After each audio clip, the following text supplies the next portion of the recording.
This is my passion. This is what I love to do.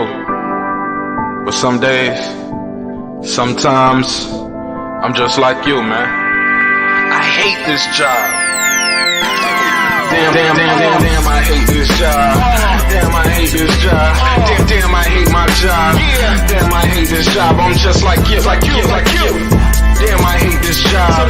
Man, I hate this job. Man, I hate my job. From a good dream I wake, sun rays on my face, planning out my day, hoping this ain't the one that I catch a case. I feel so good, I feel so straight. My manager keep calling me saying, hurry up, you late.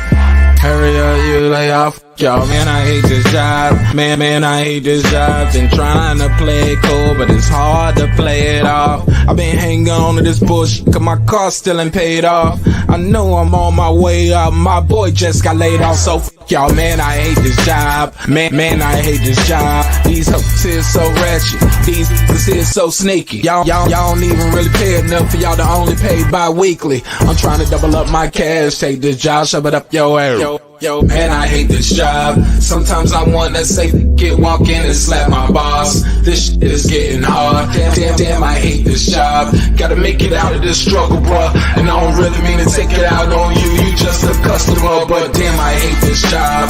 Damn, I hate my job. Damn, I hate this job. Damn, I hate my job. Damn, I hate this job. Damn, I hate this job. Damn, I hate my job.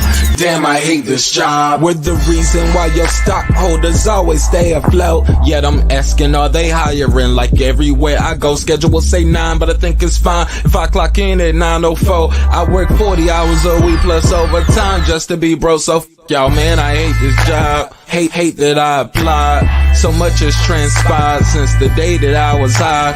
Told me I could advance, but you were telling me lies. Gotta give your notice before I quit, but you don't say shit right before I'm fired. Damn, man, I hate this job. Sometimes I wanna say, walk in and slap my boss. This shit is getting hard. Damn, I hate this job. Gotta make it out of this struggle, bruh. And I don't really mean to take it out on you. You just a customer, but damn, I hate this job. Damn, I hate my job. Damn, I hate this job. Damn, I hate my job. Damn, I hate this job. Damn, I hate this job. Damn, I hate my job. Damn, I hate this job. You and your procedures, you and your protocol, you and your policies, none of that shit don't apply to me. You and your quotas, you and your standards, you and your 2 sick days a year. Y'all niggas bananas. Wonder why the postman's posted with hammers, going postal with Popo on camera. His wage got him enraged, stressed out, it's hard to maintain. He flips the middle, grabs his. He said, if you don't get the picture, I quit, you ain't shoot. Mother, man, I hate this job. Sometimes I wanna say, walk in and slap my boss. This shit is getting hard. Damn, I hate this job. Gotta make it out of this struggle, bruh. And I don't really mean to take it out on you. You just a customer, but damn, I hate this job. Damn, I hate my job. Damn, I hate this job. Damn, I hate my job. Damn, I hate this job. Damn, I hate this job. Damn, I hate my job. Damn, I hate this job. Look, man, I hate this job. I put my pants on one leg at a time, just like you. I'm out here trying to take care of my family. Damn, I hate this job. It's not always glamorous, for real, but I do what I gotta do for me and mine, you know? Damn, I hate this job. Damn, I hate my job. Damn, I hate this job. Damn, I hate my job. Damn, I hate this job. Damn, I hate this job. Damn, I hate my job. Damn, I hate this job. Damn, I hate this job. Damn, I hate this job. Damn, I hate my job. Damn, I hate this job. I'm just like you, nigga. Damn, I hate this job. Man, I hate this job. Man, I hate my job.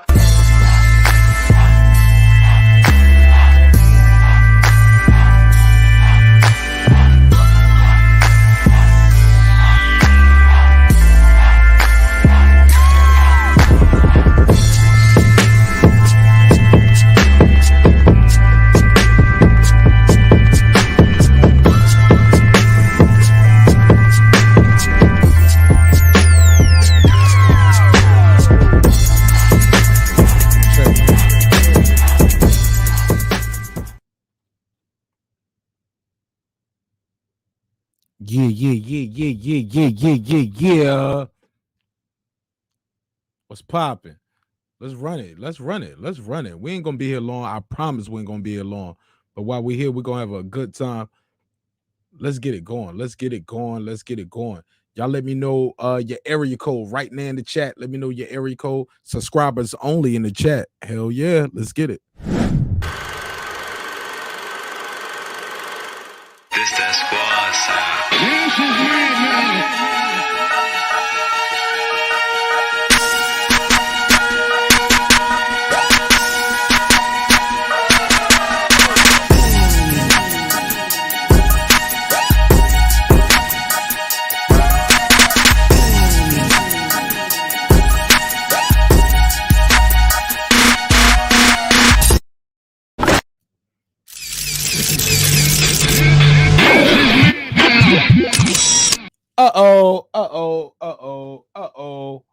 Yeah. What's poppin', y'all? What's happening? You back in the lab with your man, Marq Nash.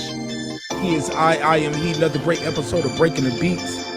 Yeah, man, I ain't even gonna be here that long. We just trying to test out something new over here in the studio. Hope this broadcast is finding y'all in good spirits, good health, good prosperity. Hope your energy is on a high level. Absolutely. I just want y'all to know, man, drinks require sleep, goals require effort. We're trying something different over here. Shout out to my guy, Major Key Boxing. The real Major Key Boxing, right? Stream y'all got to fix that too, so I should be able to see the wrench over here. But now I'm learning, got to have that second screen over to separate the real from the fake. You know you made it, bro. You know you made it, Major Key. When they trolling you like they was trolling, not only they try to troll you, they try to troll anybody who rocking with you. And shout out to Major Key Boxing, boy. All they doing is making you famous, bro. We gotta laugh that shit off and keep it moving. The real gonna stick with the real. Oh my God. Shout out to Major Key Boxing, yo. That was crazy, right? They went everywhere there. They went everywhere trying to put my guy on. Yeah, we threw a monkey wrench in the play tonight. Subscribers only in the chat, right? Trying something different. I want to see if that works.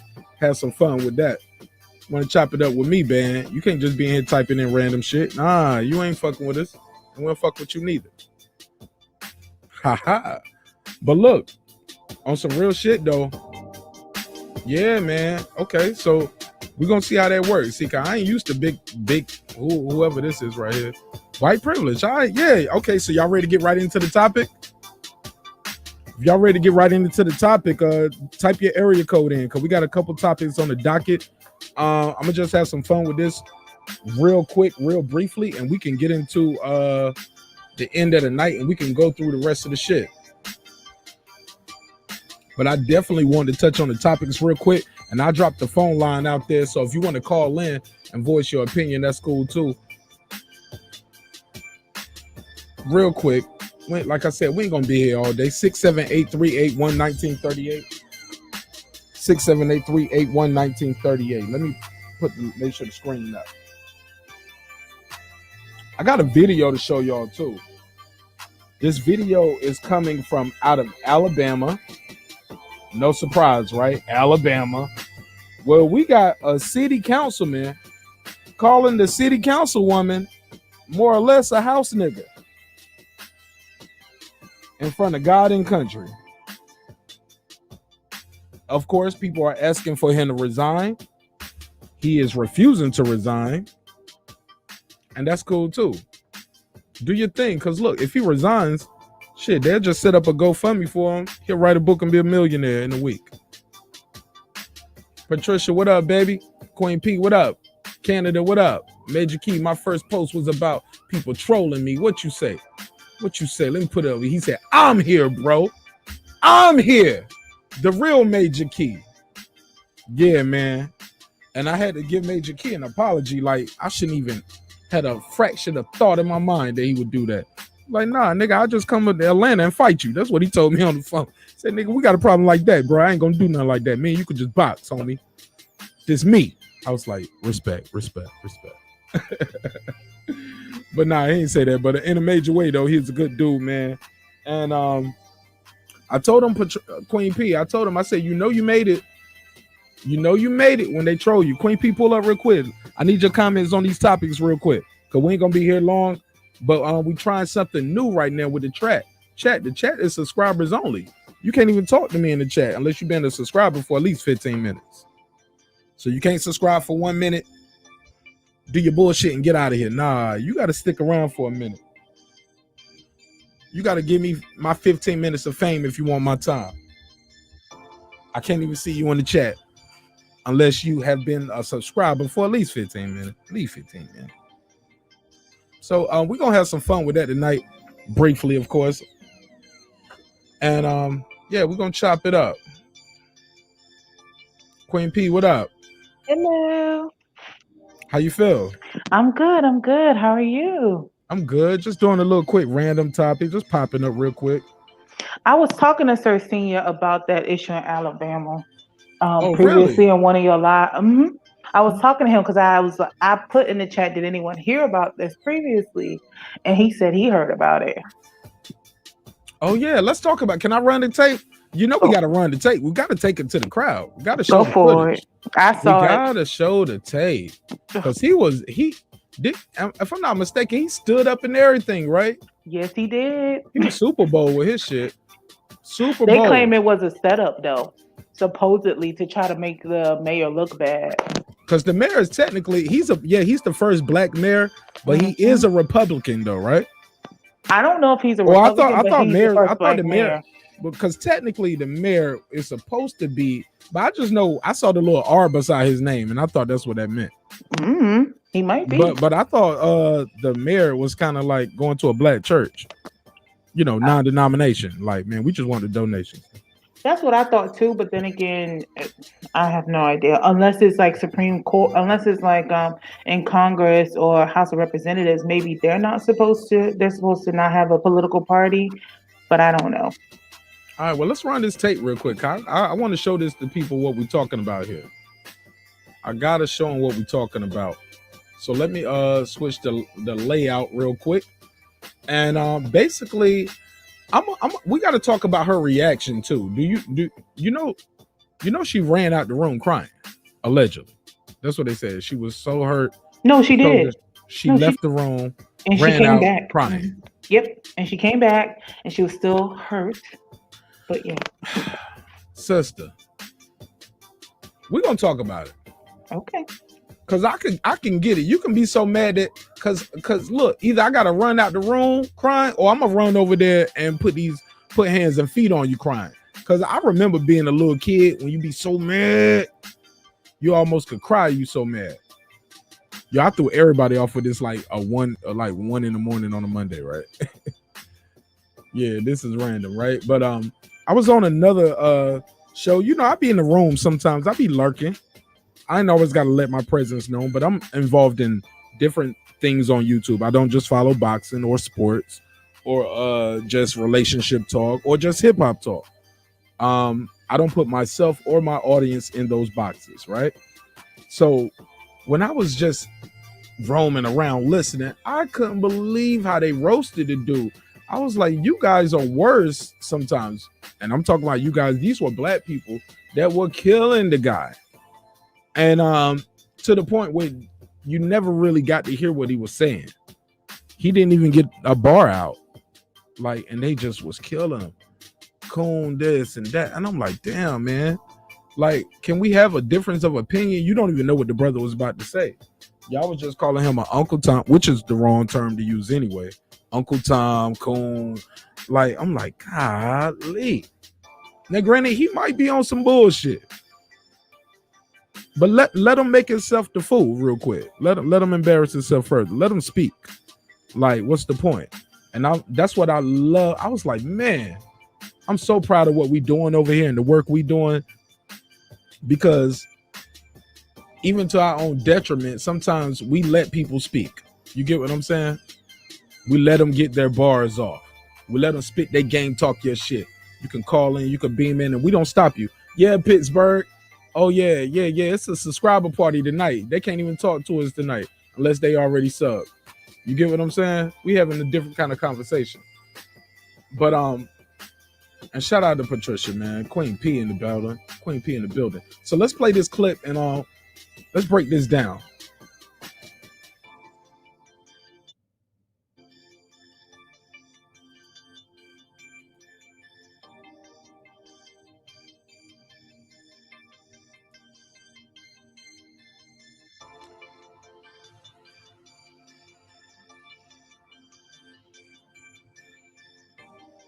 Okay, it sounds like somebody was ad-libbing, like, yeah, we do.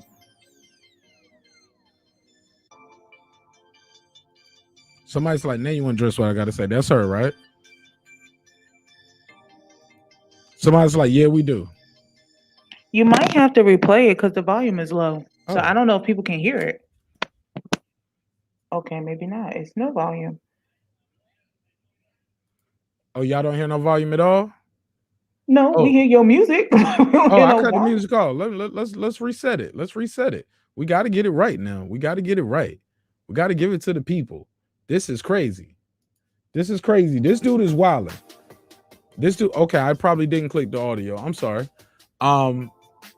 This dude is wilding out, and I promise her husband wasn't at that city council meeting.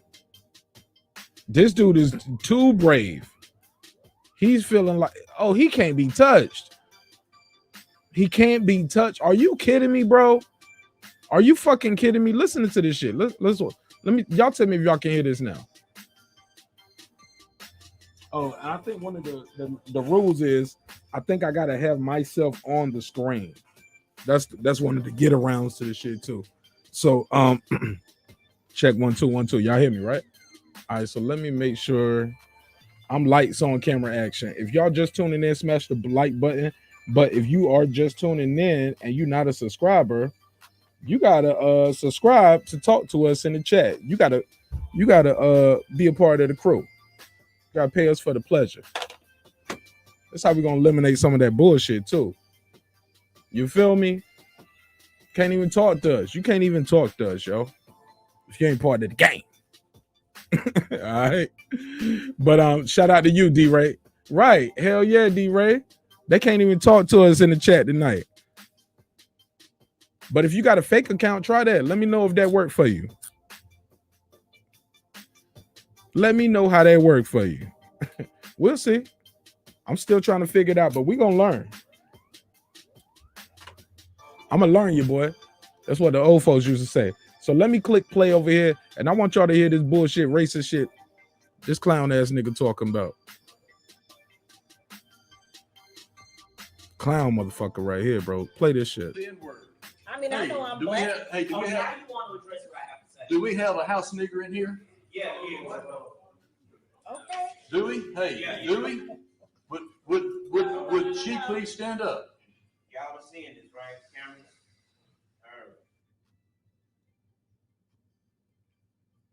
Did y'all hear that? Queen P, you heard that? Yes, sir. I even saw the video, like the whole It's like 2 meeting. hours. Yep. So And you then- heard, but you can see. Oh, hold on. I'm gonna play it one more time for the people beaming in and out. Because like I threw a monkey wrench in the plan tonight. I wasn't supposed to be doing no show tonight. But here we go. Let me play it again. The N-word. I mean, I know I'm do we black. have- hey, do we have- I do want to address what I have to say. Do we have a house nigger in here? Yeah. Okay. Do we? Hey, Yeah. do we? Would Some she please? Some people guessed. Some people were like, ooh. And somebody said, yes, we do. Yes, we do. And she said, oh, okay. This is humiliating. This is disrespectful. It's despairing. And totally uncalled for. This is a public official, y'all. This city councilman talking to a fellow lawmaker like this. The N-word. I mean, I know I'm do we black. have- hey, do we have- I do want to address what I have to say. Do we have a house nigger in here? Yeah. Stood up. He stood up. Too bold. Too bold. He was too bold. Why is he this bold? Why is he so empowered to say this to this woman? Let's play it again. Last time. Well, not the last time, but we got to get back to the conversation. If you're just tuning in, This is a subscribers only conversation. So anybody in the chat, you can't even if you subscribe right now, you got a little time period that you got to sit through our shit, and it's about 15 minutes. You got to give us our 15 minutes of fame, but you can call in now 678-381-1938, and you don't have to be a subscriber for that, but you can spit your game, talk your shit, make this make sense. 17 seconds of disrespect. The N-word. I mean, I Hey, know I'm do we black. have? Hey, do Oh, we now have? you want to address what I have to say? Do we have a house nigger in here? Yeah, yeah. Okay. Do we? Hey, do we? Would she please stand up? Y'all are seeing this, right? Cameras. Police, look, it's a black cop in the corner. Powerless. Y'all see the black cop in the corner? Did y'all see that? He just like this. I'm just waiting because if she rush over there and whoop her ass, she going to jail. Y'all know that, right? Freedom of speech come with freedom of ass whooping too. But with that, I digress. I'm sorry. The phone lines are open. 678-381-1938. 678-381-1938. It's your boy Marq Nash, your girl Queen P. We're here rocking real quick. Late night Sunday dinner. If you're on the West Coast, Sunday dinner. If you on the East Coast or the South, this some late night Waffle House talk. Queen P, you got the floor. What is your assessment of what we just saw there? I mean, he is bold, but I was gonna write in the chat, this is Alabama. So, this is one of the most racist states. So I'm not even surprised, like at this point, because I looked into this whole situation. I was even reading up on it previously just to see what was going on. But I know that with this case, a lot of people had an issue with the guy, what's his name, Mr. Bryant's wife, because she would post racist stuff on Facebook, and a lot of her talking points came from him.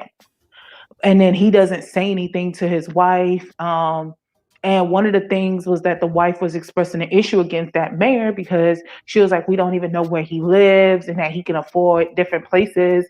And I personally don't feel like politicians' addresses shouldn't be something disclosed just for their own protection. But that's all. Elaborate further. What you mean they should be disclosed? They shouldn't be disclosed. They should not. Why not? Just for their own protection. Like, look here, it's some people that would protest if they feel like something unjustly has happened. And I get that. But within people who protest, you have those who may become radicals and they want to go to an extreme where they may try to harm that politician and that politician's family members. Like, you talk about him or her? In general. I'm talking about in general when it comes to any type of politician. When you say disclose, you mean like their personal address, phone? Correct. Their address. No. We ain't got to know where you live at. We just don't need to vote you back in. No, but that's what the issue. That was one of the comments that guy who just asked about the house N-word, his wife. What was it? What guy? You gotta talk to us. What's I might his have name? missed it. Mr. Bryant, the one that just got up and said, "Is there a house N-word?" Okay. His wife was one of the reasons that there was such an issue because she would go on her Facebook page and she would say a lot of racist things stemming from him, from what he would tell her. And then other hold on. So his wife was like airing him out? No, she doesn't air him out. She would just say racist stuff that she got from him. But like she what? did. Like what you mean she get from him? Like one of the issues that she had was about the mayor not disclosing his address to the people, and there were like other racist things, like she said the N-word and things of that nature. So people were expressing an issue about her comments on Facebook. She's not a political person, but she's able to say a lot of stuff based on what he has told her. Now, the only thing she aired out about him was his issue against those in the LGBT community. So does she attribute her statements as in, and I speak for my husband, the city councilman, like? No, the only time she did that was with the LGBT, like him not having an issue against them in that community. Other than that, she does not. And then he said that that's my wife, like, because there's, the whole thing is 2 hours. So before he got to that, is there a house N-word in the room? They were talking about it, and then he was telling them, my wife's a big girl, she can handle her own. So basically, he's not gonna tell her anything. He's gonna let her do whatever she wants. She can post whatever she wants. And then they were saying other things that she has said. One lady that was sitting next to that guy, she said that his wife had disrespected her, and her had disrespected her. And mind you, she was like, I've never disrespected you or your wife. Like, there was a lot more stuff that was said in the longer clip of that meeting. There was more than just that 17-second. There was more leading up to it.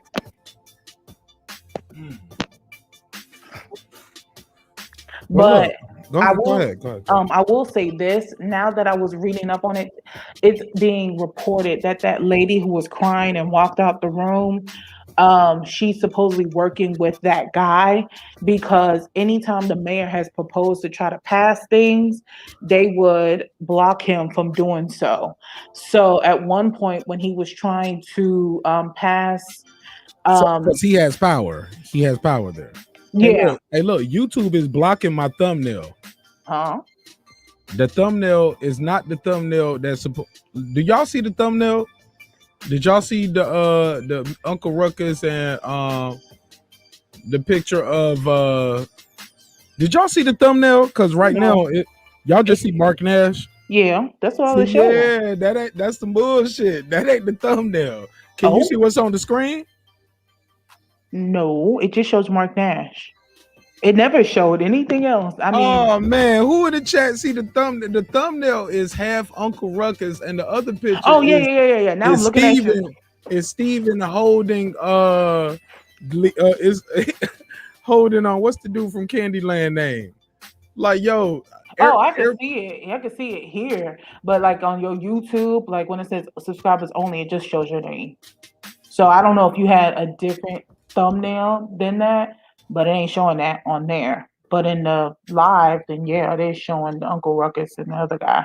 Okay, but when I'm looking at on my ghost account, okay, well, it really ain't a ghost account. It's just an old email that I got. It just shows the Marq Nash logo and it says subscribers only, but it don't show the picture. But StreamYard got the picture, like, and normally I load everything up the same way. They didn't do it tonight. And when I go to YouTube in my other computer right here to try to change the thumbnail say, no, they see it the way you see it, baby. Everything okay. And that leads me to something else we were talking about with white privilege. That's part of the topic, right? Let's get into it. TikTok. Have y'all heard about TikTok? How they don't let you put black? You can't put black love, but you can type white supremacy in TikTok. Did you know that? No. Yeah, but a lot of people have. Hold on, let's be clear. Let's be clear. You can type white power, but you can't talk about black economics on TikTok.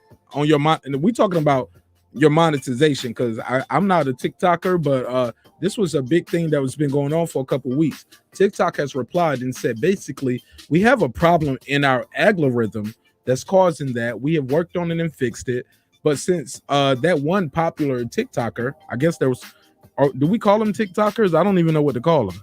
And I don't want, because I guess people call us YouTubers, right? They're called TikTokers. That's what they're called. Okay, TikTokers. I'm a vlogger or a YouTuber, right? I'm a YouTuber. Or influencer. I'm or an influencer, whatever. Look, I ain't got all the influence. I ain't got all of that. But you know what? We're gonna play that ad though before the show over 2 times.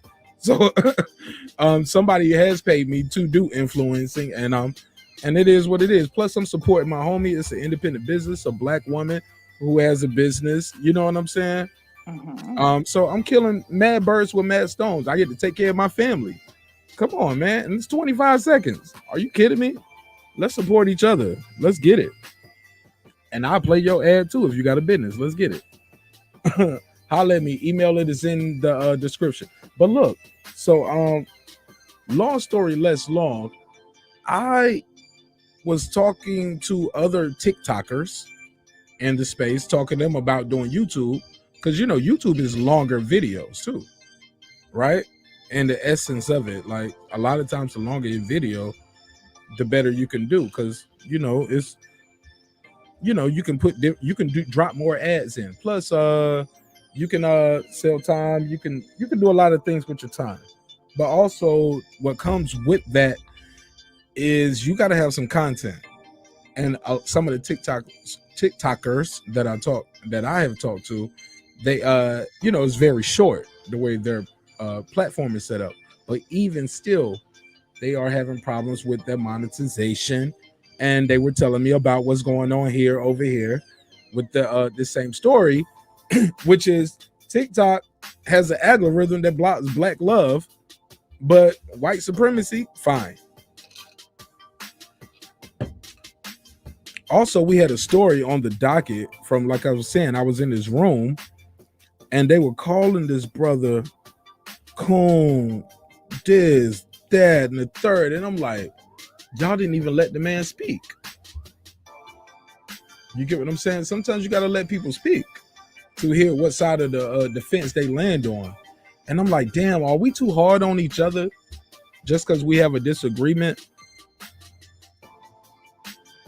I don't got all the answers. That's why we have these kind of platforms and these kind of discussions where I put the screen up. I mean, I put the phone number up. I put the link out there so we can trade the dialogue, because I could disagree with you, some of my brothers, about boxing, and they'll go to the woodshed on me. I'm like, damn, brother, I'm not your enemy. I just think your man lost. Shit, you know what I'm saying? Shit, he my man too, but he lost. And we have these conversations and it goes left sometimes. And that's just with boxing.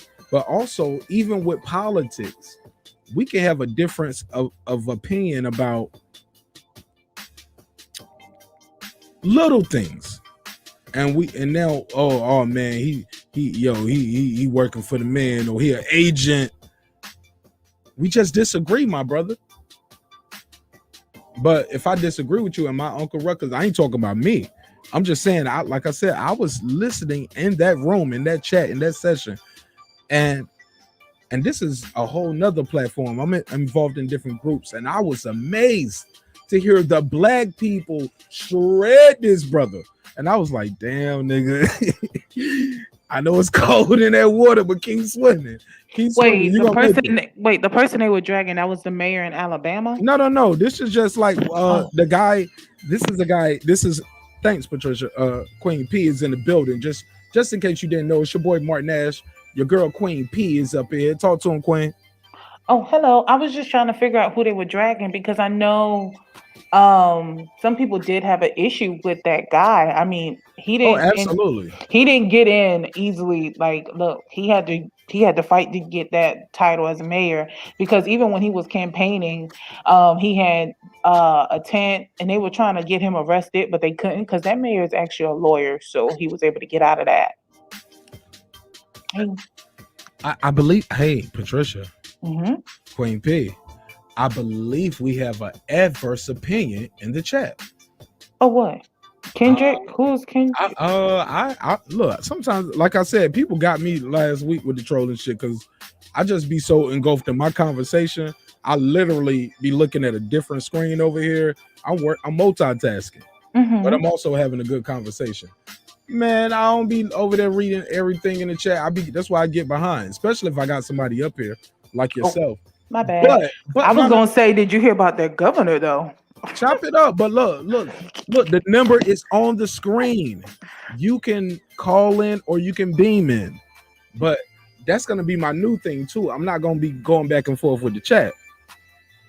You get what I'm saying? We gotta advance the show. Like, because especially when I got an open channel, open panel, open dialogue, why would I keep arguing with somebody who's typing? Oh, you get what I'm saying? Like, you don't have to beam in. That might not be your shit, but all of us know how to work a phone. Hello. No excuses. No excuses. So, and we super respectful over here, even whether you agree or disagree. That's how we got here. Because even though I didn't agree with the brothers' talking points, I didn't like the conversation that developed around it. Like, who are you talking about? I don't know the nigga. Shit, I don't go. Are you I talking don't about from go your to last live? no, or? this not my show. I be lurking in these Oh, YouTube streets. I oh, don't just be involved in these channels. Y'all know I be in manosphere channels. I be in boxing yeah. channels. I do hip hop channels. I'm everywhere. I'm always out here. Like my show is about multiple things, and people Oh. subscribe to me about multiple things, and I support all of them too. So Mhm. yeah, I be in different groups. And Oh, yeah, Richard. Oh no, Richard. Oh, okay. Somebody blocked him. Thank you. Thank you, Andrew. Come through. Andrew took care of my light work. Absolutely. Thank you, Andrew. Thank you. That's how we got to You do had it. a troll, Mark. Yeah. Yeah, Again. look, it's gonna happen. Yes, It's it gonna is. happen. And the bigger you get, the more you're gonna deal And he with. might have subscribed and had to wait 15 minutes just to type that. You get what I'm saying? Or maybe not. I'm gonna see if it worked later on. But I'm okay with it, yo. I gotta take the good with the bad.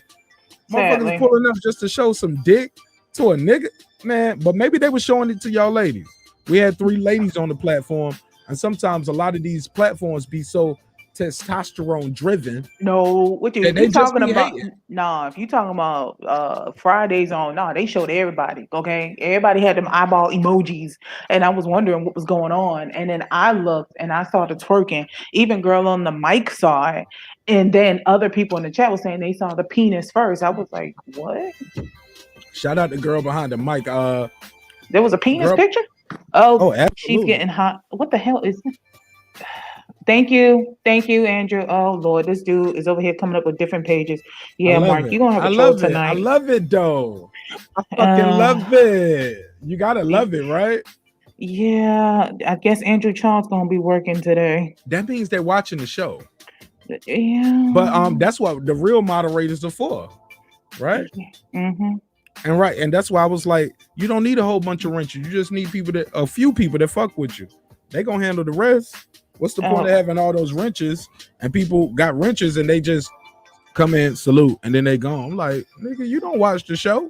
How many times he gonna keep coming back to your thing though? Even the dude that did that to Kyle, he came in twice before he finally left. This idiot. Oh God, Are y'all not another timing or one. blocking? I'm put user in timeout unless you want me to remove. Oh, I love it. Let's keep it rocking. We're gonna be doing this for a while because they keep coming up with different names. Or we can just keep our show going like we were gonna do it. Pretty much. So you ready? Let's go. Or do you gotta look at it? Oh, I see it. I'm blocking just like Andrew Charles. He coming through too. I had to give him a salute. See, because look, that's what that make people do that when you say subscribers only. They be like, hold up, what you doing? So I love it. Also PGH also stepped up. Pittsburgh big dog. Yep, he came through. Thank you. And D-Ray too. So here's the deal. For real, right? When you talk about, hold on, what's this, Queen P. Mark? Did you hear about Alabama governor? What is this right here? Just read it out to me. What you got with Alabama's governor? Basically, Kay Ivey is the governor of Alabama, and she was basically blaming unvaccinated people for the reason why the COVID-19 has spiked up. Really? Mm-hmm. She has started blaming the unvaccinated folks for COVID-19 increases. Yes. Elaborate further. Hello, Mark, where are you? I can't hear you. Can you guys hear me in the chat? Put a thumbs up if y'all can hear me in the chat though. No, just keep talking. That's why I told you elaborate further. I knew what Yeah, when I say elaborate further, just keep going. That means I'm about to do something. But you got it though. Okay.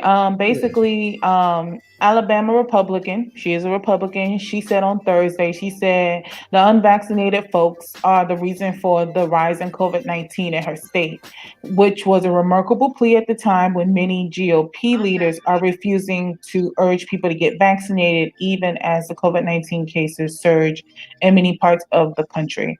Folks are supposed to have common sense, but it's time to start blaming the unvaccinated folks, not the regular folks. It's the unvaccinated folks that are letting us down. That's what she said to reporters in Birmingham. Now, they say that Alabama is the least vaccinated state in the country, with roughly 33.9% residents fully vaccinated. This is according to data from the U.S. Centers for Disease Control and Prevention. Average daily COVID-19 cases in Alabama are nearly double what they were a week ago and more than 4 times higher than what they were 2 weeks ago. So, she was also asked by reporters about plans to issue a mask mandate or other restrictions due to the increase in COVID cases. She replied, the new cases of COVID are because of unvaccinated folks. Almost 100% of the new hospitalizations are with the unvaccinated folks, and the deaths are certainly occurring with the unvaccinated folks. She said the unvaccinated are choosing a horrible lifestyle of self-inflicted pain. We've got to get folks to take the shot, calling the vaccine the greatest weapon we have to fight COVID. Wow. And who said that again? Her name is Kay Ivey. She's the governor of Alabama. Wow.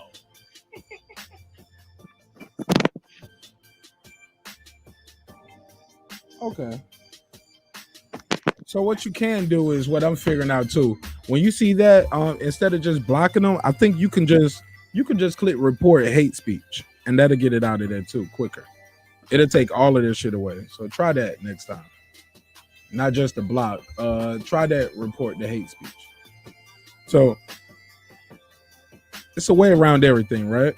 But that's why I asked the sister to keep continuing, because I was getting messages over here as well as ways to stop that and also track that down. YouTube take their platform seriously, man. Mm-hmm. Yeah, man. So here's the thing, though. Job, but when it comes to them, go ahead. I was saying that to segue and keep moving. Oh, I my didn't bad. want to keep talking about it. No. You can holler at me later. Oh, no, forget that. I was talking about the whole block thing, because whenever you have an issue with a user, the only thing they tell you, oh, yeah, you said to report it, so never mind. Yeah, the report button, not just to block it. Yeah. So if it's a multiple person, people making multiple accounts, they can track that down. That works. Because they owned by Google. So. Oh. And that's a abuse of policy. And I am a partner. I learned something new today. I am a YouTube partner. So yeah. And I'm gonna say, hey, somebody is bothering me. And they're trying to fuck up our money. We're gonna see though. We'll see how they do. But it ain't hard getting a real person on the phone though. Not at all. It's easier than you think. I was like, damn, for real? Hello? You said your name is Pam? Hey, Pam. Hey. Yeah, so but that's neither here nor there. So look, let's get into this other thing real quick. So obviously, maybe that didn't work, but it worked in an adverse way. We got more people to beam in, or maybe we got that one person out who kept doing the same thing. You get what I'm saying? Yeah, and I think that's what it was. It's the same person. A couple of them reports stopped real quick. Like it stopped all that shit like real quick. A couple of them reports, but we'll see how that goes later on. But I appreciate the views though, my nigga. You're a real one. You're a real one. You're a real fan. Hey, look, most people go to a picnic to eat a sandwich. He go there to eat some Marq Nash dick. He want a dick nick. Yo, I can't make this shit up. Yo, you been in the chat. That shit was crazy. Yo, that shit was crazy earlier. And I don't even know if they can scroll up and see it. But if you are just tuning in, if you can scroll up and see it, you would be amazed at what a thumbnail can do. The power of a thumbnail. Power of a thumbnail in the title. Get them right there in the room just to drop that racist shit. Do you think that maybe your thumbnail is what made them come in, like made them report to you? No, but made them report to YouTube to end up changing it? Because they probably reported it. They're probably the reason why you don't have your thumbnail. Yes. That's why my thumbnail probably just looked like my logo. But let me put it back on the screen though. Put it back on the screen. So once you click in the room, you'll see what we're talking about. Oh, this the thumbnail that I had up. And when you click on it, it does not show this thumbnail. It just show my logo. Ain't that crazy? I don't think this that bad. This that bad, y'all? Y'all let me know in the chat, the real ones. Y'all let me know in the chat. Is this ain't that bad? It's a cartoon and a scene from a movie with my logo slapped right in the middle. But that logo and that scene has been synonymous with certain things, i.e., remember they put that Ray Lewis meme out like that? Ray Lewis, you got my shit shut down. Oh God. Ray Lewis, don't do me like that. You Baltimore's finest, man. Come on, Ray Lewis. I ain't talking about you. Let's get back to the topic real quick, though. Let's have some fun with it. 678-381-1938. 678-381-1938. It's your girl Queen P over here with your boy Marq Nash, chopping it up real quick. Couple topics I had on the docket was one. We already talked about that, but we can go back into it if you want to call in and spit your game, talk your shit. I wanted to say this. Recently, I heard a black man say that white privilege in 2021 is a myth. And he was called a coon and an Uncle Tom, a Sambo, house nigga, all kind of things by other black people, really, on their panel, too. And basically, muted his mic, blocked, kicked out the room, took rent, whatever. You know what I'm saying? They got him the fuck up out of there. All right? And I want to know, true or false? Y'all let me know in the chat. In 2021, white privilege is a myth. Open channel, open panel, open dialogue. You want to call in? I will give you 2 minutes to spit your shit. Get this smoke.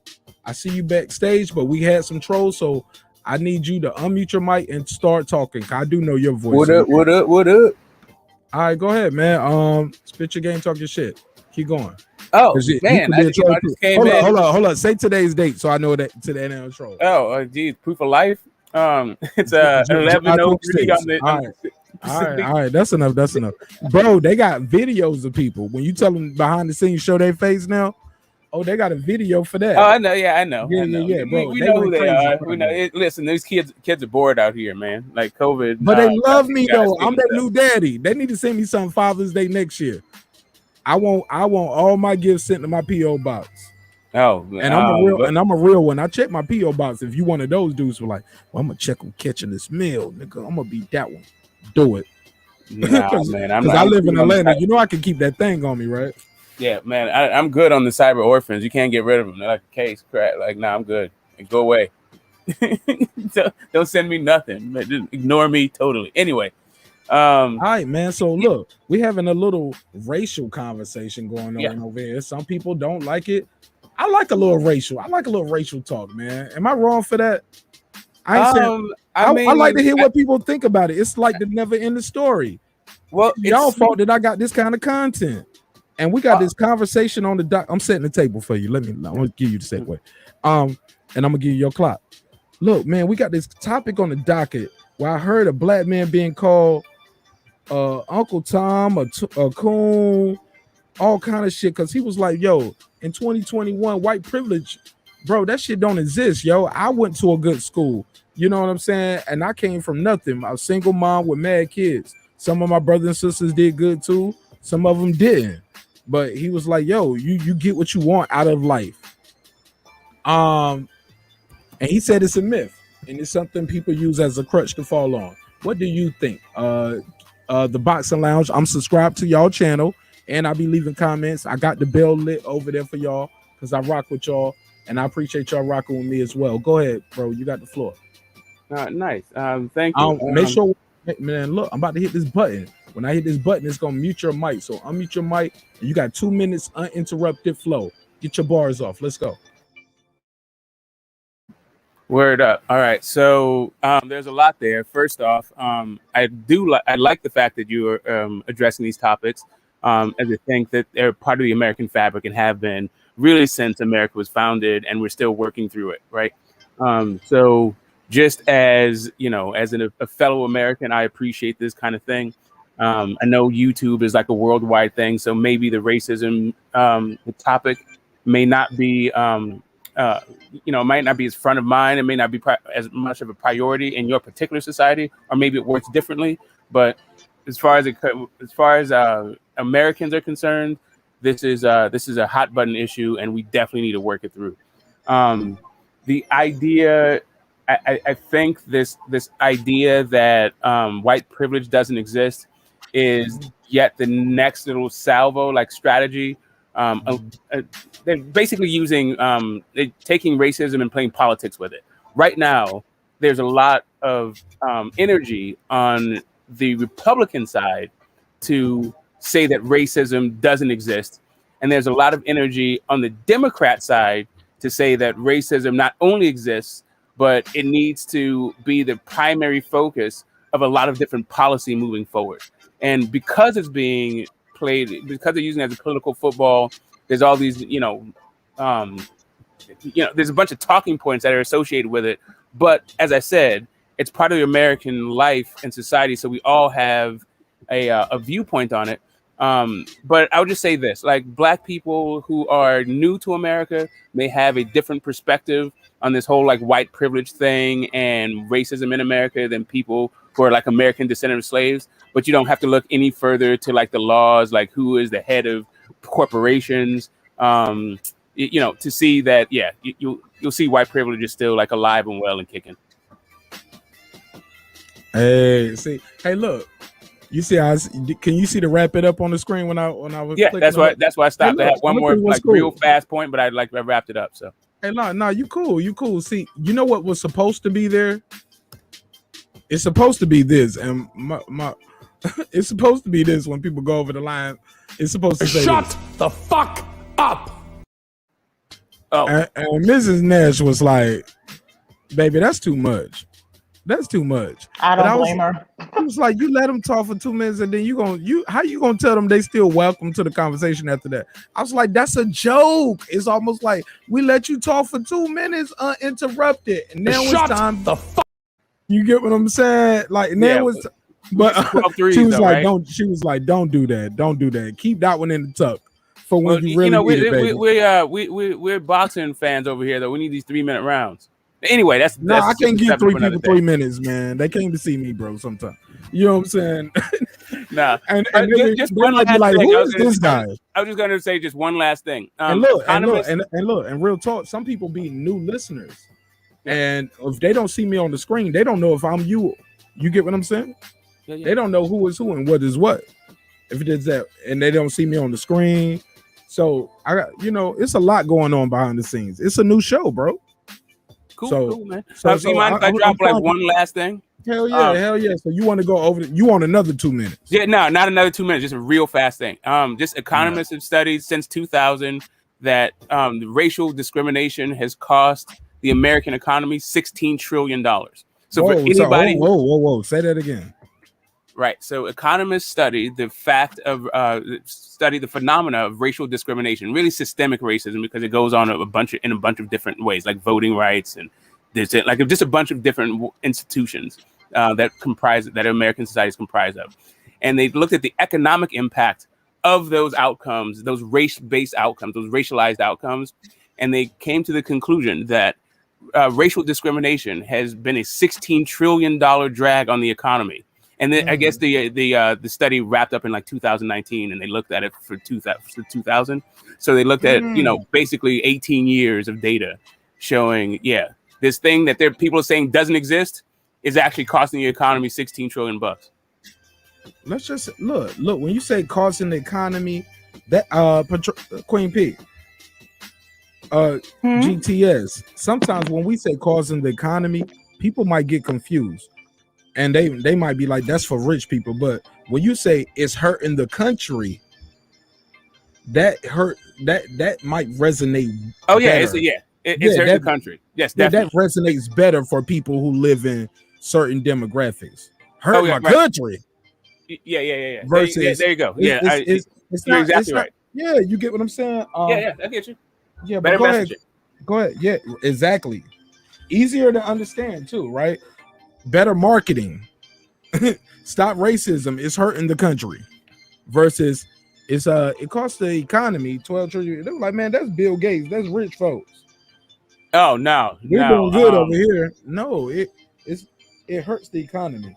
let me bring the woman back in because you know a lot of these platforms don't get the pleasure of having a queen on the panel on a regular.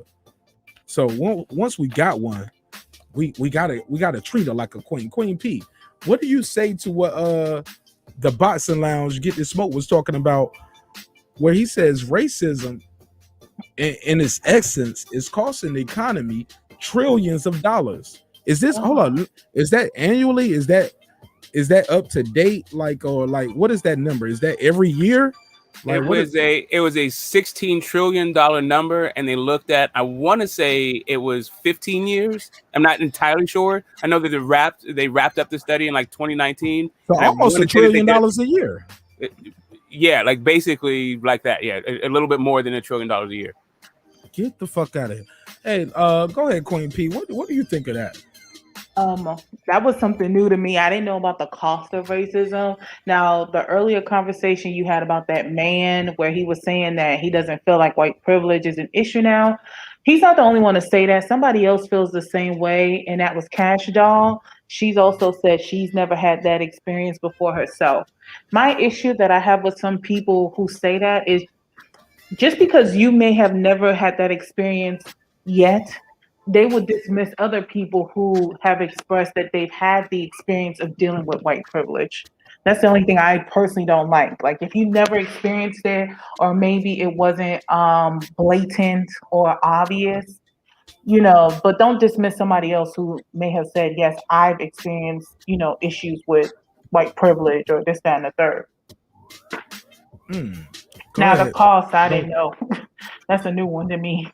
Is it affecting the country? Sure. Go ahead. I ain't mean to cut you off. I thought you was done. I'm sorry. Go ahead. Please continue. Oh, that's it. That's all. I just want to ask, Get This Smoke, like, please, my email is in the description block. Please send me the link for that so I can, or you can put it in the private chat now if you can find it. Because oh man, I got to get that a whole hour of discussion. I got to do my research and check the data on that.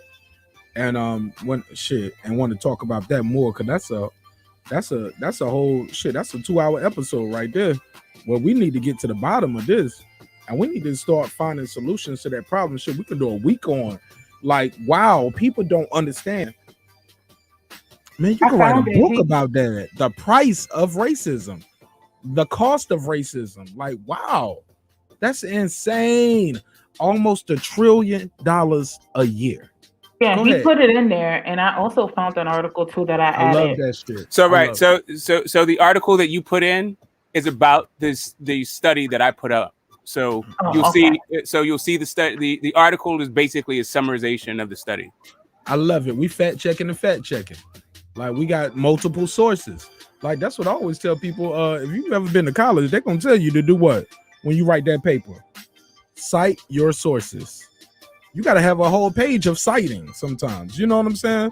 Mm-hmm. So this is great information. I'm about to share the screen, and we're going to put this out here. But in the meantime, in between time, we got these topics on the docket, and I'm going to go back to the panel and let them trade some bars and compare thoughts. Also, we're going to go to the chat, because basically we had somebody who's a black man who had a difference of opinion. And he was called coon, racist. Coon, Uncle Tom, Sambo. You betraying your race. Pick the name. Pick any name you don't want on your tombstone. And basically, they didn't even let him finish. And they got him up out of there. How do you feel about that? Get This Smoke. First of all, have you ever experienced that? And also, is it okay to have a difference of opinion without being called a coon or Uncle Tom and all that stuff?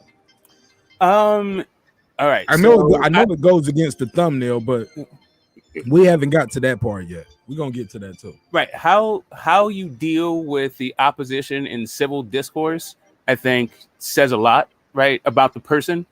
But I was just on a channel the other day that's like a black guy who is right wing. And his whole thing was like, racism doesn't exist and yada, yada, yada. Like I'm saying, there's like a concerted effort in one party to say that there's no such thing as racism in America in 2021. There's no Jim Crow laws. It's just victim mentality and all that stuff. So right, no redlining, never gerrymandering. Yeah, all that stuff. It's all like this one guy was just going like sick with it. He was just like, like Confederacy wasn't about slavery and look at the black people on the Confederate dollar and all this stuff. He was just like going extra over the top with it.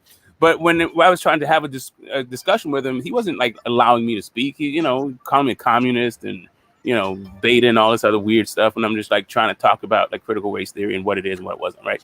Anyway, the point is that happens a bunch. Like the whole tar and feather or shouting a person down, that happens even when it's not about race. That happens in boxing conversations. I think it's just bush league and immature in my estimation, but that's how people get down. Like they don't like, a lot of people don't want the information. They just want to like shout. They know that they're wrong, really. They're not interested in being right. They just are interested in emoting and, it's feelings over facts. What you think, Queen P? I was gonna write it in the chat. I was gonna say sometimes you right here. Talk to us, baby. I was gonna say some people also don't like when they have like a live stream and you have a difference of opinion from what the host is saying. Like it's either you're gonna agree with what they're saying, or if you don't agree, then they just boot you out or they mute you because you're going against whatever their talking point is when they have their live. That's what make our show special then, because I let people talk. Hell yeah, the phone line open. Let me make sure. Okay, yeah, it's open. Go ahead. 678-381-1938. 678-381-1938. Call in. Be great. Yo, I can't believe they're not letting me play this thumbnail, yo. Like, and that hurts, yo. Somebody reported you. But, hey, we got 5 new subscribers tonight already. Hey, look, so now we only need 35 subscribers. So some people are subscribing just to talk. So y'all got to wait 15 minutes. It should say a time limit up there. We just trying something different. So maybe that's how those other people, how that other person came in with that bullshit. They did subscribe. And they probably want to unsubscribe, but even with YouTube, maybe they did already, but YouTube takes a second to register it. Maybe they listening to see how the conversation goes. People will do that, so yes. Yeah, look, I'm cool with all that shit. Listen, man, this is an open channel, open panel, open dialogue. We just can't allow people to try to come in here and ruin our show, putting penis on the screen. You get what I'm saying? Just to try to report that seconds later, they'll report the penis on the screen to YouTube and say, I got pornography on the screen, and YouTube take us all I got to deal with that. That's crazy, yo. But we can't let the show go. The show got to go on, and we ain't gonna let that have no more life. I just want y'all to know what's going on and why we trying new things. But I appreciate everybody who's trying to rock with the show. Is it a way that we can have civil discourse about race relations, even as far as interracial marriage? Because I've gotten into it with a sister before. And she was like, well, are you married to a black woman? And I was like, yeah. Most people think she mixed. Well, she probably is. Okay. Well, look, man, we can go on all that, but her mama black, her daddy black, her grandmama black, her granddaddy black. You know what I'm saying? Yeah, down the line somewhere, she probably is mixed somewhere. You get what I'm saying? Maybe she just got some genes from another part, but yeah, she light skinned with slanted eyes. Yeah, okay. So what? I think that if you bring that topic up, you just got to tread lightly, because sometimes, like I said, sometimes with topics like that, especially with interracial relationships, interracial marriages, it can go left, because that's what happened in your Friday live when you stepped away, when you were trying to resolve an issue that was going on behind the scenes. That was what one of the people in the live brought that up, because he was saying that if you date outside the race, does that make you less black? And, people didn't feel like it made you less black. I don't think so. It's all about how your household is ran too. Like how do you communicate? How do you spread your? In my opinion, because I got a couple homies that are married to Caucasian women. I got a homie that's married to a woman from Hawaiian descent, so I guess you would call her Pacific Islander, I guess, or Asian. Yeah, she's Pacific Islander. Pacific Islander, but yeah, she's from Hawaii, and that's my brother, and I love him. But that ain't got nothing to do with me. And that don't take away from his blackness. He's still a real ass nigga from Atlanta. True. You get what I'm saying? Who went off to serve for his country, went to war, came home, survived it, made it. They stationed him in Hawaii, and he just happened to like Hawaii. He was like, man, I can live here forever. This is kind of nice. And he stayed, and he met a woman who was native to that area, who's a cool ass chick, beautiful sister. And I call her my sister because I got love for her. And I'm gonna see her soon. Cause me and my wife make our trip to Hawaii. So maybe I'm biased. Because I know it's good people. Good people is good people, man. Mm-hmm. Period. My Uncle Dave, I grew up with an interracial marriage, seeing that at a very early age. And which was awkward, but it was fulfilling because she not only was she a white woman, she was German. You get what I'm saying? So at a very early age, I saw her as just this Ungabi. Before I knew really what black and white was, I just knew this is Uncle Dave and that's Ungabi. You know what I'm saying? I just saw it so young. And then I realized as I got older, people was like, no, she's not white, she's German. I'm like, what you mean? You get what I'm saying? Like, no, they different white over there. These white folks over here hate niggas. Them white folks over there, they love niggas. Are we sure they like black people? I'm talking about. I'm telling you, like the army niggas, they love German. Like they go to Germany. A lot of the army niggas I know, because I joined the army later. This is before I joined the army. And the only reason why I say that is because we can love in Korea, man. We can love in Japan. Most soldiers go to other places and they fuck around and be like, yeah, I'm in Italy now, nigga. Like, yeah, no, but a lot of Italians don't like black. Shit. No. On some real. I'm just talking about the soldiers that I know. Everybody I know on my travels. Oh no. When the black guys go other parts of the world, a lot of times they get treated a lot better. Except for Russia. I ain't gonna say I don't know those guys who were stationed in Russia instead, or China, but I know black guys in China. But Japan, Germany, Korea, Hawaii. Wait, who's in the background? Wait, somebody has something in the background. Is it like a TV or what? That's get the smoke head. His mic unmuted. Oh, okay, sorry. Because that's probably his way telling me he want to say something. But I'm on a tangent. I'm sorry, and I appreciate him being patient and not cutting me off. I'll go ahead and fall back a little bit because I lost my spot. But I was just saying, like the soldiers. I'm just talking about the soldier love. I should do that song, right? Soldier love. She give me that soldier love. The soldiers, we get love everywhere. You know what I'm saying? And so much where we go some places, we stay because it's always a base there too. I would just say this. I would say the old school Italians don't. Just to clarify, and the reason why I say that. Of course. Oh shit, old school white. Old school anything don't like black. True, and I just say that because there was a situation where Ashley Graham, who's a white model, she was with her husband, who's black. They went to Italy, enjoyed the sights. Well, he got spit on. What'd he do? He didn't do anything. He just got. I'm saying what he do after that. He just wiped it off and just cried and ran away. No, he was in shock. Like they were both in shock that he got spit on. Oh, everybody else would have been shocked too. What I did after that. They were like, he just slapped the hell out of that old lady. Oh yeah, I'm ready. Yeah. It would have went a look, man. I'm not saying I'm not no tough guy. I'm not no gangster, but I can't let that shit slide. You got me all the way for that's my face right there on this screen.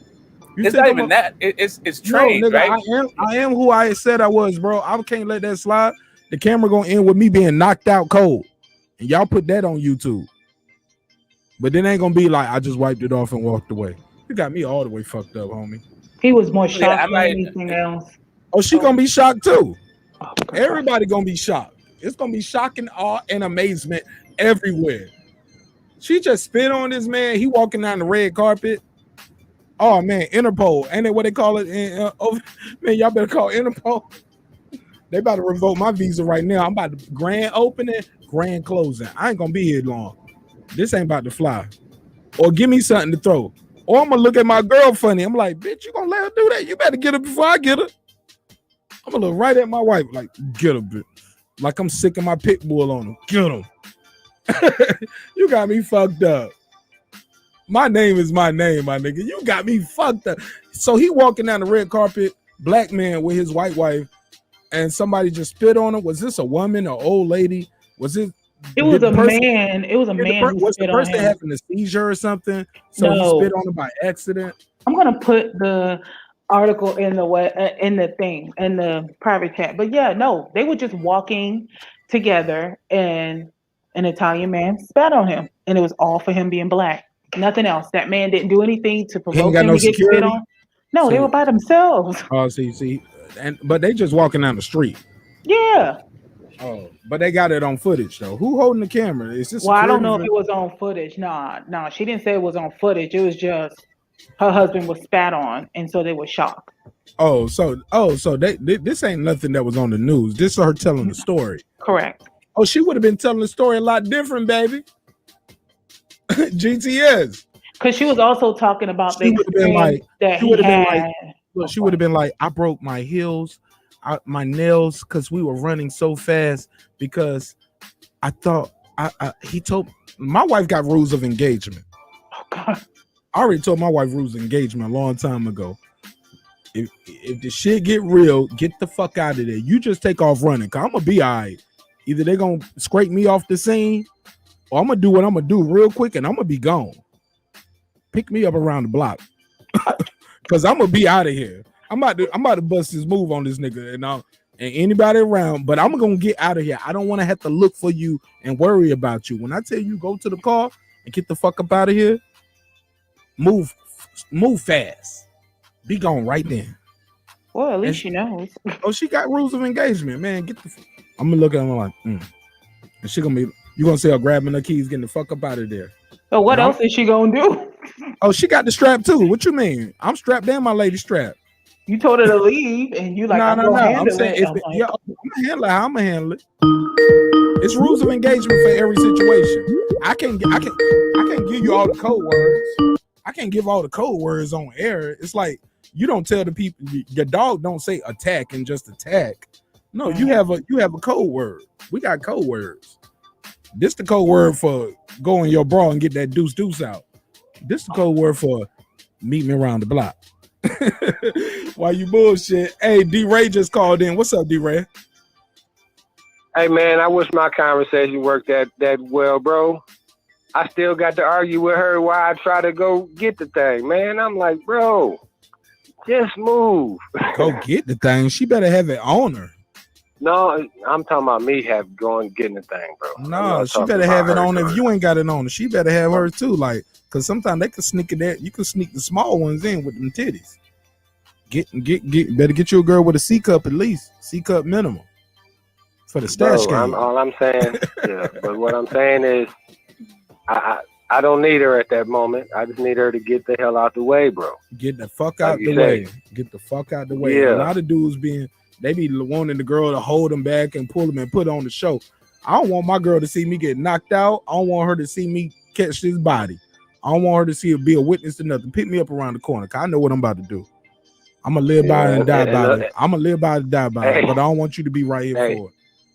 Right. Don't play. Some of I them ain't will playing drag around. you into the madness. Yeah, nah. And that's a whole different conversation. That's a whole different episode. I'm talking about when there's some bullshit going down. Some niggas thinking bold enough might grab your girl ass in a crowded club. Go to the car, bitch. Let me do this. Yeah. No, I Like, got niggas be this. wildin', Man, bro. come on, Niggas be bro. Somebody try to jump you though. Oh, it is what it is. I've been Salute. jumped before. Oh hell no. Live with a jumping, nigga. Well, I mean, I don't want my wife there. Shit, I don't want her to get hit or messed up. A jumping is a jumping. Niggas can Right. survive that. You can fight back too, but I can't fight for me and another person. I can fight off a couple. I know I'm gonna do something to somebody. Especially when you don't know where How all about- the blows coming from. Come on, huh? bro. I just know what I'm gonna do. I'm gonna do something different, bro. I'm gonna try to change the room, and I ain't trying to have no crazy situation happen to me.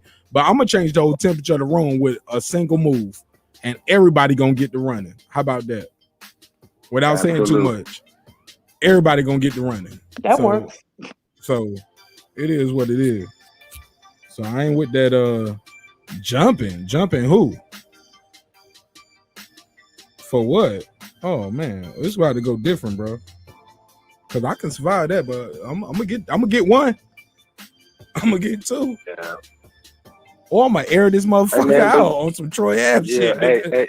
You got me fucked up, nigga. You got me fucked up. We all about to make the news tonight. It ain't gonna be my wife telling the story. He was just walking down the street, minding our own business. Somebody just spat on him because I'm white and he's black. No, it ain't gonna go that way, bro. But we're talking about interracial relationships and the hate that they get. And I'm telling people, man, stand up for yourself, man. Shoot that racist motherfucker or mace him. I saw this white dude get maced by this other white dude, which was hilarious because he be fucking around trolling people with his camera and be like asking them, do you hate niggers? And it was a old white man who kept telling him, man, get the hell away from me. I'm gonna shove that camera up your ass. Right. He literally said He's the real one. Wait, So, are you talking about the one with that little puppet where the guy wouldn't leave him alone no matter how much he kept moving? and away? he maced him. Did he mace him? And then the dude got on he was on the ground crying. Oh, never Yeah, mind. he started talking about crying. Yeah, And he started crying, and his girl brought him some water. She was like, "Where the fuck you been?" She was like, "You needed some water." I got the water. She's still recording. I'm like, that is not your friend. She is not your friend. She is clouding your ass, and you need to stop fucking with people. No, he was definitely. And this is white on white crime. We don't talk about that though. That don't exist, right? He was he was definitely cry bullying, right? That dude was out there. He had to rethink his whole life. He was like, I'm not built for this. Yo, somebody walked up. They was like, "What's wrong?" Karen, I'm gonna call her Karen. I'm gonna call her the Karen. She says, "We were just live streaming and somebody maced them for no reason." You lie. That is not. You were live streaming and you were asking random people, bothering them, asking them racist questions on camera. Tell the truth. All in the space though too. Like he just got all up in my man's space. And he might have been like a tried to homeless walk man away, or and a he man just kept following the guy. He wanted to keep going, like he thought he had a sweet one. He's like, let me just mess with this dude one time. Somebody find this. Make Put it this seem in the like chat. it's his fault. I'm gonna sit here virtue signal and talk about like this dude acting crazy. Meanwhile, why don't you go get your eyes flushed out? Right. I gotta put this up. Now. We gotta show this. But look, it gotta be like one of the news versions because I can show the news because the news is public information. You get what I'm saying? It's what they call it it's fair use if it's a news clip. So if you can find a news clip of this guy, or I'm gonna try to find it real quick. Maced for asking racial questions, right? Racist, right? I don't know how far you want to go down this, but what we gonna do? With this video, because I had some thoughts that I wanted to share with you about this idea that you were saying about like gatekeepers of blackness, right? Like you're not black if you do this, that, and the other thing. Oh yeah. That's the topic. Really get the smoke. You finna do this, dude? Weren't you there on Friday? Did you not see how things weren't left with that type of question, sir? What happened? Wait, hold on. What he say? What he just say? With this whole, because that's what made. No. Okay, what he's talking about, that was kind of what was asked on Friday when you stepped away, and that's what made everything go left in the chat. Like, and why everybody dropped off? No, they didn't drop off. It just went so far left with it. Yeah, some people dropped off though. It was at least 15 people dropped off. We might have had like 30 people. Never mind. I was just like listening to your. That was that Angel B shit, right? Yes, that's what made it go left when we ain't gonna say it no more. We ain't gonna say it no more. But yeah, that's what made it go left. Well, fuck it. Let's have fun with it. I missed it then. Let me not miss it now. Matter of fact, let me do this real quick. Let's cook the bird slow. Let's have a little fun with this. I've been up here longer than I was supposed to be. Let me run an ad from my sponsor, and we'll really have some fun with it because we sling and weave, nigga. Let's get it. Since our first day in business, Essentials of You has been offering our customers the best selection of products at unbeatable prices. Our online store has been synonymous with quality, and we ensure our continuous variety of fantastic merchandise along with unique limited edition and seasonal items that fit any budget. Check it out and start shopping today.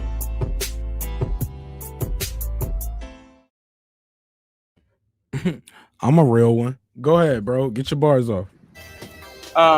So there's just three things, right? So you were talking about the soldiers that you met around the, you know, in your time in the military, and that just made me think of like the original, like before we had this idea of like biological race.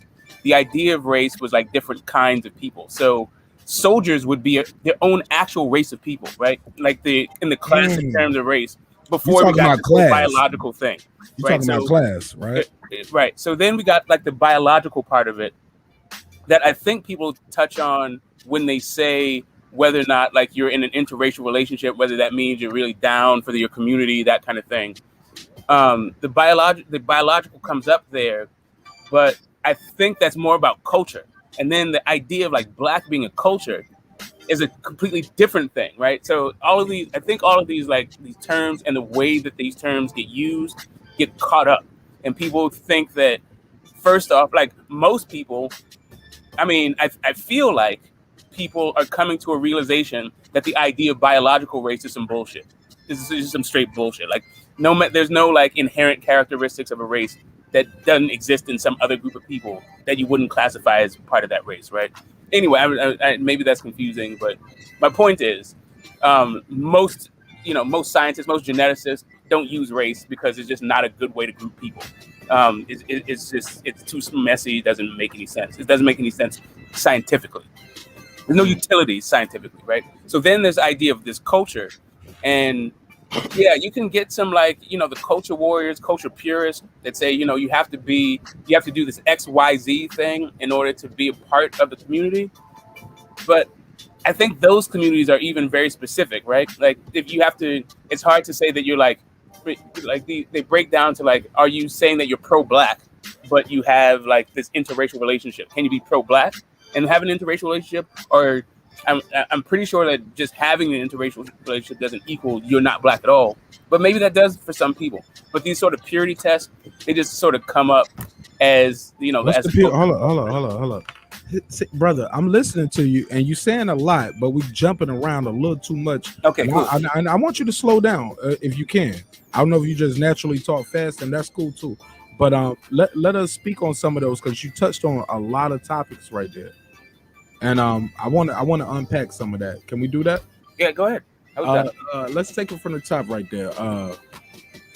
Damn, it's hard to take it from the top because you said so much, and I should have been writing three things. The three things I'll summarize. Because I try to write things down, and I didn't have my pad ready. I'll just re-summarize it, and I won't even go through. I'll just give you the top of the three things I said. One, the classical definition of race, when it was different kinds of people, like a race of writers or like a race of soldiers, versus the biological thing that happened where it's based on like your phenotype, like, your physical characteristics, how race changed to that, and how now Black people are like sort of attached to that, the biological aspect of race, but also the cultural aspect of being Black, right? So there's the three things that I think that sort of break down when it comes to this idea about like who is part of the community and what part of the community they get to belong in. So I wrote that down, but that sounds like the same thing, but not the same thing. But you was talking about other things after that. Because basically what I wrote down was basically you was talking about, and if I'm wrong, correct me, please, respectfully. We were talking about race versus a caste system, right? We called it a class, but they had caste systems. I get it. Yeah. If you're a carpenter, you're a carpenter. If you're this, you're that. Okay. Mm-hmm. But we're also talking about when race became so much as a phenotype, where as i.e. your skin, but that goes along with chattel slavery, where Black is always now considered bad to some places. Yep. All right, so we still on the same place, but you had said something else too that I missed. I just want to write. So then the cultural aspect. Okay. So you have the biological aspect, but then you have the cultural aspect that says Black is marrying a Black woman, or Black is listening to rap, or Black is eating ham hocks, or Black is listening to rap. or black is being a descendant of slaves. Like, black is talking with slang sometimes, right? yeah, whatever. Like yeah, just the cultural cause importance of it. listen, They don't have anything to do with biology, right? Right, because we couldn't tell you, because somebody would say, you talk white. Or we'll tell a white person, like, yeah, he talks real black. Or she talk like a black girl. Yeah, all those kind of cultural signifiers that says if you don't meet the threshold, that means you're not part of the community. That's a different kind of gatekeeping. We didn't even talk about gatekeeping yet, signifier. Yeah, we didn't even talk about gatekeeping, cultural gatekeeping. Smoke, you about to come up with a bunch of new topics for Marq Nash to talk about. Hey, this is it. Listen, I love the fact that the subjects are broached and discussed, but it sounds like people are having the same kinds of discussions every single time. Either interpersonal, racism, like I've witnessed somebody being racist, or it's like, or is there systematic racism? Like, did the bank, not give you a loan, or did the cops like pull you over unnecessarily or something like that? But nobody really talks about like how racism actually works out and plays out in the day to day, like how they actually contribute to their own racist outcomes we have in America. Like the idea that we are reinforcing these ideas of either biological race or cultural race is us participating in a system that may not have our best interest. Actually, we may not have the best outcomes ultimately. But right now, I understand like the way that Black people specifically, I won't talk about any other groups, but the way that Black people specifically have got through our experience in America is by banding together and working together, right? And again, as we're being assaulted, attacked on all sides by all these other groups, right? So the idea of community for Black people is maybe a little bit different for other people. I'm sure that some people feel the same way that we feel, but I'm just saying that that's the way that we've got through. And I think as a result, maybe some of that stuff has been ingrained, some stuff that we have used historically to survive, we may have outgrown and we don't need to do that kind of thing anymore. And we just need to look at that kind of behavior. Or maybe some things we need to reinforce and dive deeper and like circle the wagons even more so we can get past this particular moment in time. Go ahead, Patricia. Queen P in the house. Go ahead, Queen. I mean, I don't know which one to talk about because he has right. That's what I've been telling him. Like, yo, he makes some good points, but he talks so fast and he keep talking. Like, he should. Like, if we're gonna let you talk, you ain't got to get it all out right there. Pause. Like, do you think that it's still 2 minutes? Bro, I waited 15 minutes to say that thing. That's why. Like, I'm done now. So you wasn't subscribed. Okay. No, man, I've been subscribed. How you think I found out? No. It's when you say you waited 15 minutes. No, I was just waiting. I didn't want to interrupt the conversation. No. The subscriber link is subscribers only. It's supposed to be you only can be in the chat if you subscribed and you've been subscribed for at least 15 minutes. No, I just didn't want to like interrupt you guys. You and Queen P were having had a thing going on. What? So you know what, Queen P? That might be the difference. I changed my YouTube studio settings. Oh. And over there, that is the default, the logo. I'm blaming it on YouTube censoring me. Oh shit, I changed the settings over there and I didn't put the thumbnail over there. Oh. Well, okay. You know now versus if you figured it out later. Okay, so I apologize, YouTube. Y'all might have been doing it right, and they might have just waited their 15 minutes like Get the Smoke did. He had to resubscribe. Yeah. No, I'm fucking with you. All right. So we still got somebody on the phone line. My man D-Ray all day. D-Ray, what do you think of what Get the Smoke said about? Hey, look, race at some point it became phenotypes, but it used to be about class system. Like, yo, you're a blacksmith. I breed horses. Okay, you a farmer, so that means you got land. So it's always been a class system somewhere. At some point, chattel slavery got involved, and it just got associated with black folks. But the question on the docket though is racism or white supremacy in 2021. A myth. See, me personally, I'm gonna be biased. I'm gonna pass the mic, but I'm gonna set the table. I'm gonna let y'all know where I stand on it. I believe white oppression is real. I believe white supremacy is a myth. but white oppression is a real thing. That's my take on it. I'll break down that and unpack that later in my closing statement. But go ahead, D-Ray. You got the floor. Thanks for calling in too, brother. For sure. Smoke, don't change. Just turn the temperature up on them. Tell them, man, you either talking too fast or they listening slow, bro. But don't change, man. Keep it up. Hey, we all got to step our game up in 2021, like you saying, bro. And here's my thing too, though, right? Is first of all, the first question I had when it came to that tape that you played, I believe the man was right. We did have somebody that was housed in there. I just think it was him. But now, the question I was trying to ask you before, or and now you're talking about somebody had shouted him down. Was that the guy that asked if there was somebody that was housed that the people didn't let him get his bars off or something? I don't understand the question. Say your question again. Well, I thought you said that he was trying to explain himself, but then other people was calling him all different kind of other words. Is that right? Oh, no. He wasn't trying to explain himself. He was like, "Do we got a house? Oh, you want me to run the clip? Let's play it. Should I play the clip? Let me run the clip. I'll play the clip again for the people just tuning in. But basically, that's the Mace one. That's the with the guy being Mace. I got to show that clip. Queen P, if you can find that clip of the guy being the content creator being Mace by the white man for asking racist statements, that'd be dope. Put it in the private chat so I can put it up if you can find it. While I pull this up, I'll pull back up the link I just had, so we can have some clarity. This is for information purposes only. We're not trying to embarrass this sister. I am disappointed that she ran off crying. I'm glad I don't have that on screen because I wouldn't even want to show that. But I'm here to tell y'all sisters, you ain't got to run from none of these motherfuckers, yo. And if they bold enough to say it to them, say it to you, shit, let them get it how they get it.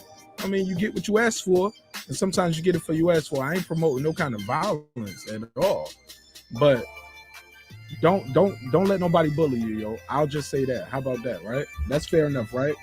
Marq Nash, I would say before you post it, I kind of wish you were able to post more than the 17 seconds, just because there were other stuff that was said but this is public record. This is what's on the news, so I got to be able to play that. But that should be public record as well.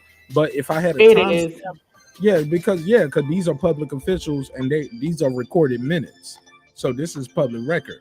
But I need to know the spot to go into it because it's like a 2 hour and something thing. I see the video talking about. And the one that I saw, it tells you where to start at, where it leads into that. Not the whole 2 hours though, but shoot it to me. Shoot it to me in the link or the private. Okay. And I'll put it right up, or just tell me what spot to go to. But this is what was said, and let's hear it. The N-word. I mean, I know I'm black. Do we have a house nigger in here? Yeah. Okay. Do we? Hey, do the N-word. I mean, I know I'm black. Do we have a house nigger in here? Yeah. Okay. Do we? Hey, do we? Would she please stand up? Y'all were seeing this, right? All right. Y'all just catching it. Y'all just tuning in. We just chopping it up. Late night video. I didn't plan. Y'all know this ain't our regular schedule. We normally go live Monday, Wednesday, Friday. But we had some trolls that kind of shut our broadcast down and tried to interfere our progress on Wednesday and Friday. So you guys might still need your fix as much as I love doing these broadcasts with you. So I thank everybody for tuning in and pulling up. I saw the I just want to let you know I saw the video, but unfortunately it's showing like the whole live via Facebook. I don't know if you could. I got a different version too. Can you give me the timestamps of it?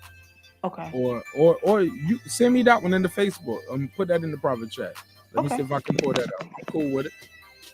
Worst case scenario, I just take this video down after the broadcast is done. Wait, My, no, I my don't goal, want you to my do goal, that. Hold my on. goal is to get the information out there. I don't care if y'all can watch it later and reach the people it's supposed to reach when it's supposed to reach them. God don't make mistakes, but I make a lot. You know what I'm saying? So yeah, I do. So I'm cool with it. Man, I don't be up here like, man, I got it. What about my views? Man, the views don't disappear, but that's private view. That's private. It's cool. You'll be all right. You'll live. You'll do another broadcast. Get the people the information. Let's go. The N-word. I mean, I know I'm black. Do we have a house nigger in here? Yeah. Stood up. Y'all see this? He stood up. Looked at her. Do we have one in here? He hit her with the real Slim Shady. Please stand up. Do we have a house nigger in here? Yeah. Do we? Hey, do we? What? Do y'all hear it? Somebody's like, yeah, we do. Some people are in shock. I'm gonna mute this mic. Let me mute this. Some people, you can hear some people gasp. You can hear some people gasp. Some people laugh.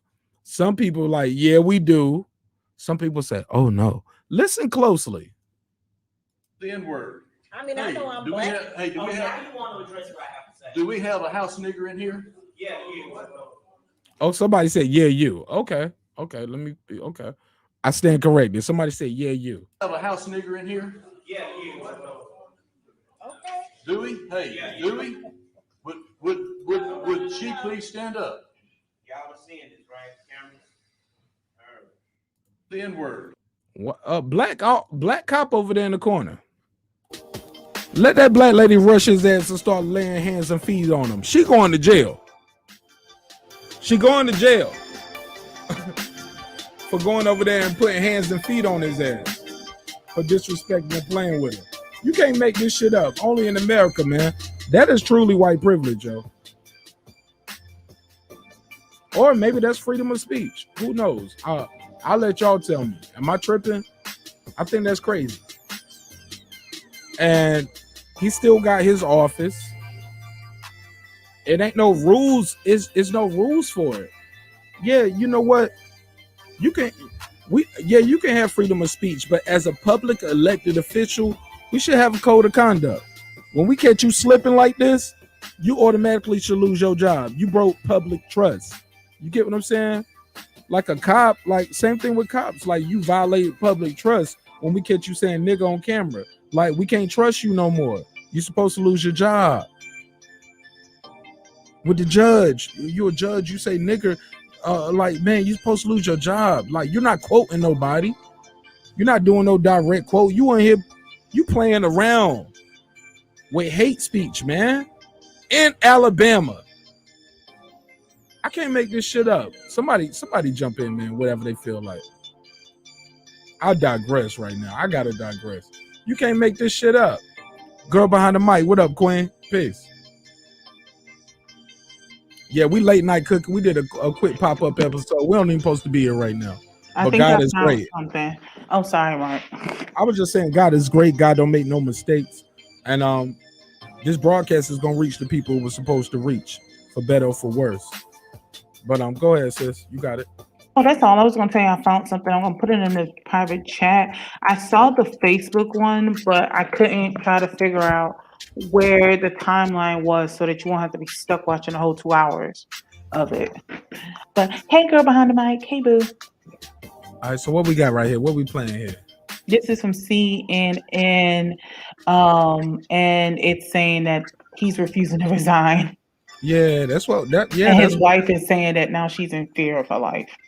Absolutely, as she should be, as anybody should be. Like, because racism can't be a myth if.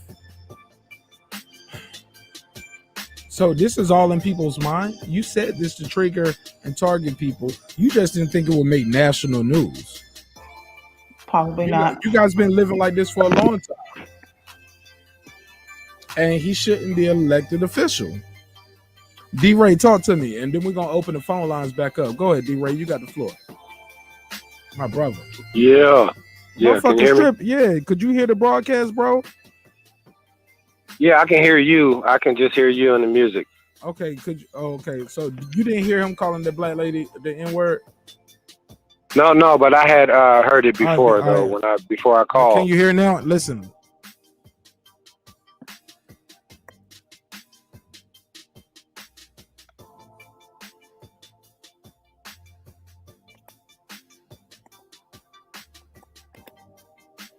Did you hear that? No, sir. Oh, okay. I'm sorry about that. Okay. No, you good. All right. Well, go ahead, man. Talk to me. Give me your answer real quick. And we're gonna matter of fact, you ain't gotta leave. Shit, fuck it. You can hang out. But let me get your answer real quick, and I'm gonna go to what the clip Patricia just sent me. Queen P is in the house. Is racism in 2021 a myth? Yes or no? True or false? Oh, is it a myth? No, I don't think so.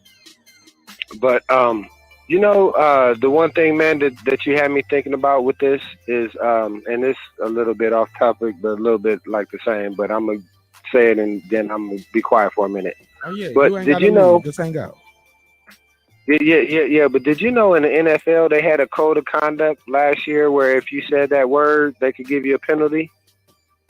Oh yeah, I remember that a couple years ago, and they was mainly charging black folks. No, that was last year. But guess what? They rescinded it from now forward, bro. So now you can go back and say it again. But I remember it because a lot of black but it was mainly black folks getting fined for saying it to each other. That's right. It was like, and that's why, right? And that's why they taking it off. Cause black folks, because they 70. What percentage is black people in the NFL? 70%, 78%. At least 60. Yeah. At least closer to 60%, I think. Yeah, I ain't talking about the NBA is a lot higher. Right? Yeah, but I'm talking about upper management and coaching staff. I'm talking about players. Right. Yeah, when you count them players, like yeah, the players are majority black, and I believe they were the main ones getting fined. But yeah, girl behind the mic, I dropped the link for you exclusively. We ain't trying to have too much up here tonight because we don't supposed to be here like that. I want to keep a tight circle tonight, so that link is really just for girl behind the mic. Anybody else, you will not get joined to the panel because I didn't invite you and I didn't see you in the chat. Don't just click in and be man. I didn't invite you. I don't even know who you are. I don't even know if you listening. If you listening though, or you rock with me, let me know. Girl behind the mic, just to make sure we don't have any trolls, because you know we be getting those now.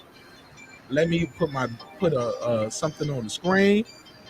I'll join you to the screen. Let me make sure I do my 3 dot. I'm not going to interrupt. I'm not quite sure when I should double dutch in this whole thing. Go ahead, segue. Go ahead. Right. So you were just talking about. But don't talk too long because I want to let real fast. You were speak. just talking about NFL. You said that before. You said that before, and it wasn't real fast. Okay. So the NFL stopped using race as a base when they're looking at concussion protocols, right? When they were doing their whole they're looking at the effects of concussion in the NFL, but they were saying that black people had lower cognitive function to begin with, so all these black people weren't qualifying for their for the benefit, basically. Yeah, man, I got to do a whole show on that. I didn't know that. That's new information for me, bro. Yeah, man, that's crazy. What is he talking about? Football players having injuries? Basically saying black folks y'all can't claim y'all having CTE. You ain't that smart anyway. Your brain ain't on point with the regular brain anyway. That is true. I'm speaking that in layman's terms for people who on the East Coast and it's 2:50 in the morning. They might be like, "What are you talking about? Continent brain function, nigga. What the fuck you talking about, nigga? They saying you dumb anyway." Yeah, they don't want to get on their payout. But I just want to give you a heads up. The second video I found via Facebook, it says 40 minutes, but it's not. I found one that was condensed to 7 minutes that led up to the house N-word and other offensive things. Yeah. But I just got to look. We gonna break.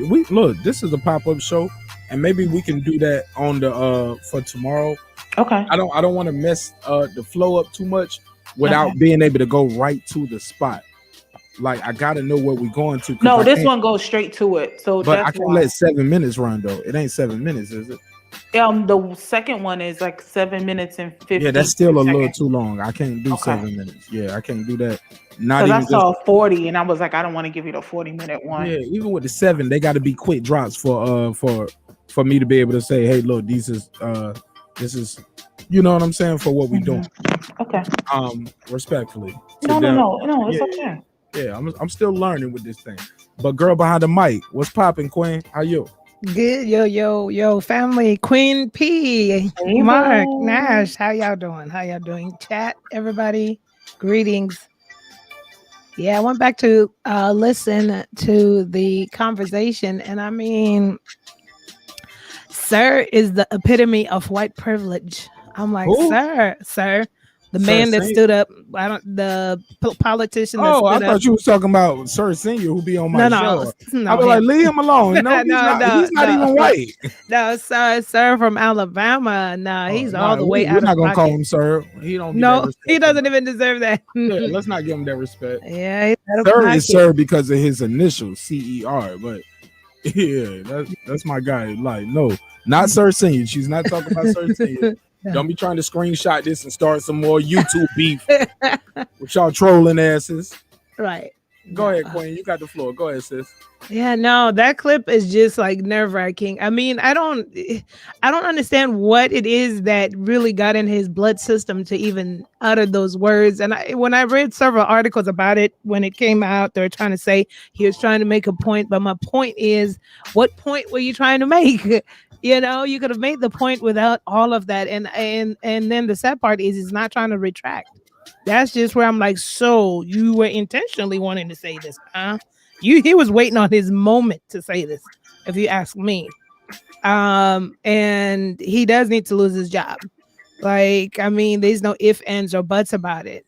But again, it's up to the community how they feel about it to rise up, because I've realized that a lot of action comes at the corner of people rising up, just like how they've been pulling up to people's homes, pulling up to people's jobs or whatever, or calling people's jobs for them to get fired. So it's gonna have to be action behind that. I agree with you, but the issue is he said he ain't stepping down, and in fact, he said he gonna run for mayor. See, he refused. Like the Democratic Party in Alabama were suggesting for him to resign. He's refusing. He's not doing it. But they said he will run for mayor next. I'm gonna try to look and see at his constituents in the town, because I'm like, it better not be like 60. It better not be over 50% black people in that town. No, but it's in Alabama, girl. No, hold up. But it is in Alabama, and he is like that. The town is one of those towns where it's like 53. It's a slight margin. But it's one of but that's the norm in America. Like, black towns be ran by white officials, white judges, white DAs, white city councilmen, white mayors. It's like that's what some people say Atlanta is such a anomaly. When you see a major black city like this ran with a black mayor consecutively, for better or for worse, dealing with the crime. But I don't blame that on having a black mayor or a black police chief or a black DA. Some of that is because it is a big city. You have a lot of migrants, such as myself. It's very rare you meet people in Atlanta and you be like, where you from? Oh, I'm from Atlanta, born and raised. That's very rare. Most people I meet here, they all come from other places. So, but that's a whole nother conversation. But go ahead. And I hope a lot of Democrats hold him to accountability and the party. I mean, they can't suggest. They're going to have to push this man out somehow. I'm just saying. But again, people will just... What is he? The city councilman? Like, is he a Democratic city councilman? He's a city councilman, but I don't know if he's Democratic. So how can the Democratic? I don't think he's a Democratic. I don't think Tommy Bryant is a Democratic city councilman, but he is a city councilman in Alabama. That's what you're saying. All they can do is make a suggestion. They did. They suggested for him to resign, and he said no. That's like the Bloods asking the Crips to resign, though. Okay, so if he's Republican, I don't know why I assumed he was Democrat. But I'm about to say he ain't. Like, nigga, I ain't gotta listen to what you say. Republicans love it anyway. Right. They're like, right. They're like, good job, thumbs up. Right. They like, tell them how you really feel. Speak for us. You are new. Like, yeah, man, we need this. But let's get back to one of the topics that I had on the docket. And while you guys doing that, I'm gonna go to the private chat and I'm gonna try to run. I'm gonna do some some start and stop with the footage that we got from Queen P because we want to play some of this. Boston Lounge got something in from BBC News. Let me know what you got in there too in the private chat. So I'm gonna pull that up.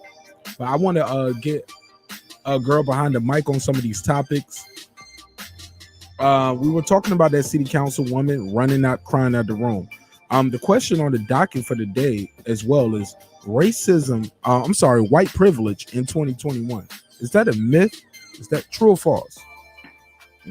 White, white privilege. It's a myth. You guys need to pull up your bootstraps. Some would say. False. You can have your own opinion. I wish I had a white person in here that could speak for the white folks without being racist, without wilding out. Or even one of my Asian brothers and sisters. But sometimes, hey, that's cool too. Sometimes, look, you can enjoy the show and you can eat with us at the cookout, but you got to go home. You know what I'm saying? We got to stay here every day, right? This is our neighborhood. This is our community.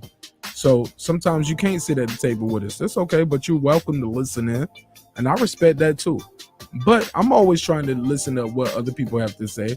Because they might be like, yo, it's not. But 9 times out of 10, those people who white call and want to beam in, like, they gonna be on the bullshit. It's gonna have to be somebody probably I know.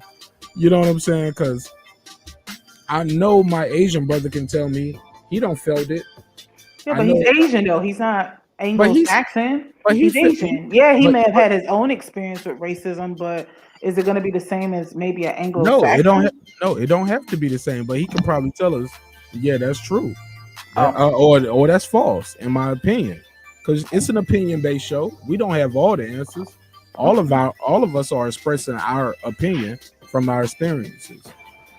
Can I just say just one other thing? Somebody's right or wrong, but go ahead. I just want to say this before you go. The point of the show is not to tell somebody they right, wrong, or try to sway somebody to another side. It's to voice your opinions and have your voice heard. Simple as that. Go ahead, bro.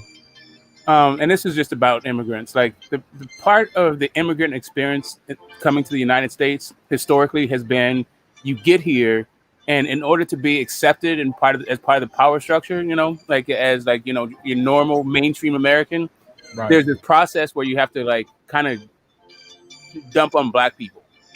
Yeah, you may get any number of people. So the white people who've been here for a long time do it, and then new immigrants see it, and they see like they come to make a better life for themselves, and they're like, well, we can make a better life for ourselves. What's the matter with you?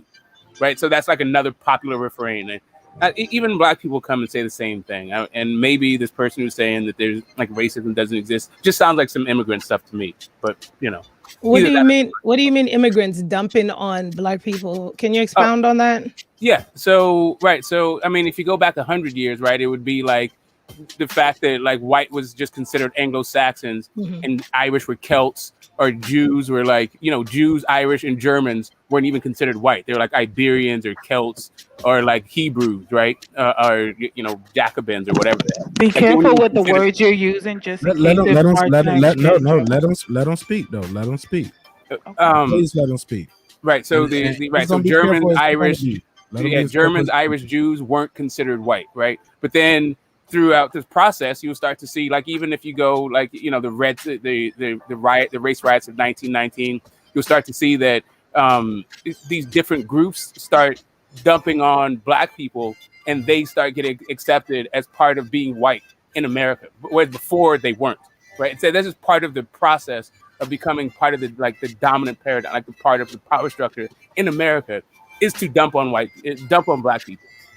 I see what you're saying, but still there's always, even though they may not have been considered white, they were immigrants. But for instance, the race riots in East St. Louis in the early 1900s, those were Irishmen that burnt down parts of that city and started those riots. So they were, correct. That's what I'm saying. That they shit on black people. That's how they got to be considered white.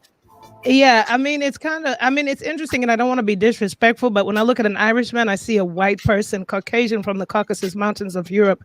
But so and I'm not sure what kind of white people you're comparing the Irish to. I mean, I understand I'm the talking ones about that traveled here, but no, right. So I'm just talking about the difference between Native American, like not even Native Americans, white people in America at the time that considered themselves white, Protestants and were traveled. gatekeeping what white meant, right? And who was able to be white, right? Who those people were? They were basically Anglo-Saxons, and they didn't let Irish people in, or Germans in, or Jews in until a process happened. Part of that, I can even describe the process really, like in detail. It was getting money, earning money, joining a political party, and shitting on black people. So it's like a 3-pronged process. I just was talking about the racist part because that's what we were talking about.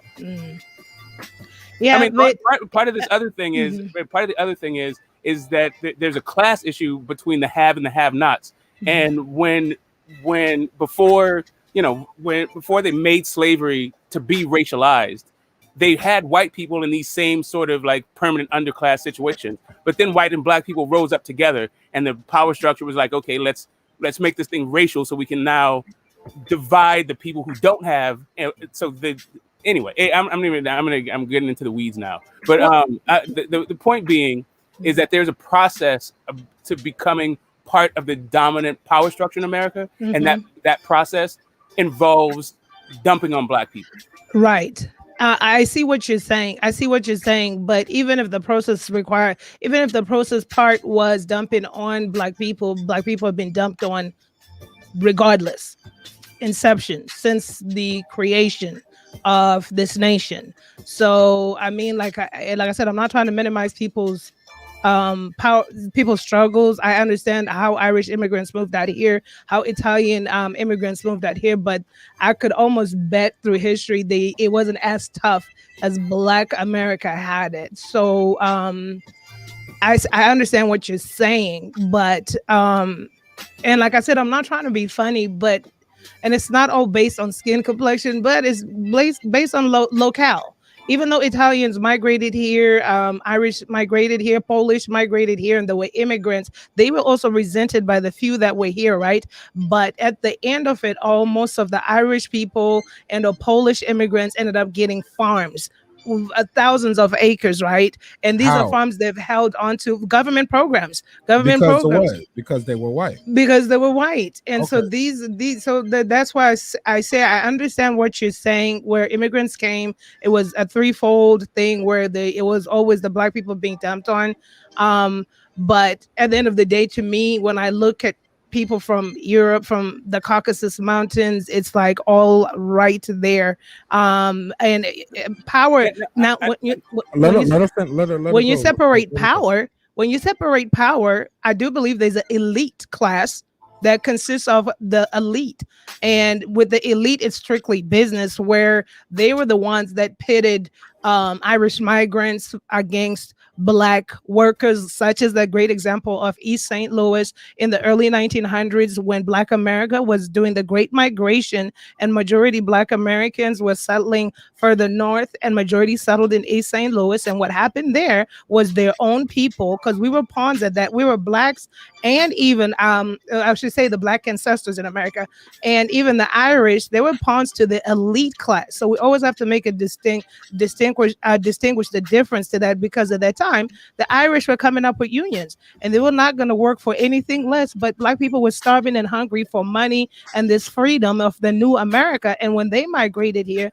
the Irish and the Black people were both pawns for the elite who had these businesses out in East St. Louis. And what they did, they said, instead of paying the union, the Irish, their fellow men, we're going to have the Black people. They're hungry to work. They'll work for any wage. Let's get them on board. And the Irish, that's where the resentment came from. So it wasn't really a system where I feel like the perhaps powers that be organize it, but it's the elite. They've always played us against each other when we've all been at the same when it comes to middle, upper, lower class in America. That part I understand, because then Right. So I agree with, but I think we are in agreement totally. Just a couple of different points though, right? So the Irish, yes, even in the early 1900s and this strike thing, the issue was the Irish people wouldn't let Black people join the unions. That's why they had to break. That's why they were scabs, and you can get the other labor. But yeah, there definitely has been the haves and the have-nots. But the haves in America have typically been overwhelmingly Anglo-Saxons, right? And then they opened those roles to the point where today in America, you are considered white if you're from North Africa, the Middle East, or Europe. That's now how wide this tent has become over the years. It used to just be Anglo-Saxon. But I'm saying that there's a process to widen that tent of whiteness. And whiteness is still the class that benefits the most in America. It's a racial thing, but it's also that racial class is it's an arbitrary line that they keep widening. And what I'm saying is that new immigrants, the same way that old immigrants benefited from this process, new immigrants benefit from it. So you see Haitians, Dominicans, Puerto Ricans, Asians doing the same, like even Africans coming here and doing the exact same thing. What's the same exact thing that new immigrants are doing again? No, right. They come here, they see the plight of Black people in America, and they start talking shit about it. They start downing of Black people instead of But which African in specific creates the conditions, they start blaming the Black people for it, and so that they become part of the power structure, right? That's the way. Okay. To be fair, I'm gonna pass the mic back to girl on the mic. But to be fair, get the smoke. You name cultures, and you also mixed it with continents too. You get what I'm saying? Yeah, like, I'm just talking about immigrants. I'm just talking about immigrants versus people who are here, and it doesn't really matter. Well, it's a nation of immigrants. Like some of us were already here. Like that's a big debate I've had with some of my brothers and sisters too.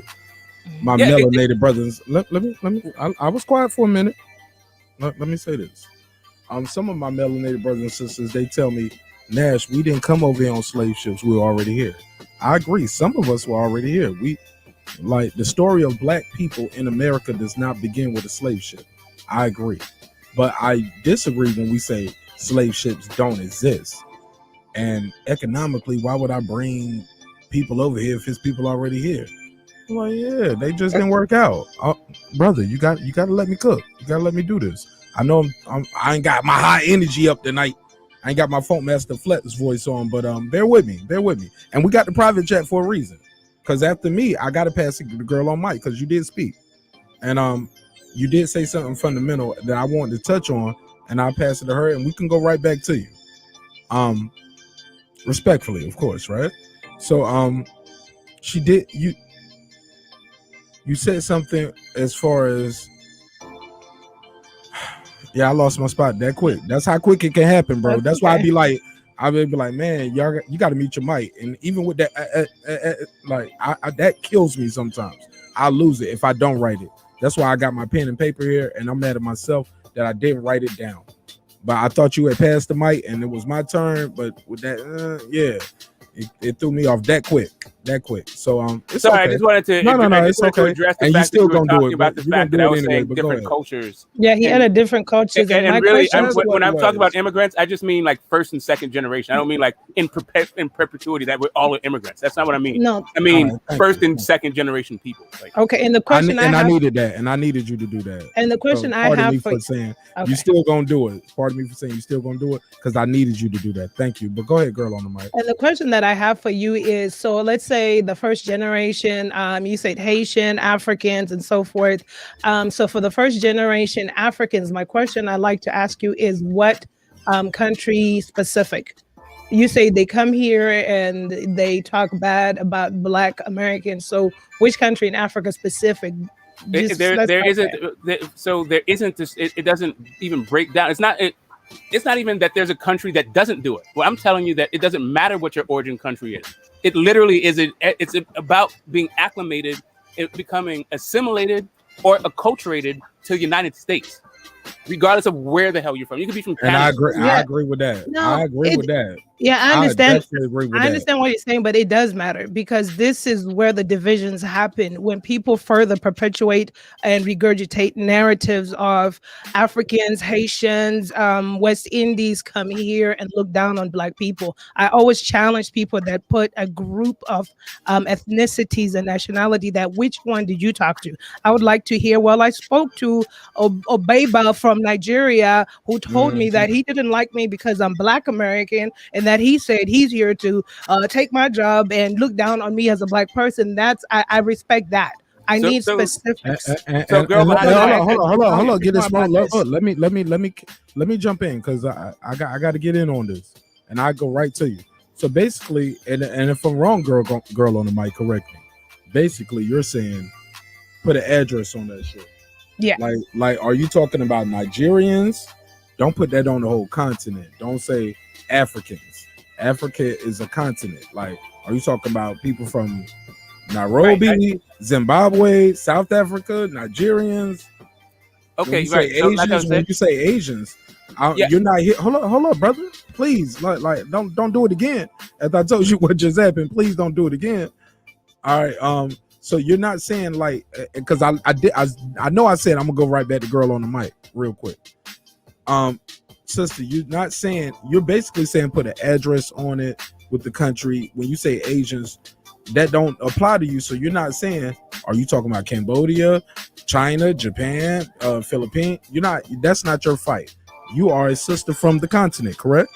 Right. But before, what I really want to do is dig deeper, because this is a conversation. I want to find out, because the quandaries that I have is when people do this rhetoric, when they say Africans or West Indies come here, and because then it acts like we're part of the problem. And I want clarification on this and say that we look down on Black Americans. So I would like to understand furthermore where these conversations have been had. I've heard people say that too, and I don't necessarily agree either. So that's why I would like to hear from him, like, where was this discussion had? Perhaps I'm missing out on something, so that I could furthermore address the situation. Okay. What just happened there? I don't want to have to do that no more. I had to mute Patricia, and because I had to mute Get This Smoke too. Go ahead, Patricia. I get it though. You're in agreement. You want to hear the same thing. I just don't want, brother, please, you gotta hold it. As you can see, we're gonna let you talk when it's your turn. But please, let's not interrupt other people's thoughts. You know, you have a good mic, you have a strong voice, you speak loud, you speak clear, and you speak very fast. Let's not cut over the ladies, because there's very few times that we get ladies on these type of platforms talking about these type of issues that are comfortable talking about these issues. We want them to feel at home.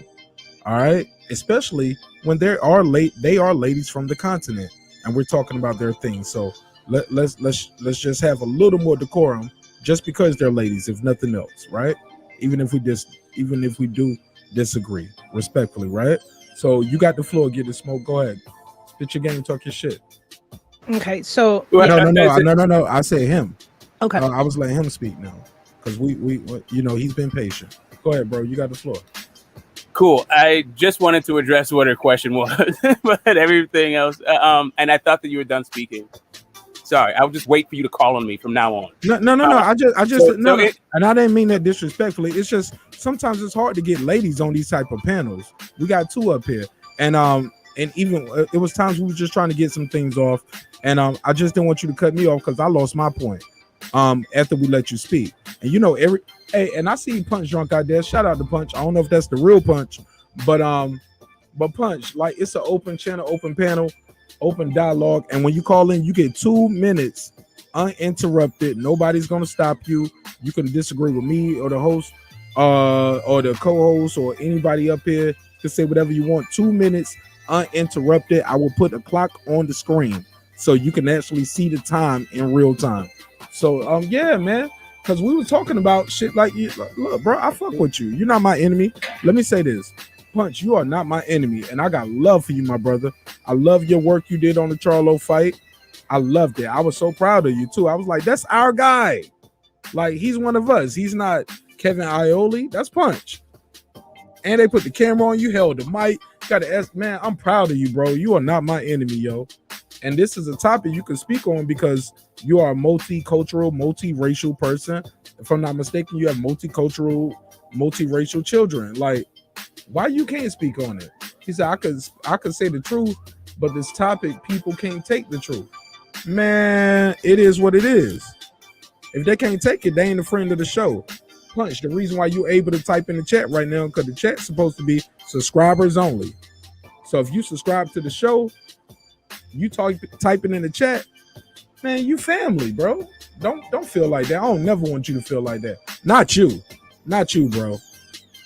You too big of a person. You too big of a person on this platform with the boxing talk. But more importantly, man, you this is your blood. It's okay. Ain't nobody judging you, man. I don't like that talk, bro. Don't feel like that, bro. We love you, man. And we wish you nothing but the best. Nothing but health, wealth, and prosperity. We gonna rock with you. Believe that. Same with Asian Mad. All right, so let's get back to it. Okay. Go ahead. I had to do that segue because I saw it. And he is a leader. He's a leader in the community. This boxing thing that we love so much. And he's a friend of the show. He got a wrench and everything over here. I don't want him to feel like that's for him. Like, no, bro, don't feel like that. Break my heart. Punch, you breaking my heart, baby. We love you, bro. Right. So like I was saying, it is not country specific. So, I mean, if you want to go country specific, we can talk about how specific countries may do it on group averages. But really, I was just talking about the immigrant experience in America, regardless of where you're from. So the idea that it's going to be more helpful if I say Haitians, but it's not more helpful because that means I'm not talking about Chinese people, which I'm literally talking about every single immigrant, regardless of where you're from and what their experience is once you get here. Because of the way they become American. Respectfully, sir, you can't speak for everybody's experience. Right. Again, okay. So here's the thing. I think that you guys are misunderstanding something. No. When I'm speaking, slow down. Just slow it down. I would love to get a thought. I'm just asking you.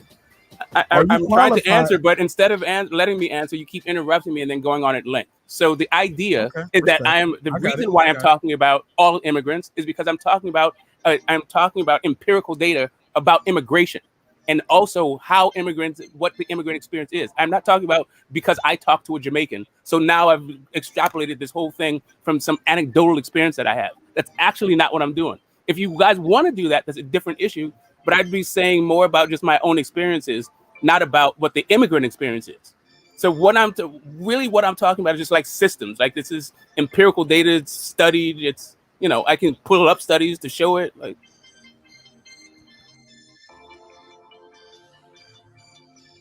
what happened?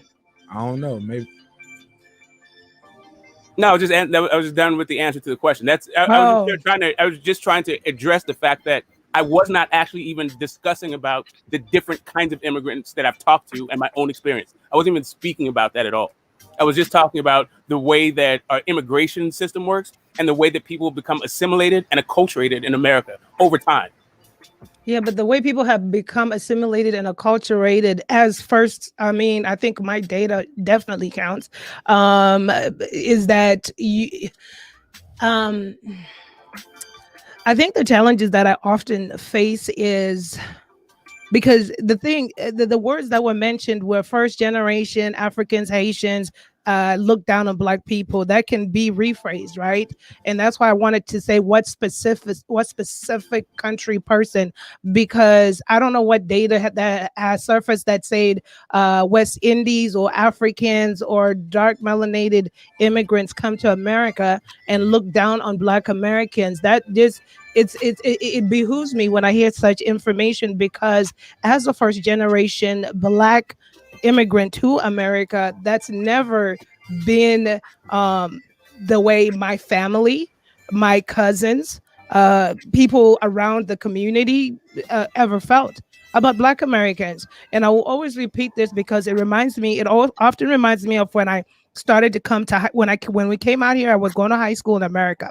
Now I'll tell you my journey. I was born and raised in Zimbabwe. I did nothing but watch Western, and when I say Western, I'm talking about American influenced movies. I listened to Wu-Tang. I listened to Monica, Brandy, Biggie, Tupac. To me that was the epitome.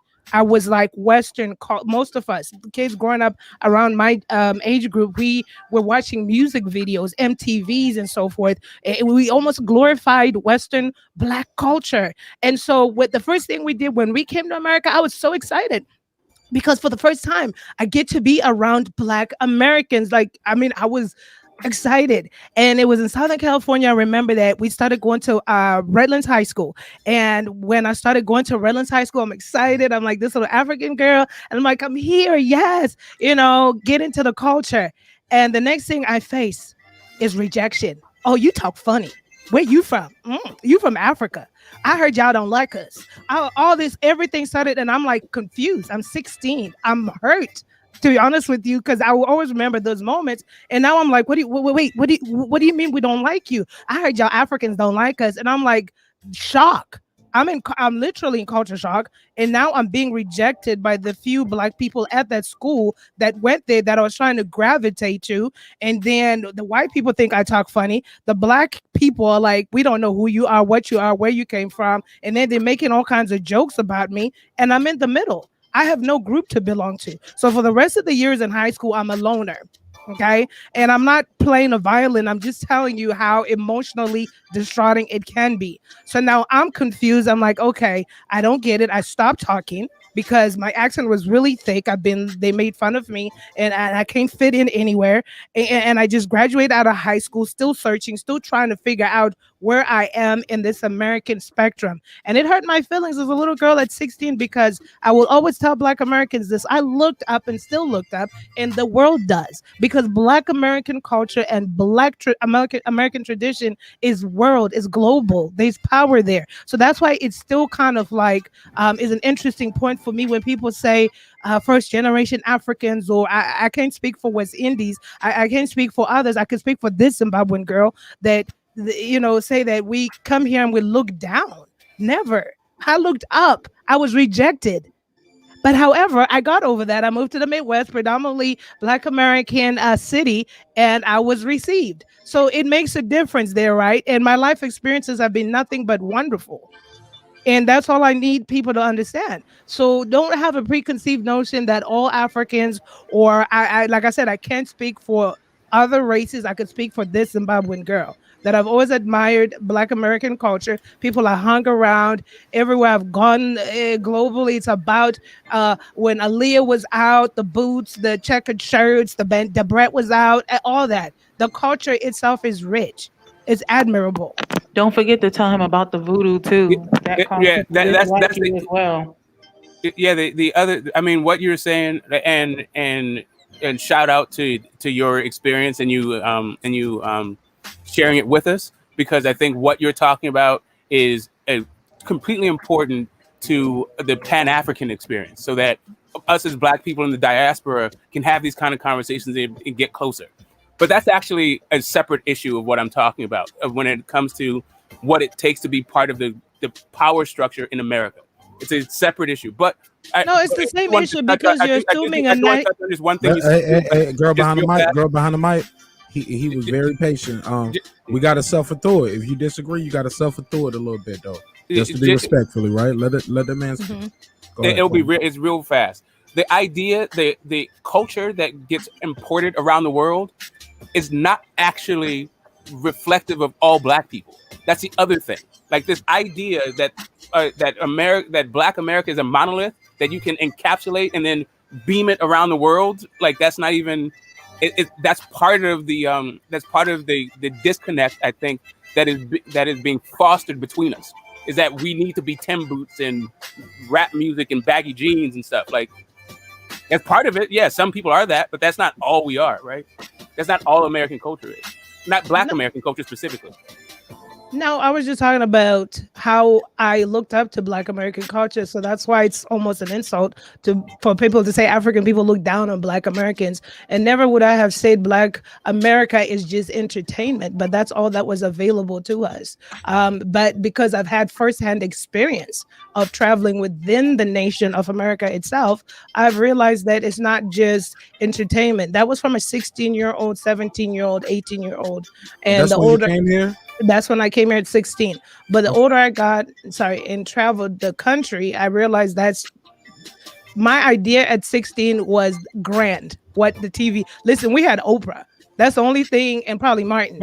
But you're only like 21 right now, girl, behind the mic. I seen your pictures. You're a baby. I'm 38. I'm 38. I'm just giving you your flowers. I'd rather say I'm a whole grown woman. Yeah, I mean, yeah. I'm just giving you your flowers, but you look beautiful, sister. Thank you. But yeah, so go ahead. I just want to say this, but you're speaking from your perspective and your personal experience. And with the African community that I belong to, friends, family members, and stuff like that, never have we ever sat there and were like, look at them. Oh, Right. clutch our pearls and be not like, listen, never. Peace, Queen, and I agree, and I'm not saying you wrong. I'm saying, if I'm not mistaken, and I don't want to speak for him because he can speak for himself, and Queen P can speak for herself. Matter of fact, Queen P, let me bring you into the conversation. You've been quiet, sister. When are you first, second, third generation? Because I do know you are from. I know you from the continent as well, right? Yeah, I guess I would be considered first because my parents are from Nigeria. Now, I know for me growing up in the States, the experience I had You was don't you have no accent right now. no, I've lived in the States all my life. Okay. So, Have you ever traveled to the continent?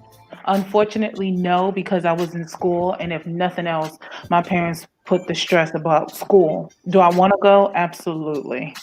Okay, dope. So we got a first generation sister here, and your family is what from what part of the continent again? Nigeria.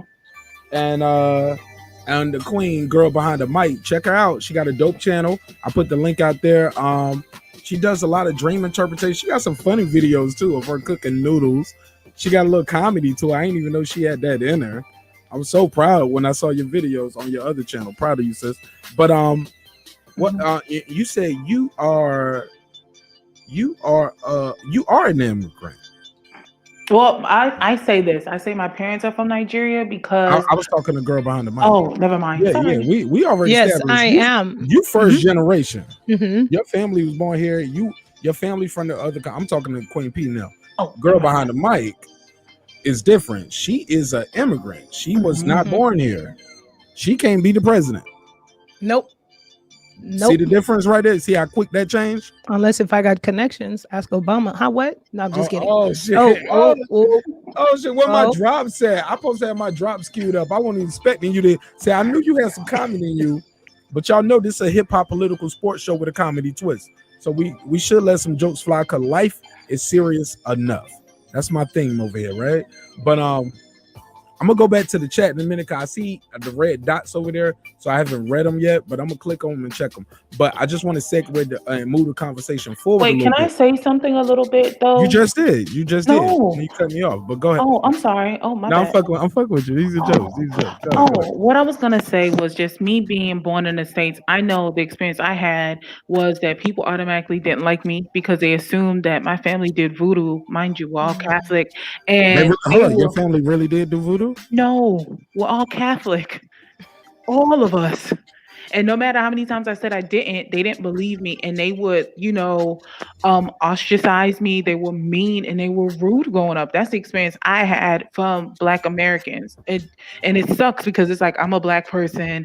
I'm here around a bunch of other Black Americans. I'm thinking, oh, I can fit in. Well, nope. I was just that girl that was from the outside looking in.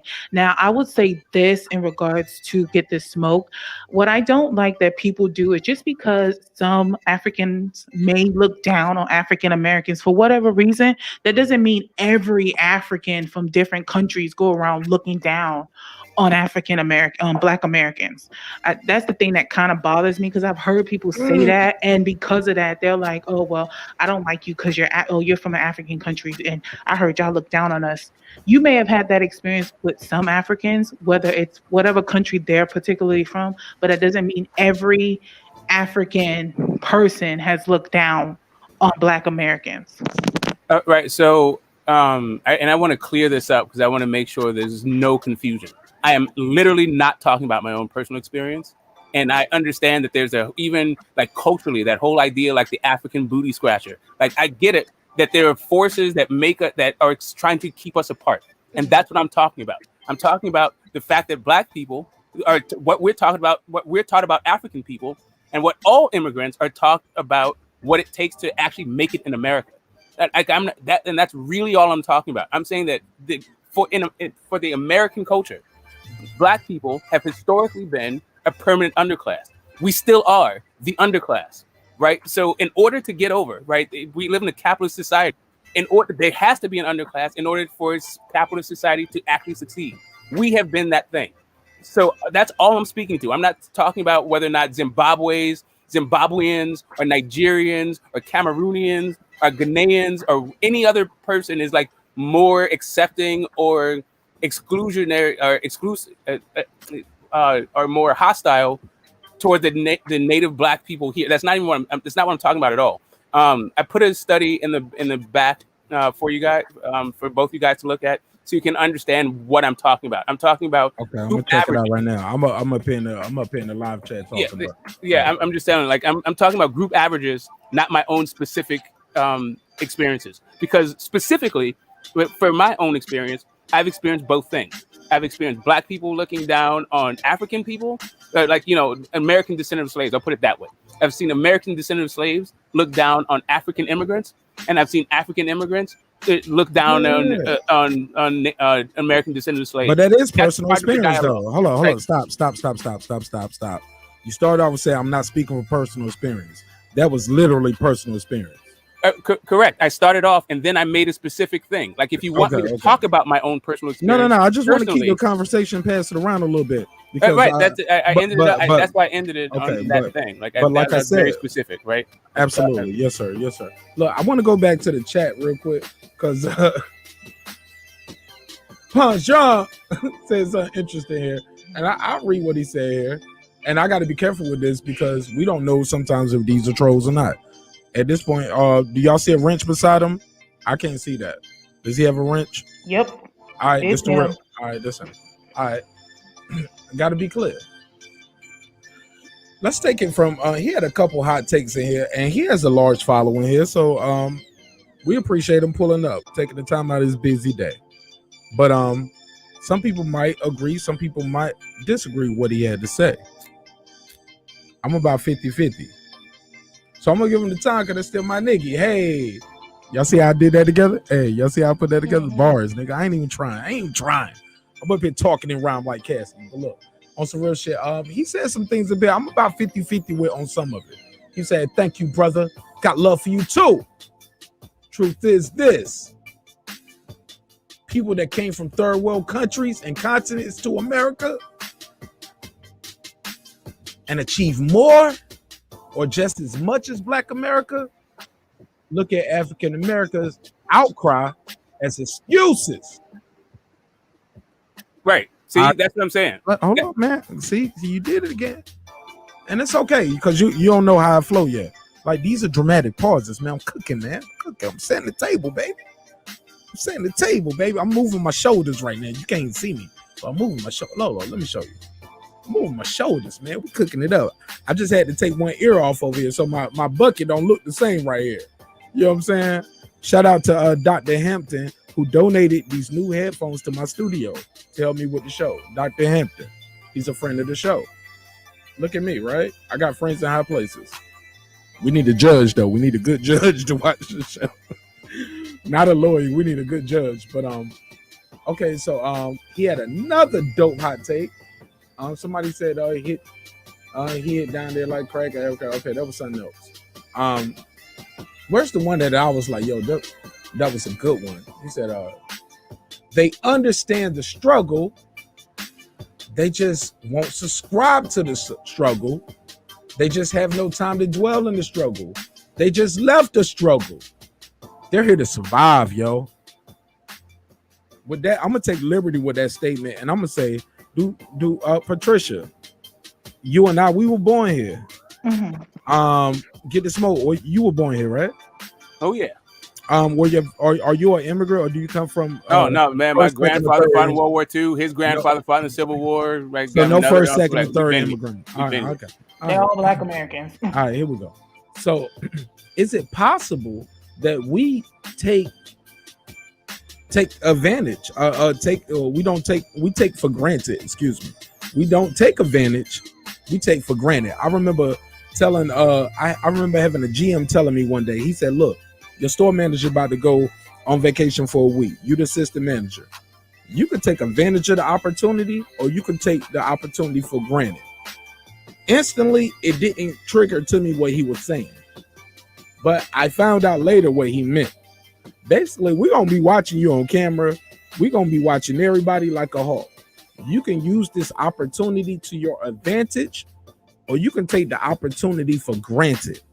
Example, You can let people just keep coming in late, get the job done. You can steal from the register. You can do whatever you think you about to do, and you can just try to take the opportunity for granted. Or you could use the opportunity to your advantage so we can trust you to be a leader. Everybody's still coming to work on time. Money is still, the drawer ain't never short. The business is getting done. The contracts are done. We're not losing no business this week. Everything is A-okay. You either exceeding or you meeting expectations. Is it possible that some of us here in Black America have gotten comfortable with the mind state as, man, the cards are set against me anyway, so I got to get it how I live. I got to hustle, nigga. Fuck this shit. These niggas don't want to see a real nigga get money. They put Bill Cosby in jail just to let him out some years later. They just fucked that man money up for the last couple years. Patricia, please lead us, Queen P. Is it possible that Black Americans take our opportunities for granted versus girls like Girl Behind the Mic? Your family came up here. I'm sure your family did well for themselves, right? No, they had to work. I know they had to work, but like they didn't come out here and just be like, I'm gonna rob a bank or I'm gonna sell crack because the game is set up against me anyway. They didn't make no excuses, right? No. They didn't just say, hey, the white man don't want me to succeed, so I can't do shit. Nah, hell no. Right. Okay, no. So you get what I'm saying? Mm-hmm. But when you say that, you might be labeled as a coon. They might say, oh, they call you a coon when you say that. What, when you say that somebody worked hard to get to where they're at? No, that's not what I just said. That's what you sorry. just said. What I say is they get this mode. You know what I'm saying, right? They call you a coon when you say what punch drunk. They call you a coon when you say this. Let me put it back on the screen. They call you a coon when you say this. They say if you say people from third world countries came to the continent, to America, they wanted and they got more or just as much as the people that were born here, they'll look at you and be like, yo, we understand the struggle. We just ain't trying to subscribe to it. Your parents didn't subscribe to the struggle. Your parents was like, we gonna work hard so our kids can go to good schools, or our kids can, you know what I'm saying? We're gonna do everything the right way. We're not gonna sell crack cocaine. Okay. We're not gonna join the gang. We're not gonna go murder people. We're not gonna fuck up our own community. We're gonna just, even if I gotta work 3 jobs or work a bullshit job, or hey, I went to college and I worked my way up. However you articulate it to your success, that don't mean you part of the Illuminati because you were able to be successful. It doesn't mean you are sucking dick and brown nosing, kissing ass to success. No, I just worked hard, and I told my kids don't be involved in that, and that's how we did what we did. But unfortunately, sometimes we are taught culturally that, is my music too loud? Y'all please tell me. I feel like it's loud as fuck tonight. Was the music too loud? I feel like the music was too loud just then. It wasn't that loud. I mean, we could hear it, but we could hear you too. I feel like I was supposed to spit the second verse or something. Like, goddamn. Like, hold up. But we're taught that the Africans don't like you. Africans don't like you. They always say Americans lazy, Black Americans lazy. And so culturally, you're taught that. You're looked at, you know that you're taught that early on, not even by your parents, but you're taught that by other people. You're taught everybody is against you because you're Black sometimes. Not saying me, I'm just saying that's what I hear sometimes. But with that said, I said all that to say this, and I passed the mic. What he has on the screen right here, he's not lying. But also, sometimes what comes with being an immigrant is a tax break. You get what I'm saying? Where you can own the store, because we remember that store being owned in our hood. Everybody in the hood, got one of these stores where it's owned by this guy for 2 years, and then it's owned by the next guy for 2 years, but that's his cousin, and it's the next cousin, and it's the next friend. Because you get I don't know how it works now. I'm so far removed doing my own thing, but you would get a 2-year tax break. So you don't have to pay taxes on that business for 2 years as an immigrant. So yeah, you got your corner store in the hood, but you don't have to pay taxes on that. Nothing in 2 years. I just sell it to my other cousin, and we just call everybody in the hood Ali. Right. Or we call them all a Jew store. This the Jew store. They ain't even Jewish. They Muslim, bro. Like nigga, this ain't a Jew store no more. It used to be a Jew store at one point. I get it, but like that's your mama's era. These are Muslims, and they good folks. You know what I'm saying? They all are good people. Like they here making their money. They trying to take care of their family, like all of us. It's just sometimes it might have a negative connotation, which is not fair. But with that, I digress. Right. So understanding the struggle, I think that people think that they do, or they say that they do because they don't actually care about what the struggle is. And they just want to get theirs and not actually get involved in what's happening. Right. And that's fine. I'm not saying like the reason why people come here, if you're an immigrant, you're coming here with a purpose. If you're born here, you're just born here and you want the equality of a citizen. And to speak to what you're saying, of course, there's individuals who are using the system as a reason to not try as hard as they could, right? But that has absolutely nothing to do with the group averages or the system. Sure, you can vilify outliers and then attribute that to the entire group. But are you saying that the reason why Black people don't achieve is because they're too lazy and they sit on their asses and they cry about racism? That's why group averages exist? I don't know that I think that is good point. That to me, that shows you don't actually understand the struggle. You don't understand that what grandma went through, the people who raised you, and also all of the other, your entire family, all the people that you know, your friends. Like redlining. Exactly. Or like, gerrymandering. Or the idea that like the cost of living. Let's say you come to America and you're sending money home and enriching your family back home because American dollars go a lot farther in whatever country you come from. That option is not available to Black people. Or maybe it's just money, period, and I'm sending it back home to help my family back home. But they don't have money. Correct. So much that the US but that's another country more. though. But I get what he's saying. But your family ain't in Chicago, correct, or in Enfield, North Carolina, or Whitaker's, North Carolina. Right. So, like, if you let's just take like for an example, just as a hypothetical. Let's say you take a Black person who is the first person to go to college and gets a degree, right? So now they're in debt. They don't have any wealth because they're the first person who goes to college. And how many people are now living out of that one income? Right? Like these are the kind of things that the struggle, not just like showing up and being able to make it. Sure, you can just show up and be able to make it. And you can also divert that wealth back home. But how do you build up the communities here? And what does that even have to do with the institutional racism that exists in these systems? Yeah, you can come in, make some money. Maybe you would experience some racism, but it won't really stop you from your goals. And then you dip. Or, anyway, I'm not gonna go into all of the different things when it comes to immigration. All I'm saying is this idea that it's a 1-to-1 ratio between immigrants and American descendant slaves. It's just a misnomer. It's this weird thing where I think it has to do with what the immigrant goals are, and the immigrant goals are not to come to America to make it socially a better place. It's to come here so that they can improve their economic situation for themselves. What? Okay. I mean, if you're telling me that immigrants are coming to America so that they can make America more egalitarian, and they're like getting involved in all these things, but there are many immigrants who do come to the U.S. and I didn't say make that a there's none. difference, whether they're in the military. Let her finish. There's plenty of people who are immigrants, whether they're first generation, Asian second, man, I'm gonna let whatever. you in. Give me 1 second. Who come to the U.S. and they do make a difference. They do go to school, they do work hard, and they make a difference. Whether it's they join the military or whatever, there are plenty of people that do, and they feel like the U.S. is just as much home to them as it is to other Black Americans. My question to you would be, since you have this comment with the Africans versus Black Americans, what do you think about Black Americans who say negative things towards other Black Americans? Oh, that's a whole nother conversation, and I don't want him to answer that yet. I'm not going to answer a question, but I just want to address because I think that you don't understand. Please, brother, please let me do it how I do it. You got to trust me. And if you can't remember it, please jot it down.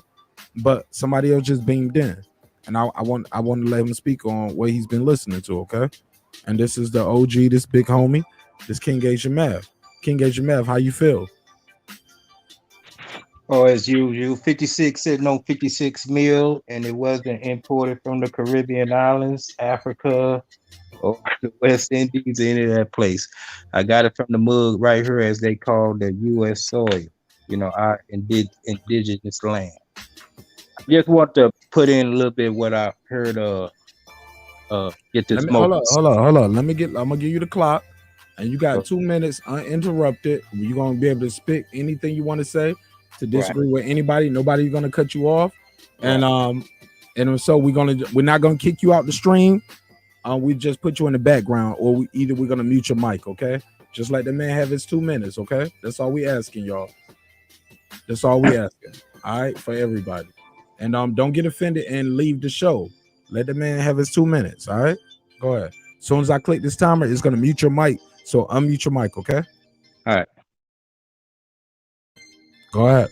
All right. Yeah, it really wasn't a disagreement with anyone. Everyone was making good points, but definitely this is about an agreement with Box Lounge to get this smoke. The point of it is, and some people say, hey, it probably wouldn't matter. It's no problem with immigrants coming and getting this money, because they're brown, European, or whatever the case. But in this case, we're speaking in Melanesian. Even them, when you say they send that money back, 99.99% of that revenue, those dollars, are black dollars that they got from our neighborhoods. And it's not, once again, that's not really directly benefiting us. Yes, it's benefiting them, and we want everyone to come up, especially if their skin tone is like our skin tone. But right here in the community where they were harnessing that wealth, it's not going back, into our community. So that's what I wanted to put on. I saw Punch Drunk made this comment, say, hey, they come here and they get something, and now people hating on them on that. Well, you was only able to come up, with our resources, our financial resources. You know what I'm saying? So you got to pay homage to that. So that's why, in our neighborhoods, in our hoods, we let them know that, hey, we the one that's patronizing your store. So you got to do right by us with something. You know what I'm saying? Or you could just get the hell out, go build a store in your community and come up like that. So that's all I had to say. Salute to everyone. Salute to everyone in the chat, on the panel. And shout out. All right, that was King Asian Math, man. That's a hell of an opening statement. All right, get the smoke. I know you had something you want to say. Like I said, we had some trolls in here, so I have to put banners on the screen when people are talking sometimes until I hear their voice and I know it's really them, because we have had some trolls out there, and the trolls got your video. Trolls will use a video of you now and then. Anybody want to do a catch and shoot off of anything that Asian Math or Get the Smoke said? I'm sorry, go ahead, brother. I just wanted to just clear up something, because I think Queen P just misunderstood what I was saying. I didn't say that they don't come and contribute. I said that they don't come here to become civil rights. What I meant was they don't come here to become civil rights activists. They come here to improve. How do you know that? No, that's not true. Okay. Ilhan Omar. What about Ilhan Omar? Okay, okay, hold on a second. Again, you guys, for some reason, there's something getting lost in the translation. Let me just say this one time. Let me just again. I'm talking about group averages. I'm not talking about every single person that comes here comes with the same idea. That's not what I'm saying. I'm saying on average, when immigrants come to America, what they're coming here for is to improve their own material circumstances. That's what they come here for. They're not coming here to make America a better country or more egalitarian. That's not the motivating factor for most immigrants. But to be true, if for you to say that, you are speaking off a stat that you've seen somewhere, but you're not speaking from personal experience, right? Because you're not first, second. You're not first. Hold on. Let me say this. You're not first, second, third, fourth, fifth generation, right? Your family been here fighting since the Civil War. Yeah, longer than that, but I was talking about like military service that I could keep going back. My point my point being I is, thought you made your point. no, I it thought I was wasn't. trying to It build on was. It was because I feel like you guys are keep not understanding what my thing is. No, we But might listen. I Get the I don't smoke. need Get the to be an smoke. immigrant to understand this information. Like the fact No, that no, you're no. saying that I'm not an My brother, immigrant, my therefore brother, I my can brother. speak on Why immigrants. you My sound so brother. angry? No, I'm right, just my trying to brother. finish a My thought. I'm brother. not angry. No, I'm just you trying to said finish. what, But I look. keep getting cut off and, like, Once you say what you say, you got to sit back and take what comes from it. You can't cut people off again and try to cut them off while they're trying to rebuttal and reply or try to get their bars off. Like I wasn't. I was literally trying to finish my thing about Queen Okay, P. I thought you think was that Queen finished. P is just Okay, not so I'll wait. understanding. Okay. You want the clock? Because we do the clock. But once I just really the idea, Yeah. right? So when I say that, Do you want the people come clock? over, like when I say that immigrants come here, it's because I'm working off from empirical data. It's not because I'm an immigrant or I'm because I'm an American. It's because I'm looking at the data about why people come here. And if you want me to keep, I can keep providing the studies for you. Do you want to know the clock? Because if not, you're gonna keep talking for 2 minutes anyway, or I'm gonna be cutting you off. Do you want you want a 1 minute clock? Oh, hey, if that's what's necessary, Right, I want to know what's necessary. Okay, you. cool. Now, 1 minute clock would be great. Listen, 1 minute clock would be great, Okay, and then we can see. It would be great. Also, like besides. Wait! Don't start yet. Listen, brother, you got to be patient. We're gonna let you speak, but we got to have some decorum here. We got 2 ladies here. One is an immigrant. One is a first generation immigrant. She's a first generation American. Excuse me. She's a first generation American. Her parents are immigrants. When we're speaking these kind of conversations, we got to let them talk. We can't say certain things so confidently and can't use words like they when we got they on the phone. Let they speak. But if you got something else to say, we're going to let you speak too. I just want to know, when can we speak when we're not cutting you off, and when can they speak when you're not cutting them off? Okay. So I'm going to start the clock. Hey, Mark, can I just say something to you? No, I'm about to start the clock. Before you start the clock, I want to count. speak to you. Can I just say something to you? Okay. What I'd like to say to you is, when I trying to do something different here, get the smoke, man. Rock with me. I can't speak to you then. Okay, cool. Then. I just want to say something to you, man. Go ahead, man. Go ahead. Thank talking you. to me now. Go ahead. My point, the thing that is not, it's not that I need a minute to speak, right? It's that when someone is misunderstanding, if I could have 10 seconds in order to clear it up so we don't go down rabbit holes, so I don't need a minute to speak, that'd be phenomenal for me. But whatever. But it's your show. I'll do whatever it is you want. I'll speak for a minute. But if you cutting them off, like where does that begin and end at? I don't want to cut anybody off. I'm not trying to cut anybody off. I'm just want to rebut. That's it. I'm just saying, I'd like to rebut. Like when I hear somebody say, look, the shot clock can come on for, look, it's a 2 minute already preset. We can just say we can do 30-second rebuttals. We ain't got to do the 1 minute. Yeah, cool. Do 10-second rebuttals. Cool. That's all I'm saying. Let's play with the shot clock. Let's have some fun with it. Cool. That's all I'm saying. I would like if somebody says, "Hey, what do you think about this whole thing?" We can't do like what we had before one time. I was cool with it that one time, but we can't do that all the time. With how I let you and Sir Senior just going y'all. Where I just dumped off and everybody left the panel and I just left 2 people going back and forth in the debate, and I just started mandating the chat. I don't want that to be the norm when you pull up. I liked it that time, and that was cool, but that's not the norm, my brother. Respectfully, of course. Cool. I just didn't give a fuck that night. I was like, hey, man, late night show anyway. Let the brothers have their fun, man. And it's a good topic, and y'all was making good points on both sides, but this is a different conversation. It's a different day, and I hope you can understand that we might do things different day to day. And I don't want you to be discouraged from tuning in and beaming in, because I appreciate your point of view. Okay.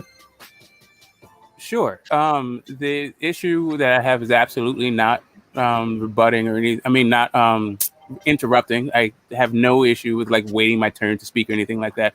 I would just like when somebody is done speaking and they address me, I would like the opportunity, even if it's a short one, to address what they just said. Absolutely, but you are doing it midstream. You did it over me over several times. You've done it over other people.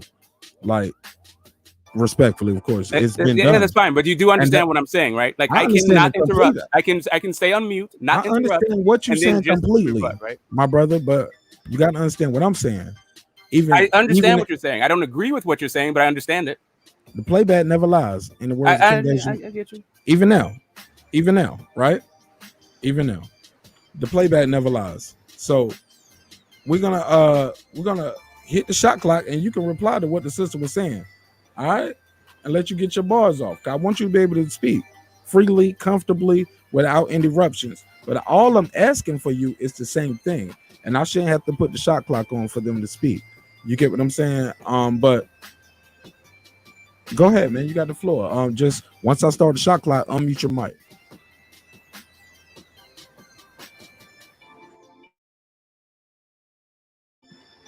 Right. So, to reiterate, I think I've said this more than 2 or 3 times that I'm talking about group averages, not every single individual. Right. So when we're looking at group averages and you look at immigration, what you're seeing is a bunch of people come here for work visas and a bunch of people come here for student visas. They're not coming here they're not coming here to like start civil rights groups. That's not what we see when we're looking at immigration. Even if you look at whether it's illegal or illegal immigration, there's a subset of the immigration that's like refugees. It's a completely different kind of status. But I'm just talking about the people who are coming here for either to work, to go to school, or maybe because they're moving from from one environment, or maybe their home country is not like hospitable for them or whatever. But it's not like there's this big group of of immigrants that are coming here to make America like more egalitarian for the American citizens. That just is not what we're seeing when we look at immigration numbers. Yeah, that's it. All right. And I appreciate you. I appreciate your contribution. Do the ladies who actually are first, second generation immigrants, do you guys want to catch and shoot off of what he say? Do y'all agree? Do y'all disagree? I'm Asian. I have a go list. ahead. Girl, wait, let me just say this quick thing because girl on the mic about to just let him go with it. But my thing is this: I made my point because I feel baby, sisters, queen. Mm-hmm. You sound like you got a bag of chips rubbing around. Oh no! I'm sorry. Oh okay. yeah, put them Lay's potato chips down. It's not good for you. Whatever that, yeah, put them Lay's potato chips down.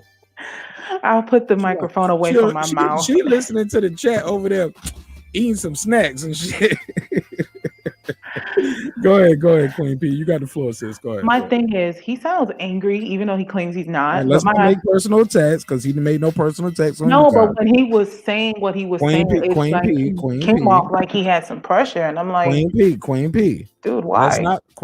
Let's not make personal attacks. Okay. Do you want to address what his statements? Well, what I was saying was that I made my point. I put this in the chat because he's given the impression about immigrants that they come for their own reason and as if they don't bring anything to the table for the betterment of the U.S., which is not true. Many immigrants, whether African, whether wherever, yes, they come to the country. Yes, they come to make a way better for themselves, especially if whatever they're dealing with in their own country is not, there's strife or there's issues or whatever is going on. But they do contribute as well to the betterment of the country.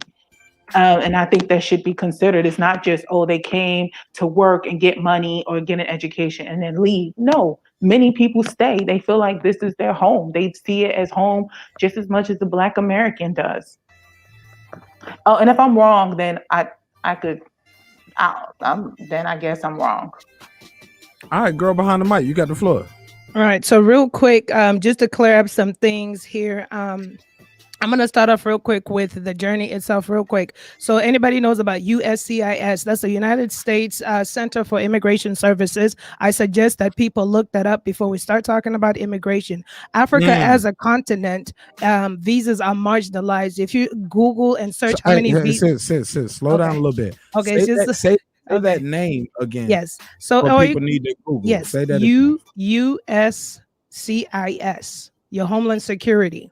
and you can search up what the criteria of what it takes. I've often always said in this that I can't talk about the people that cross over, but I could definitely talk about the people that fly over, especially from the continent of Africa.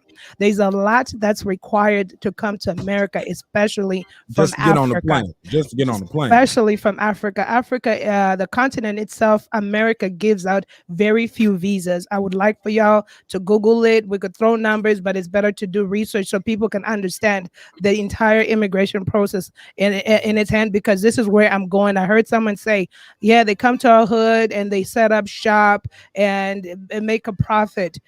Tax breaks are for anybody with $500,000 and above. Once again, research USCIS on how you could get on that investor's visa. If you have $500,000, you get a visa to come to America, and you can set up any kiosk. Now tax break and without the $500,000 investments, what you see in Asian communities, nail shops, hair shops, and so forth, those come with all different type of country partnerships. Google that and research that. I want to separate and to understand that. And I'm not saying one continent is better than the other, but Asia is getting preferential treatment here. We have to prove a lot coming out from Africa. And so hold on, let's slow down. Okay. You got time. Okay. Let's unpack that. Okay. So I just I got a question. Don't lose your spot. Okay. And I don't mean to cut you off, but I'm just trying to keep some balance here. So are you telling me, and correct me if I'm wrong, depending on what country you're immigrating from, and depending on how much money you got capital, depends on, do you get immigration status? Do you when you come over here, do you get tax breaks? Can you set up a business? It's privilege. You get certain privileges, especially with businesses. You have to have most times you have to come on an investors, which is $500,000 now, especially for businesses from Africa. I can't talk about Asia and the other perks that America gives, either like China with their partnerships and stuff like that. But I could definitely talk about Africa, only because each country that's not banned in Africa they'll say, well, let's say for Senegal, each year our fiscal visa allotment is 20. We'll do 3 students and the rest, well, they break them down. So I just want people to get an understanding. It's not people getting on getting air tickets and jumping out here. It is extremely hard to get here from Africa. They don't want Africans here. So I'm gonna unpack that, the reason why I'm making sure that y'all understand that part. And I wanted to highlight the tax breaks, the people opening up businesses in your communities. If they have African descent, they have probably been given an investor's visa where they've proven that they have a net worth of 500,000 plus to be able to conduct that business. And not only, so when I see an African over here, they got that paper. And not only that, I need to be like Peace Queen for real. Not only that, but even before you come out of Africa, you have to show a lot of financials. America is not playing when it comes to Black people coming to America. So I just want people to understand that. They're like, no, we need to see, you have to have a certain amount of money in your bank, and we need to see how you're going to support yourself. So it debunks anybody's myths and all this stuff. If people ever thought, and like I said, I'm speaking of the African continent, from what I know, when we come out here, because I've heard other people always say, well, y'all want to come and get on the benefits or something. We cannot. There's so many laws. You get deported. There's so many things against that can ruin even your status. You have to prove you're self-sufficient. So perhaps that's the reason why they come, or we come, and we have our head down and we have to focus on what we have to focus on, because there's so many laws that are governing. If we sneeze, you out of here. That's why I encourage people to understand the immigration process. So now let's talk about how I didn't know none of that, girl. Oh, absolutely. Let's talk about how the other sentiment is that we come here, maybe we make the money, or it's not going into, that's my last point. But let's talk about how we're not participating in civil rights movements, groups. Well, hold on, let's slow down. Let's unpack it. Let's unpack that, because that's a different point. And I wrote that down. Right. So he didn't say necessarily you don't participate. Right. He said what you said already. Like, when we come here, your focus isn't to come to America to for George Floyd. We're not coming here for that. We're not coming here to try to make America better. We come here because America is the city where the streets are paved in gold. Right. You get what I'm saying? Quote unquote. Well, not quote unquote, but people say that all the time, right? Right, but we want to fight for George. We want to fight for George Floyd. We want to participate in the movements, but yet again, if we get arrested, our fingerprints ran, gone through USCIS immigration, it could risk statuses. Wear some gloves, nigga. Huh? So wear some gloves, my nigga. No, it could be a lot. So I just need people to understand. Yeah, so y'all got to tread more carefully. Y'all tread more carefully because y'all can do what you're doing now. We can talk vocally on the internet, but I might not can be out there. They arrest me for protesting. Well, and you can make bail. I can lose my whole family. Though. Exactly, my business. Right, and sometimes right, but home is still here for you. So we can risk a lot by participating in movements. Trust and believe, but your kids can and your wife can stay. And trust and believe. There's so many things. Okay, so so that's the reason why we can't really participate. And I found it interesting that one of the things, just in that same thing of perhaps we're not participating or active in movements, but and the people that can fully participate in movements with no risk of messing up any status, one of the biggest movements is FBA. We've been told we're not foundational blacks and people don't need our help. So how can I give you resources if you don't want my money? That's the least I could do. Or if I could, what can I do to help? So that's the other contradiction. You want our help, but you don't want our help. And so the other part is, I hear that we come in here, we're making all this money, but we're not even investing into the black community. Question: are Black Americans putting their own black dollars in their own black communities, or are you investing it in Asian? I shot with my weed. I shot with my weed. I don't buy no Asian weed. Yes, girl. Hold on. Stop. That's the question I have. It's like the expectation. Hold on. Let me pass out some slack. Let me pass out another one. That's my question. Hold on. Nah. I don't buy no weed from Asians.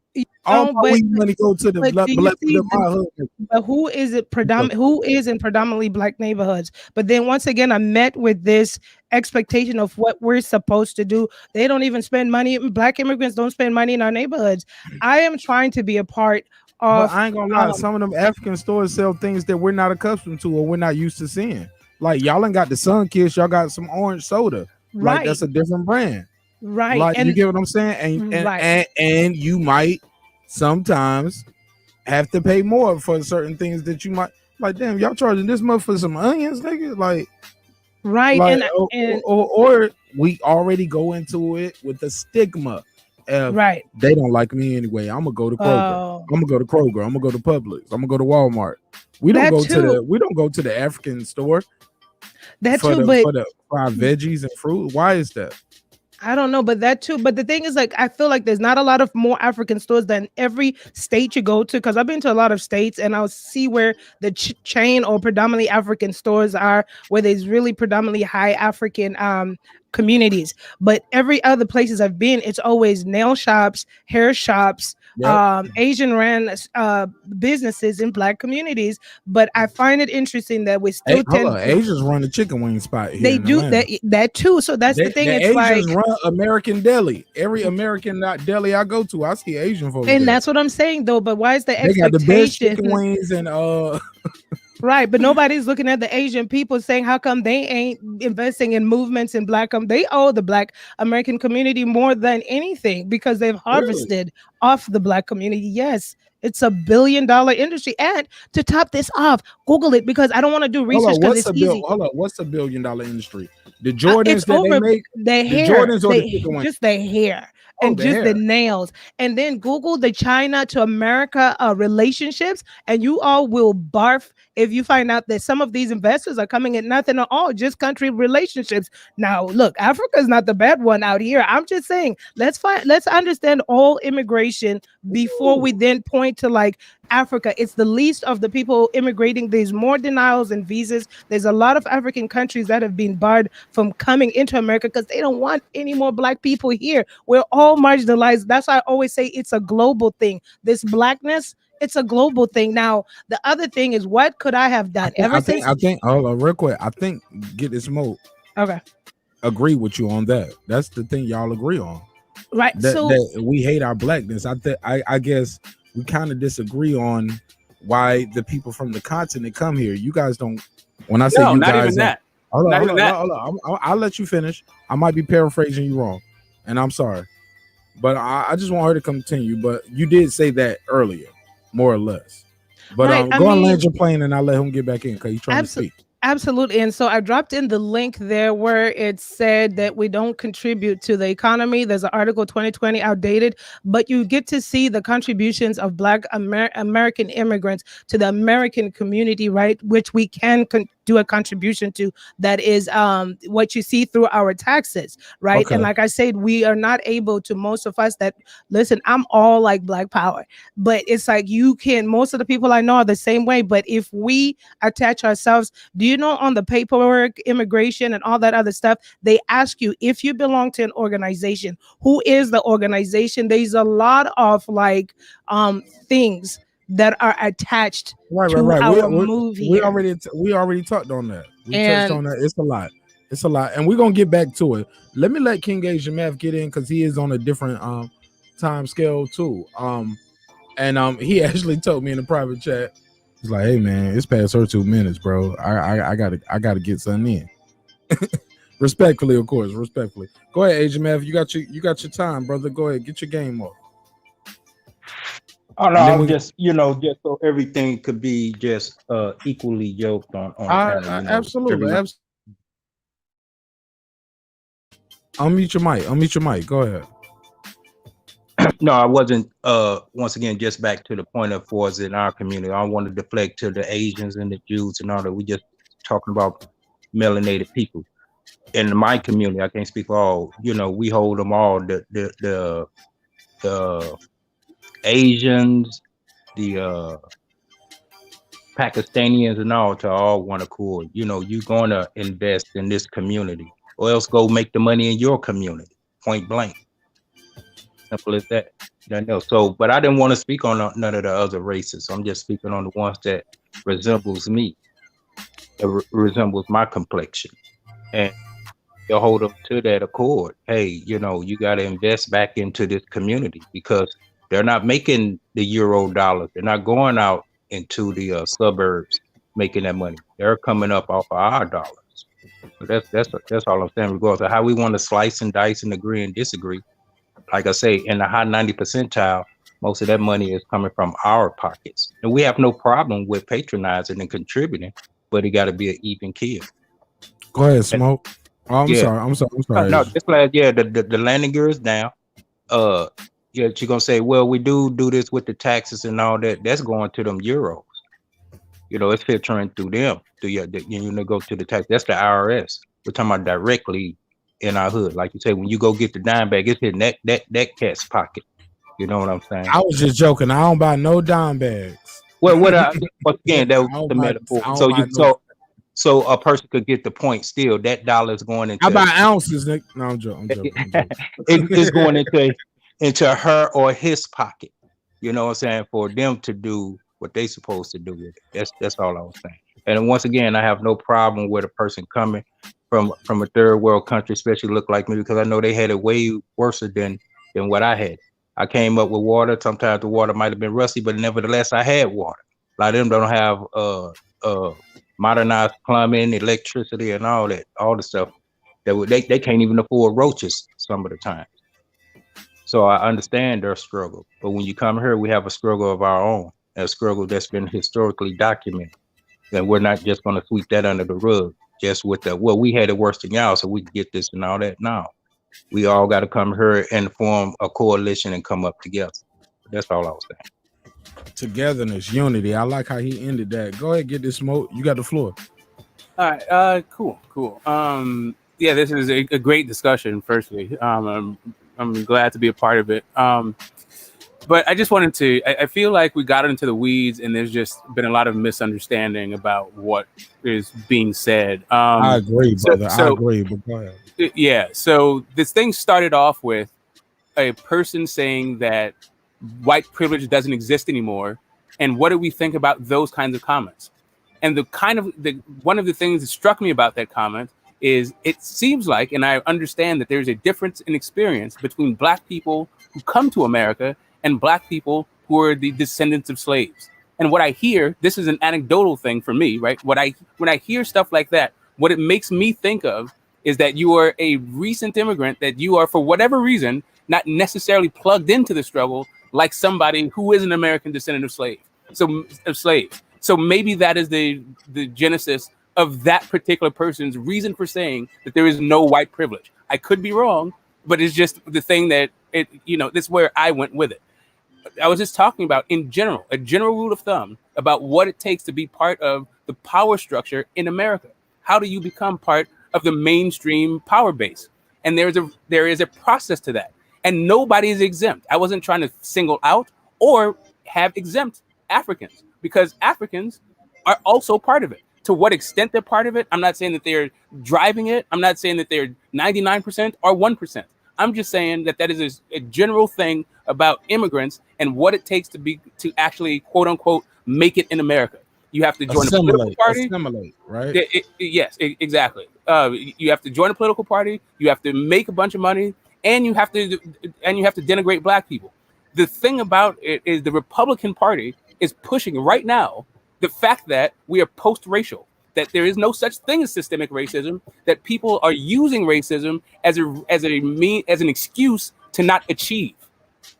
And that is a thing that's being pushed right now. Does that mean that does that mean that doesn't actually accurately describe people in America? Of course not. Some people that I'm sure right now, does that mean that no? I'm sure it describes a few different people, right? The issue is that they're using it to negate the fact that racism exists or that systemic racism exists, right? So that is the issue, not whether or not people are whether or not immigrants are contributing. Yes, I understand that there's a whole bunch of negative talking points from both parties about immigrants. It seems to be coming from the right wing again, that immigrants are a drain on our economy. I was never arguing that. I understand that immigrants, whether they're undocumented or actually legal immigrants, put into the system far more than they take out. I was never making this as a thing. I didn't say that they weren't coming and contributing to America. What I was saying was the reason why they come here isn't because of the struggle. Right. Somebody said that too. I agree. I'm not gonna come over here like shit. I'm already in a civil war in my country. Correct. Let me go in and fight. That's my and there's nothing wrong with that. Correct. I was coming here for a better life. Right. I was only responding to Punch Drunk saying about how people understand the struggle, they just don't care about it necessarily. And I was like, not necessarily. That's not really that's not really what is. I feel like that's not really the mechanics of the environment that we find ourselves in. To each his own. Yeah, but Marq Nash, I think you should clarify for him what Punch Drunk was saying. If that's not what clarification could come from the author. Okay, that's true. Absolutely. Or I can put it back on the screen. All I can do is read it. I can try to interpret it. Okay. I can try to understand it. I can give my opinion on it. But clarification can only come from the author. No. I was only saying that just absolutely. And I was only saying that because while he was speaking, you said that that's not what Punch Drunk was saying. So that was why I made that statement. Because I can put that back on the screen if it's still there. He didn't say that in the text. What Smoke said, he didn't exactly say that. Similar, but not the same. But very close. Yeah, I was just paraphrasing Punch's comments about the struggle. That's it. Yeah, he was talking about basically they already left for struggle, and he's right. I'm scrolling through. I'm trying to find it. Let me see if it's still here. It's something like this, right? He was like, no shoes, limited education, dirty water, the bottom of the bottom. When they came across to this country, and that's different. When they came to this country, okay, he didn't say cross. That's what you said, girl, on the mic. Coming across is different from having to fly over, right? Right. Yeah, and if I can real fast, just you did it again. But go ahead. You did it again. You did it again. You always You know, I don't know if you check the playback, bro. I don't know if you watch the playback. You'll do that. But I don't want to make a show of what you just did. But let me keep cooking. So basically, the comment was no shoes, limited education, dirty water, the bottom of the bottom. When they came to this country and end up earning more or just as much, they will not respect you. Because he is talking earlier about, I'm trying to find the one. But go ahead, bro. You got the floor now. Right. You just did it. You saw what you did, though, right? I don't listen, man. There's dead air. I try. So when I am talking, you interrupt. When there's nobody talking, I try to say something, but it's not my turn to talk. It's no dead air. Listen. We got a beat plan. So no, I'm just saying. I've been hearing that when there's dead air, somebody speaks. So when I heard dead air, I wanted to say something really fast about what you had on the screen before you went to something else. That's all. I wasn't trying to interrupt. There was nobody speaking when I spoke. We were actually trying to find the comment that you were talking about. That's cool. I'm just saying that you have a comment up. Do your thing, though. You got the floor. Go ahead. Cool. Right. So the idea, and I think that I think both the sisters spoke on this. The Africans aren't coming here with nothing, right? It's a completely different thing. As a matter of fact, most Asians aren't coming here with nothing. When you talk about people who come here with nothing from like what he called third world countries or continents, the only people who are coming here from there are refugees, right? Who don't have anything. Like in order to get here from there, you have to have a significant amount of financial resources, not just like you're not coming here with nothing and then like achieving a bunch of stuff. There are people who do that, but they're generally coming from south of the border, right? And then it's a different kind of, it's just a different head. That's all. Good. Yep. All right, cool. All right, so this was the text the chat we was looking for right here. He was like, they understand the struggle, not they don't care about the struggle. That's what it was. They understand the struggle. They just won't subscribe to it. They won't dwell in it. They just left the struggle. They're trying to survive. That's why I cut you off and said, that's not what he said. Because this is what he said. Right. So that's not verbatim what he said, but go ahead. Go ahead. Isn't that the, I mean, everything he's saying is about how they actually don't prioritize the struggle. Like I said, they don't care about it. I mean, he's saying how they don't care about it. I didn't say you was wrong, my brother. Yeah. I didn't say you were a liar. I didn't say anything. I didn't even get to finish. You kind of cut me off right there. And it wasn't no dead space. I was talking. I don't know if I'm talking too slow or if I'm just talking and letting the beat ride and I'm just trying to just talk how I talk. I'm just going through the chat. I'm just trying to have some clarity when we say somebody said something. And I was trying to clarify that I can't give clarification on somebody's text. I can put it on the screen. We can read it. We can analyze it. We can break it down. We can invite them to the platform. But I can't clarify somebody's text. And that's how we got here. Check the playback. Playback never lies. Go ahead, Queen P. You got the floor. Oh, I don't really have anything to say at this moment. So exactly. It's all good though. Shout out the girl behind the mic. Let me go to the chat. Shout out to HLD. You know me. That's the homie. DB in the house. Shout out to you, brother. Hey man, interesting question on the panel, on the channel, on the docket. I'll ask it to the people just tuning in from different platforms. We had a lot of people come in, a lot of people come out. I hope you guys smash the like button on the way in the room. You should not be able to be in the chat right now unless you are a subscriber. We're trying something different right here and seeing how it works. Subscriber only, right? One day we might build the audience enough where we just have members only chat. Sometimes we might just not have no chat at all. You got to join the panel or either call, period, to get your bars off, right? So we're just trying different things, different episodes. This is not our normal, regularly scheduled show, but I saw the clip with the brother being called a coon because he had an unpopular opinion. And I'm like, nah, that's not how you do it. Because they didn't even let him get a sentence off.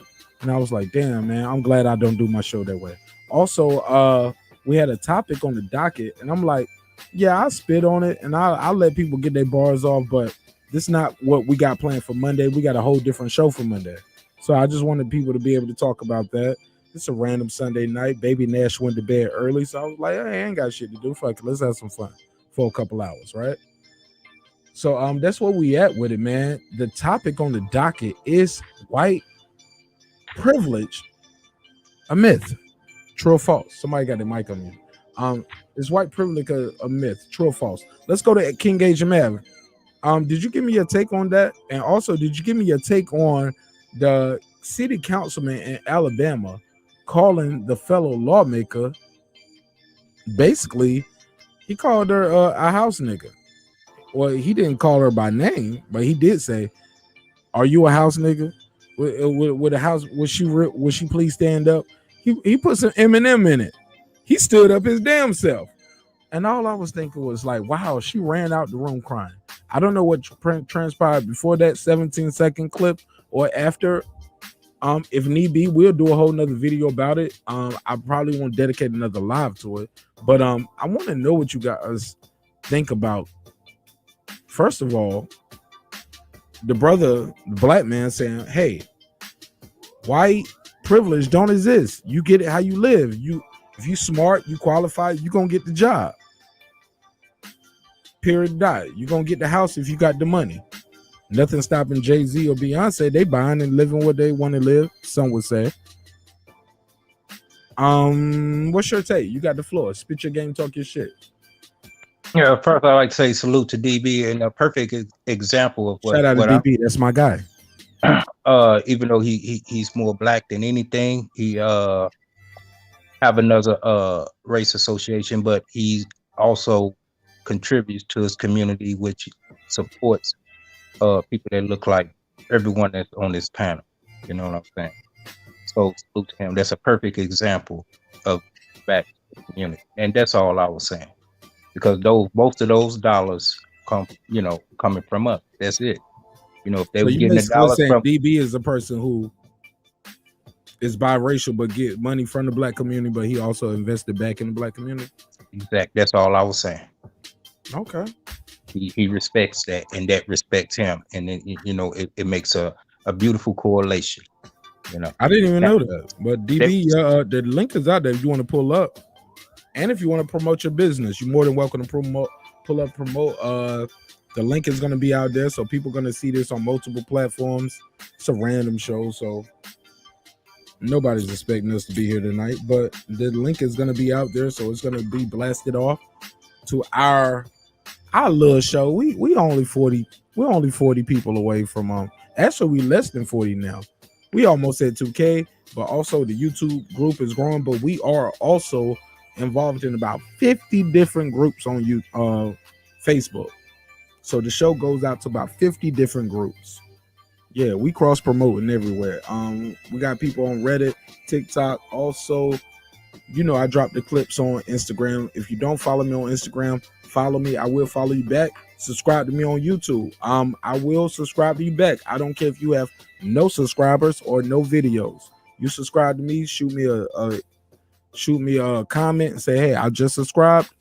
I'll be your first subscriber. I'm like time off of MySpace. All right, so my name is Marq Nash. Thank you guys again for tuning in. We're having a good conversation. The shit is lit. Shit is live. Got a little heated at certain times. We lost some people. But we also had some hella trolls in here tonight. Didn't we, Queen P? They was relentless. It was like 40. Like, yep. What was up with that? Yo, that's crazy, right? Yeah, I was like, what the hell? Moderators had to go and keep blocking people. Rapidly. The moderators had the machine gun out tonight. I put subscribers only and I made the chat subscriber only, and people were subscribing just to go ham in the chat. I love it because you got to wait 15 minutes. So the numbers wouldn't be normally what they would be because everybody can't get in and type like they want to, and I'm okay with that too because this is a race relation conversation, and all skin folk ain't kinfolk, and all kinfolk ain't gonna be your skin folk. So We want to have a conversation with people who are truly want to be a part of the conversation. So we got King Asia Math, Get This Smoke, Girl Behind the Mic, and of course your boy Marq Nash, Breaking Beats. You already know it's a hip-hop political sports show with a comedy twist where we break down business, entertainment, art, technology, sports, and anything else we or you feel like squeezing into those letters. Let's get back to the regularly scheduled program.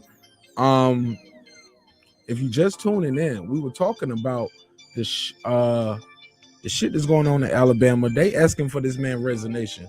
He's saying, fuck y'all, I ain't going nowhere. He said, all I did was I was quoting the mayor. That's his statement. I'm gonna play the clip.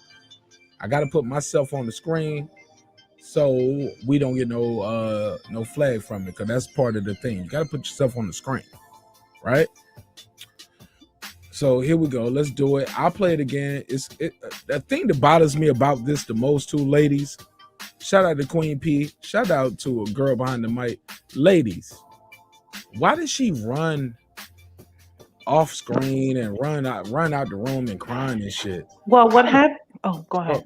Yeah, I'm sorry. Go ahead. I'm just setting the table, Queen P. I'm just saying, like, I don't like that. I don't like to see my sisters running away. No, because she was crying at the desk after he said it, but then there was like a Caucasian lady next to her, and I guess she had whispered something to her. So that's what made her get up and step away for a second. She said, "Sell this shit, bitch. Get out of here. Get out of here." No, I mean, well, whatever. But then I'm joking. I shouldn't have said that. No. I don't mean to call her a bitch. I'm just getting my jokes off. I'm sorry. No, that's okay. And then even when she stepped out, you heard her. If like you see the continuation of it, you hear her crying even when she stepped outside. Then she came back in later on, and she was still visibly upset, but she wasn't crying as loudly as she was. I get it though, Queen P. I get it. You ever been so mad and you just felt so helpless? Mm-hmm. Like, what can she do? It's a black cop over there. It's black people on the panel. It's black people in the room. It's a white dude on the mic saying, "Oh, you the house nigga." Like, I think it's the white dude on the mic who checked him, because his mic sounds so clear. Let's play that clip for anybody who just tuned it in.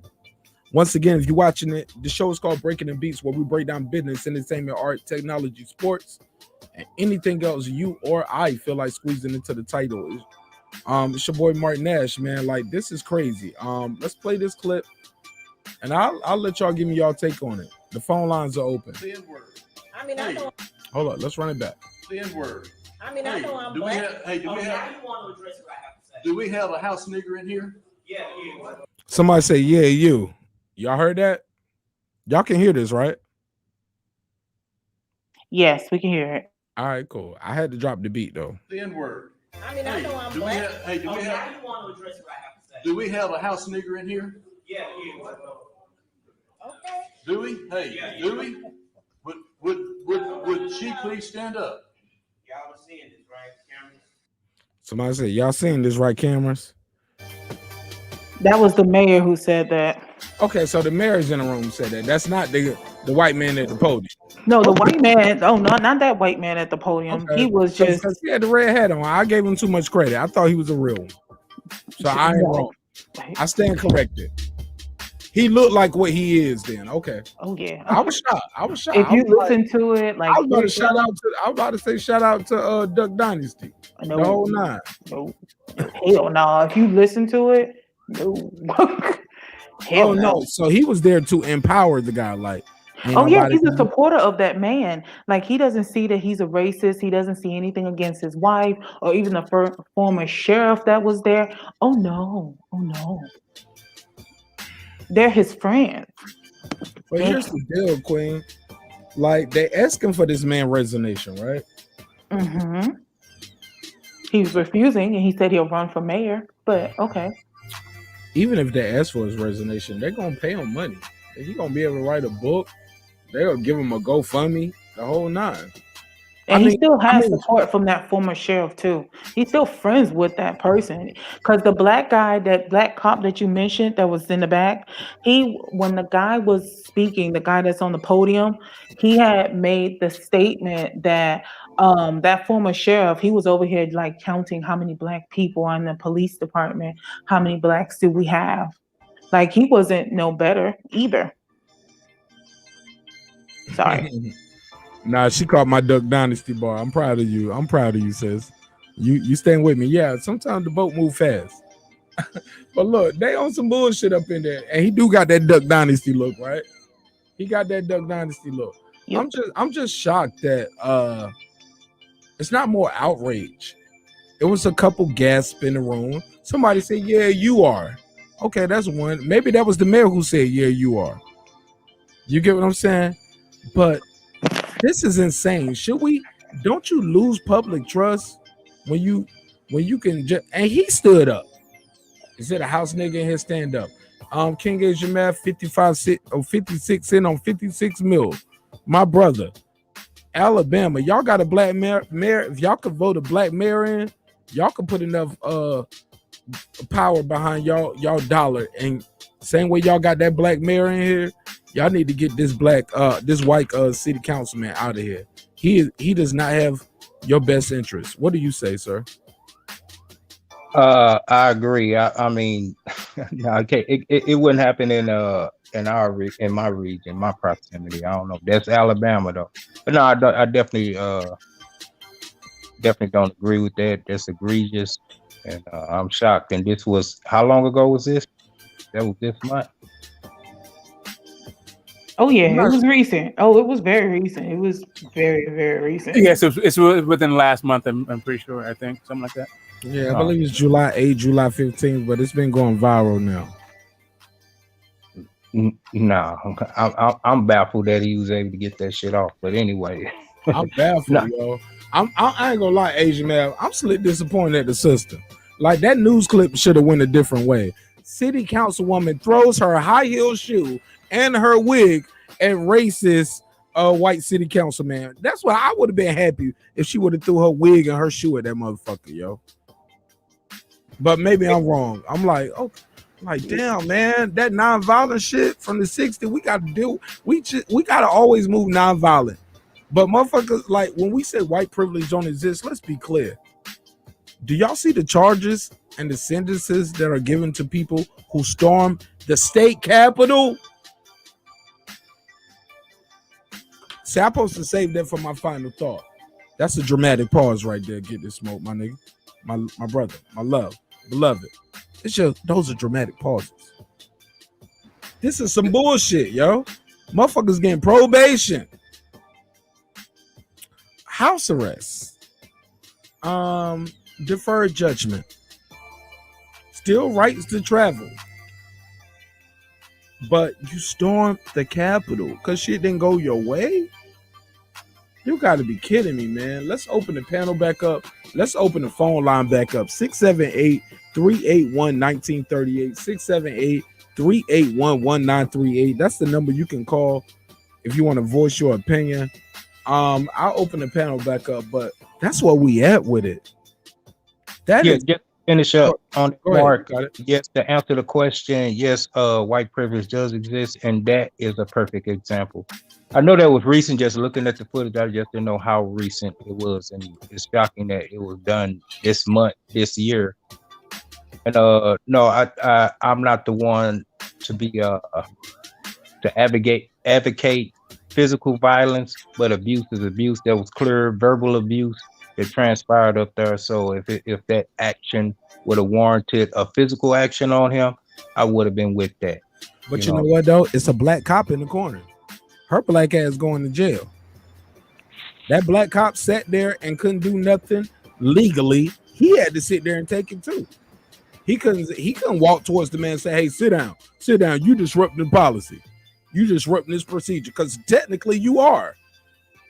But we don't have laws against hate speech in America. You got your First Amendment right, and your Second Amendment right is you can shoot a nigga if he disagree with your First Amendment. That's how that works. First Amendment, I can say what I want. Second Amendment, I can shoot you. Am I lying here? The floor is open. Go ahead, get the smoke. You my brother. I got love for you. Yeah, so we're just right back to the struggle. Like if you don't understand the historical context that Alabama exists in and how that then you don't understand what you're looking at right now.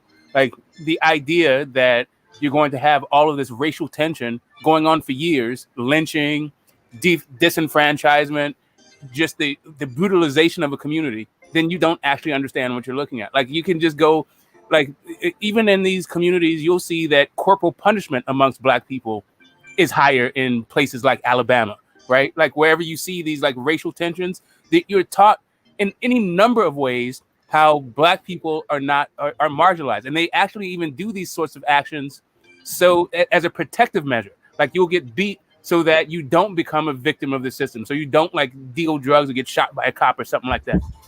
Like these methods, like the amount of well, it's not even the amount, the type of mentality that you have to have in order to navigate these systems in some of the places in America is exactly what you're looking at. You're seeing it play out with like voter registration rights. Like there was, and this will be my last point. There was a federal injunction, right, on several states that had been violators of the Voting Rights Act. And recently they rescinded those restrictions. And what you see in all those places is all of these now new restrictive voting rights legislation that are specific, that seem to be targeted to the way that Black people vote, like the Black people voting behavior, right? So it is just, I mean, right. And I'm not, it's like the idea that we're all Black in the struggle together, right? In America, as long as we're in America, yeah, that's the case. But this intergenerational struggle that we face, that we see like just little outcroppings that like outrage us, but for whatever reason, other people either are unwilling or unable to get involved in, we're left with making the system better. And that, that lady, I guess she was overwhelmed by it. I feel like she should, as a city council person, all she has is her mind and her words. And was the time to use that. Not necessarily throwing her wig off or throwing a shoe at him, but definitely that was the marketplace of ideas. He was pushing a particular idea. She has all the power. She has power, right? She's also a city council person. Why is she not why is she exercising her power? And hold on. Stop. Power has limits and power has restraints. This guy's what he's doing is spewing racial slurs, racial epithets, bro. That ain't got nothing to do with his capacity or her capacity of their power. He's just abusing his power, and he's being racist. It's nothing documented to stop him from doing that. That's what I was saying. It's no, and I'm sorry to cut you off. We're not talking about how you, but don't say she's not using her power. I am saying that because okay, listen. She's being racist, and he's saying racist shit. What can she do? Go ahead. Right. Use her, like I said, use her mind and her voice. What she did with her own agency was to go off and cry, as you point out. There's some other things that you can do. The other thing, like you said, that throw off a wig or throw a shoe. That was a joke, bro. These are jokes. I understand that you were, but all I'm saying is that you were offering up other alternatives. What I'm saying is, don't run off and cry. Correct. That's my point. Is that in that moment you have a chance to actually give yourself some agency and get your own power back, and also empower the people around you. I agree with that, bro. Right. So the idea, and listen, we also have a gender divided society. So maybe this was about, she was using her power as a woman to say that, hey, you know what? I'm supposed to be protected in this society, since it's supposed to be like we're supposed to cherish our mothers and our sisters and our daughters. Right. So somebody I want to do that, though. Let's not do that. I'm saying I'm not sure what she was doing. Right. Like he went race. Maybe she was going gender. I don't get it. I don't understand what her response was. For me, I would have liked. Hold on, bro. Let's just say we don't like it. Let's not go too much into I'm just saying.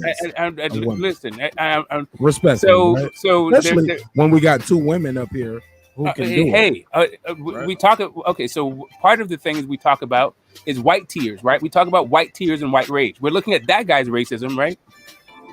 So I'm just saying, two white people up here. I'll let them talk too. Yeah, I'm just saying. Two women here. I don't want to go into saying it's gender. Correct. I'm saying that a woman's tears have. I'm saying that a woman's tears have value in our society. Absolutely.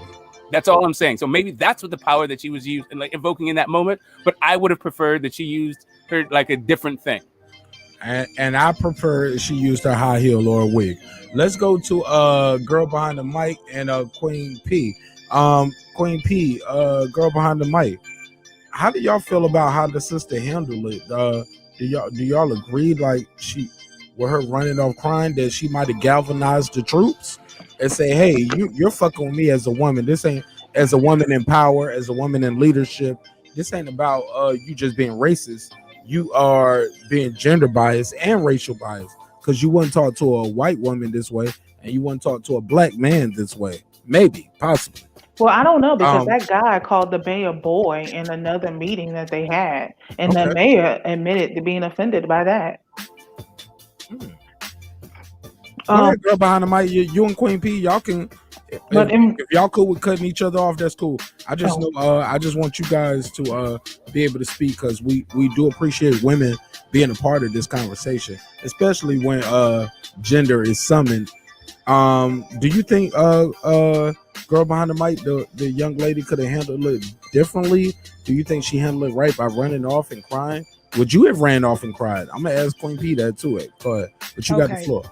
Okay, so I know you have a thing with story time. Real quick, 2 minutes. Oh shit! Can I do the drop? Yes.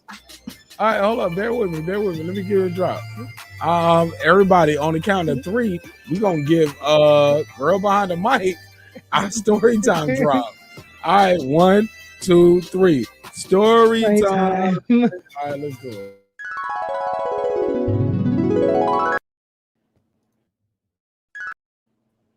You got the floor. Make it a good one. All right. So real quick, I see, and maybe perhaps may understand why she reacted the way she did.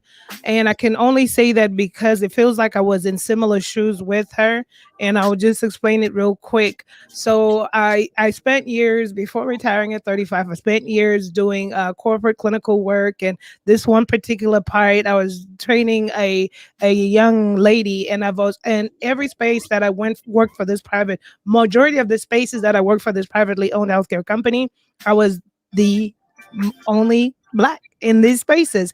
And so I remember we went to a little town about an hour out of St. Louis in Illinois.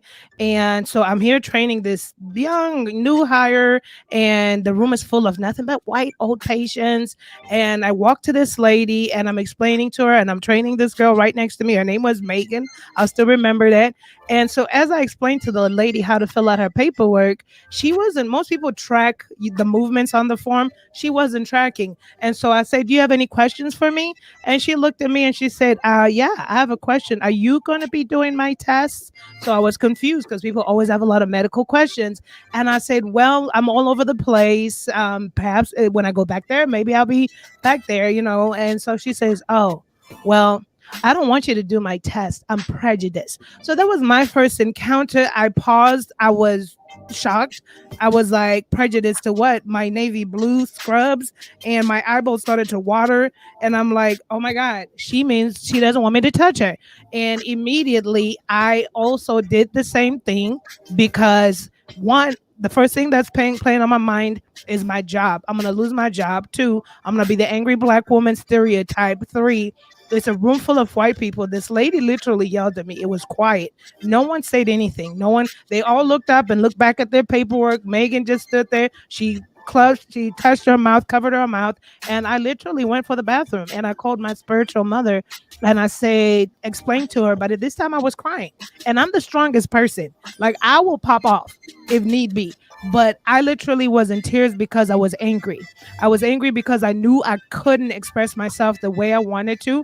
But, and I knew the position I was in. So when I went back into the room after that, well, I called my boss again after I called my spiritual mother, and she said, well, get her information and all this other stuff. And when I walked back into the room, I forgot I had some power. And so I said, ma'am, we will not be doing any of your tests. Kill you in here tonight. Right. I'm joking. I should have said it. Like, bitch, you'll go to sleep in surgery. You'll never wake up, host. Keep playing with me, bitch. Keep fucking playing with me, bitch. I wish. That's no, I was no, like, but mad. That's look, I'm your spirit animal. I was bad. And so I told the lady, we're not going to do, because I forgot. I was like, wait a minute. Oh, snap. Oh, boss is in the house. I went back and Y'all said, drop your needle on the floor. I forgot. I said, we're not going to do your test today. We do not tolerate that type of behavior. She got up, further yelled, you know what? I don't care. I don't want you and BITCH touching me anyways. I'm from the South. My family's if I'm lying, I'm dying. That was my first encounter. Like this happened in America, right? In America, in Illinois. In Illinois. An hour away Chicago from got niggas killing motherfuckers left and right for some bullshit. Okay. See, y'all need to galvanize the troops to do the right work. I'm sorry. I still promote violence. Y'all killing the wrong niggas in Chicago. But go ahead. So I understand why this lady did that. She probably started because everything flashes before you, your career, your life, the things you're gonna sacrifice if you open your mouth, the angry black woman stigma. That was what flashed before my eyes. You know, you're not taught consciously that we have the power. Like I could have stopped it right there and then, like I did when I gathered myself and came back. It took my boss to tell me, get her name and we cannot do any of her tests. She's got to go. And I said, oh, duh. Okay. Oh, your boss stood up for you. White boss? My boss stood up for me. Yes. White boss? She's white. They were white, but the thing is, they're afraid of a lawsuit. It's a liability thing. This is a discrimination. Too, but you cute too, though. I seen your picture. She might want to holler. No. They just everybody want that black conspiracy. No. I'm sorry. I'm joking. She didn't want to get the company didn't want to get sued, but the thing is, I could see why. It's a lot at stake, and that's why I always say I understand, and I don't want to minimize anybody's struggles or experiences, but that's what I tell people. It's like when you're in black skin, you will get it. No, that lady didn't say, "Oh, you must be from Zimbabwe, so you could touch me." She flat out told me she didn't want me to touch her. I was offended. I was like, "Oh my gosh." Okay. And so that's what I'm saying. The lady probably left because she knew she had a lot on the table and she didn't recognize her power in that moment. Probably acted after, you know. Yeah, can I jump in? I don't want to. You got it. You Okay, ain't cool. got to say that. Right. So I think what the anecdote that the sister just shared with us, I think is very telling. It's illustrative. You are in a corporate environment and you have a boss. Another person is a city council person and their bosses are her constituency. So if she is feeling insecure, that means that she's in an environment where her voice is not cherished the way other voices are. Interesting. Queen P, talk about it. What you feel about what girl behind the mic had to say? And also what Get the Smoke had to say, replying to that. What do you mean with the situation with girl on the mic had at that job? I mean, that's that shit was crazy. I'm like, girl, you should drop that alcohol spot.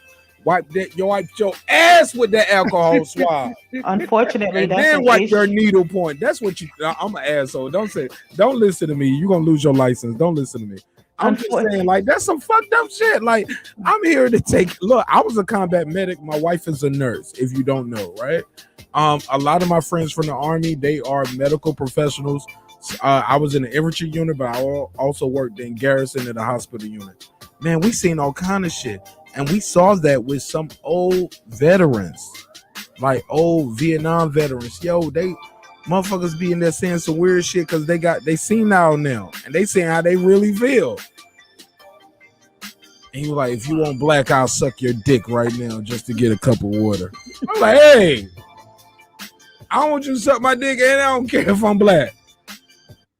But I'm about to record yours and make you look stupid real quick. Okay, I shouldn't say hey, you just got your black reward right there. Like, nah. I'm just joking. But we all know that a lot of the hate for the black race comes from fear of being wiped out genetically, right?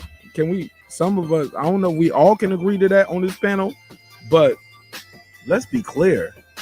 You want your grandkids to look like you.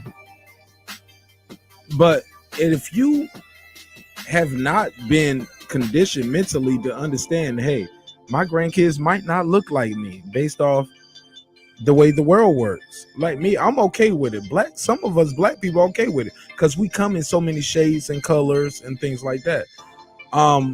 White has been, in my opinion, here in America, has been synonymous with, for better or worse, superiority in a good way, right? But also oppression, which is a bad thing. And nobody wants to go to bed and wake up because it's good people out there. It's good people, like in the words of Donald Trump, right? It's good people on both sides. You don't want to go to bed at night and think like I'm a bad person just because I was born white. And you don't want to go to bed at night thinking like, hey, my grandkids and my kids gonna never look like me because this other race genetically might wipe me out. It was a thing they used to have. I think her name. What was the sister name? Somebody gonna help me in the chat. Frances Cress Wilson. Come on, Frances Cress Wesley. Fear of the what? Not Fear of the Black Planet. That's Public Enemy. No, not Fear of the Black. Or Fear of the Hey, look, and Fear of the Black Hat is Chris Rock and yeah. in the movie. But basically, it's fear of the dominant gene. Black. If you pour black dye Wells into yeah. Basically, people don't want to feel like they're gonna get wiped out genetically. You ask anybody if you're not recorded and they're not and then nobody's around, and you ask them, "Hey, do you want your grandkids to look like you?" They're gonna say yes. Yeah, and there's nothing wrong with that. But what happens is when you put systems in place to make sure that happens, or if you teach children at an early age, you're better than this person, or you're, and that critical race theory is like it's gotten so obscured and so daunting, and it's so much confusion going on when people trying to tell you what CRT is and what it means, and it's like, hold up, I thought that was a good thing, and the way you explain it is bad, and then somebody else explain it, I'm like, yo, that is the right thing to do. But I don't want people to think very early on like, hey, you are limited because you're black. I don't agree with that. But we do need to talk to people about oppression. But more importantly than talking to kids about it, just stop the system. Do a reset on these things. And it seems like they want to do critical race theory more as into, when I hear people that are proponents of critical race theory, it's always about talking to people about it and letting them know that, hey, this is important and we want to talk about race and people should know this. But my thing is, the history of the black man and black woman in America does not begin or end with slavery. That's the problem with me with critical race theory. That's my problem with Hollywood. That's my problem with hip hop and all of that. Our story don't start with slavery. And a lot of times it seems like genesis of the black man and black woman in America begins with slavery. And I don't agree with that. Some of us were already here. Some of us did migrate from other countries. Some of us were captured and brought over as slaves. But yeah, black people, man, we were out here moving and shaking a long time ago, bringing seasonings and spices, education, religion, mathematics all over the world. Because like Egyptology is a study. You can get a degree in Egyptology. You can't get no degree in North Carolina. Like, yeah, I got my PhD in North Carolinaology. That don't exist. They do studies on Egypt where they trying to understand how some of these things happen. And they still go in there, still in sciences. But that's a whole nother conversation. And I'm not totally equipped right now to go fully in depth in it. But I love the conversation, and I'll challenge the conversation with anybody. And who has more information on me, like, hey man, I challenge you, come up, spit your game, talk your shit, enlighten us if we are missing something. And I appreciate everybody who lets me just babble when I do my babble right there, because I'm doing it for a reason. But thank you again for your patience, everybody who tuned in, everybody who's watching. But you got the floor, bro. And I'll drop the link one more time just so I can get Queen P back if she's trying to beam back in. Her phone might have died, or she might have beamed off or had to go to the bathroom or something. And after that, we can land the plane, because this show was only supposed to be to test this subscriber only chat, and also tell y'all how much I love y'all. Man, we are less than 40 people away, less than 40 away from 2K in less than a year. When I started this shit, man, we had about 399, maybe 500 people. But that was just people who just knew me from rap. And I wasn't even active over here. But shout out to all of you guys who fuck with this live show, who like the content that we doing now. We are active over here. We treating YouTube like a how y'all treat TikTok or Twitter or Facebook or Instagram. This is our home. YouTube is our home over here. So, and I love y'all and I respect y'all for that. Who rocking with us, who tuned in, who beamed in. And we got a lot of prizes that we're gonna be giving away. And if you got things you want to promote, I will put my PO box in the description box so you guys can send in your products, and we're gonna promote your products. If you got a product, you send it in. We're not gonna charge you. We're gonna put it right here on the air. I'm not gonna wear it, okay? Just because you send it, I'm not gonna wear it. I'll hold it up though and support you and shout you out though. Go ahead. You got the floor. Get it, Smoke. And then after that, let girl behind the mic spit her game. Yeah, the critical race theory. Critical race theory is about systems, not really about people or anything like that. Black people have been here for a long time. The idea, like slavery became racialized. Like there was a specific moment, right? That before there was even like institutional slavery, there was the indentured servitude they had, and black people and white people did it. There was an incident called Bacon's Rebellion. At the end of that, like the wealthy white people decided that they didn't want poor white people and poor black people banding together to challenge the power structure. So they just made all the black people, they got rid of indentured servitude, just made it all slavery and made it all black. So and these are the kind of systems that we study. So, I mean, this is the historical systemic issues that critical race theories analyzes. That does, like, even that story tells you it's not about all white people being racist the way that it's being politicized right now, right?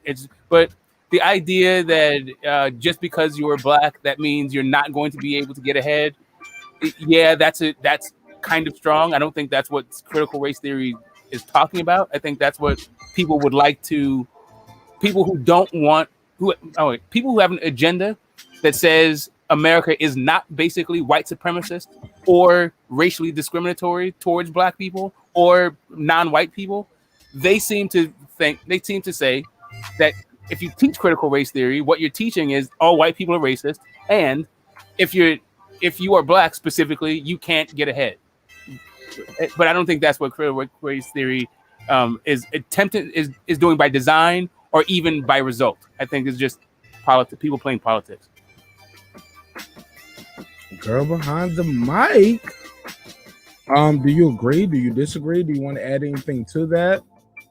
No, absolutely. I agree. And it definitely seems like just another political play. And I've always often wondered if it was just, I mean, how powerful is the global black race for another race to fear a blending of races?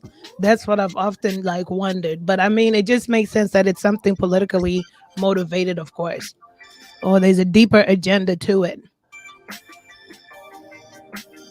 I couldn't agree more. But I'm not surprised, though, right? The mayor said he's not surprised.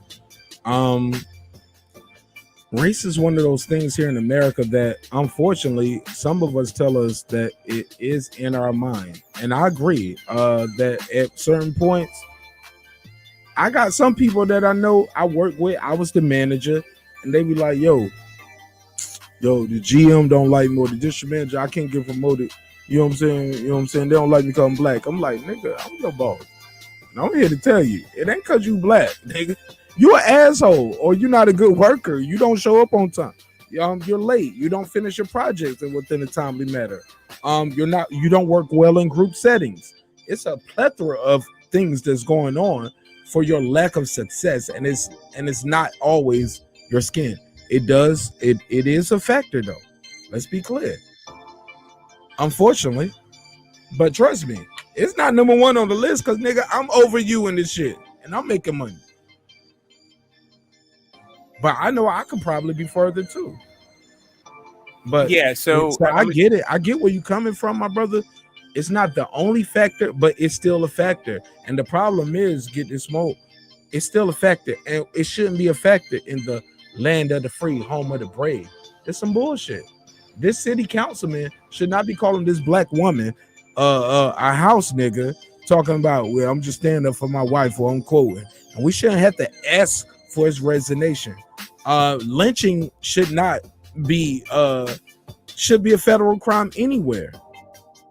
Like, are we kidding here? Like, the gerrymandering, voter suppression, this shit is a constant issue, and it's not only nationwide, it's global.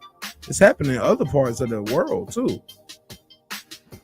But, if I can just the idea, right? So first off, we had laws where they actually prohibited the quote unquote races from mixing, right? From marriage, they had miscegenation laws where you couldn't even marry outside of your race. But this is all a function of the myth of biological race to begin with. The fact that you need to preserve these so-called genetics, that hasn't been a thing. Okay, it's been a thing for the last like few hundred years, but historically, like if you look at the arc of human history, it's been for a very short time that this has been an issue. Right? This is literally a result, like one of the last vestiges of European colonialism. All right. I'm just saying that motherfucker shouldn't be able to show his face. Like George Zimmerman was out here auctioning off the pistol he killed Trayvon with. Like, but yet and still, like, we just let that shit ride. All this, it's a lot of shit that motherfuckers let ride while we out here killing each other. And I ain't saying you should go kill nobody, but this motherfucker should not be able to walk amongst the community in peace and happiness and blissful life. He should be able to. He should be, every time he go into the McDonald's, not McDonald's, but McDonald's, he should be like, damn, well, these black folks gonna spit in my sweet tea or my coffee. Should I go to this Waffle House? Like, no, I don't. Like, he should be in constant fear of his actions anywhere he go. Like, we got to make an example out of the motherfuckers, man. And it ain't always got to be violence. We can just get them poor service. Like, nah, I can't serve you today. And you can tell your job, if everybody in the building say, I'd rather you fire all of it, I quit before I give this motherfucker a cup of coffee. I ain't bring him a goddamn thing. He's a piece of shit racist. Call that black woman a nigga on national television. I ain't giving him a goddamn thing. And everybody in the building need to ride with him. Because if not, you with the bullshit. Because that's my problem. That's my only problem with this shit. It was too many motherfuckers in the room that were just sitting there like, what he say? Oh my God. Man, somebody should have been in their shoeless. Because they don't threw their shoe at that motherfucker. Man, I don't even need this ink pen in my pocket. Let me throw this. Come get me, nigga. Get me for that assault. That simple assault. But you about to get this ink pen or this cup of water to the face. Nigga, I gotta put hands on you. I'm about to disrupt this procedure. Y'all gotta grab me before I get to him. Like, this shit can't just flow and this lady just walking out of here crying. I'm about to be that nigga that you want me to be. I'm about to be everything that you just said I was. You racist motherfucker. But that's just me. That's Marq Nash. I think that's some bullshit. And we just let that shit slide. Black cop. Just sitting there. Black people. It's a black lady on the panel. Black people in the audience. The town is 53. What is it? 53, 54%? Regardless, black people are the majority in this little town. They finally got their first black mayor. What y'all gonna do with that power? Sling your power. Exercise your power.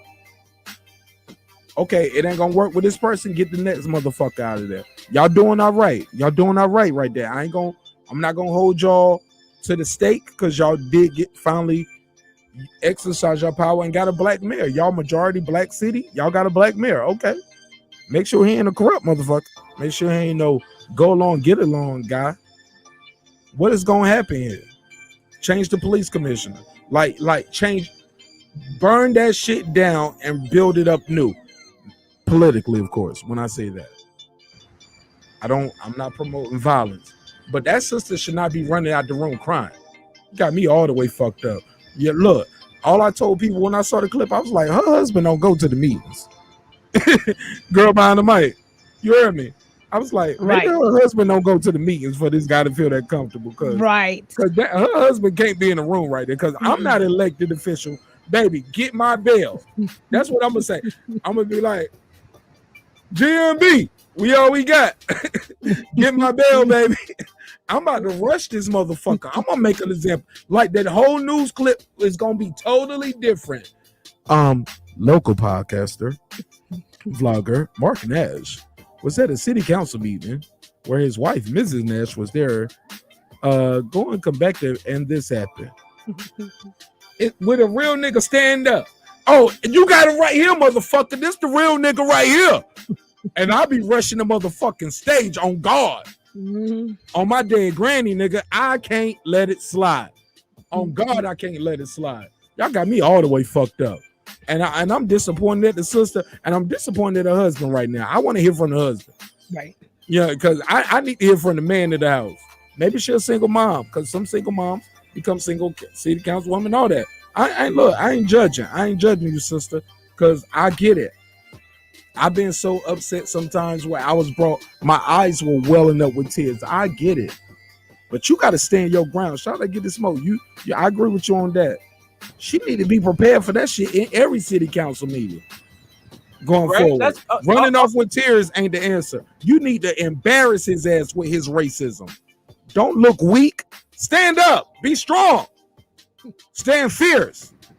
And if you got a husband or an uncle or a big brother or a cousin or a nigga like Marq Nash, let me come to that damn city council meeting. They should have pulled up. We're gonna turn that motherfucker up. We're gonna give him everything he asked for. With that, I digress. Huh? It's not even her family. Her constituency needs to pull up. But I have another question.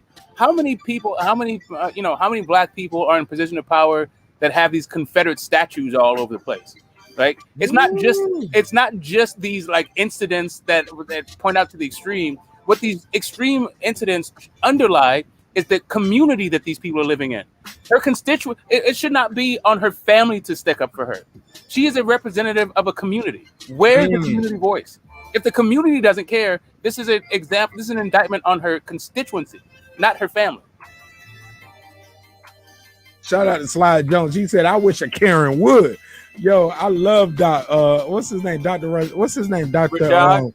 Dr. Rashad. Yo, I love Dr. Rashad. Yo, that's my guy. We disagree fundamentally on some things, but that's my guy, yo. I'm gonna try to get him on the show, but I know I'm gonna have to do the show different that night because I know he got an audience and he got different things he's doing. But I'm gonna reach out to the brother.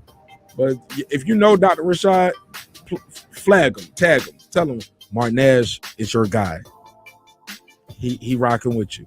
We're gonna reach out to the brother though, but I wish a Karen would. Hell yeah, Slim Jones. I'm on that same type of time. I'm not taking that shit. Man, look, but on the flip side, it ain't all Karens. Bro, I told you I went to the Apple store. I cracked my screen on the Mac. I ain't gonna say the company because they are a third party, and the people who are doing what they doing, they did technically break the rules.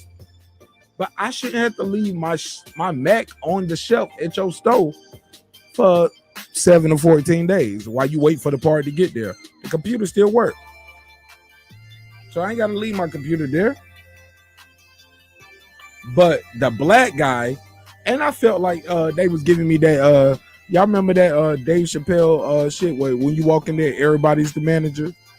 Because when the shit didn't go my way, I want to speak to the manager. I told them, no, like, I'm going to speak to the manager. Everybody was the manager. Everybody. Top copy. Top copy. I'm your manager. Yeah, man. Everybody was the manager. And I'm like, nigga, I know you ain't the manager in the Peachtree City Apple Store. Nigga, not you.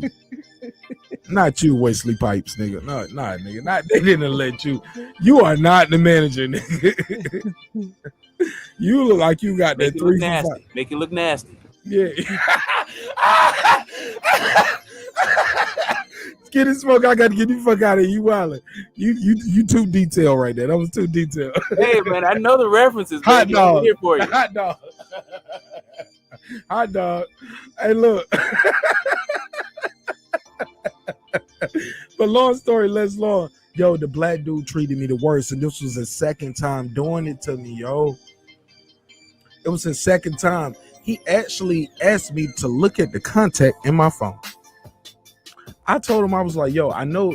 He was like, are you sure you called our store? You didn't call Apple Care or something? I was like, bruh. First of all, anybody y'all know how that sound, right? You know, Apple Care starts with an 800 number. Your store got a local area code. So when you say that, and he was like, can I? And he kind of was like, may I? Can I look at your phone? Maybe. I was like, motherfucker, I wish a nigga, man, bro. My wife ain't even going through my phone. What the fuck you talking about? Can I go through your phone? Nigga, you got me fucked up. But I didn't even have to say all that. So I'm just looking. I was like, can you do what? And I guess my whole face or expression, I ain't no little dude. If you ever seen Marq Nash, I'm not no little dude. You know what I'm saying? But I ain't no fat nigga. But I got a decent height and a decent build on me. And I stand with good posture. I'm a military veteran. And my whole demeanor on my face is like, I'm not about to play with you today. Like, so you know what you're dealing with when I'm up on you, nigga. You're dealing with 6 feet, 220 pounds, nigga. Let's get it. You get what I'm saying? And my whole demeanor was like, the fuck you just say, bro? You want to go through my what? No, I'm sorry. I'm sorry. Never mind. Sorry, never mind. I'm just saying, I'm so sorry. We cannot accommodate. I'm like, nigga, don't talk to me like that. Don't even talk to me that soft, nigga. Put some motherfucking bass in your voice. Say it with your chest. Say it with your chest, nigga. You might just called the wrong story. I'm just sorry. I got it to the next customer. So we break down the dynamics of why I got to leave my computer here for 14 days. I'm like, he was like, Apple might want you to send it in. I'm like, well, we're not gonna agree to that. I'll just go to another place where they'll do same day fix. We're not gonna send my shit off. And if you need to do a diagnostics, you can do the diagnostics now. But the whole point of the appointment was because somebody told me I can come pay in advance, give y'all the $100. Y'all make the order. And while I'm waiting for y'all to get the new screen in, I can keep using my computer doing my work. But I'm not about to be missing 2 weeks of work with my laptop gone because it's just sitting on your shelf because Apple need diagnostics. Do the diagnostics now. Well, they might need to send it in. Well, we ain't gonna send it in now. We'll go somewhere else. Now, what's the reason? Man, I go to a whole nother store. I promise you, yo. I realized I did call the wrong store. And I go to the right store and I'm talking to him.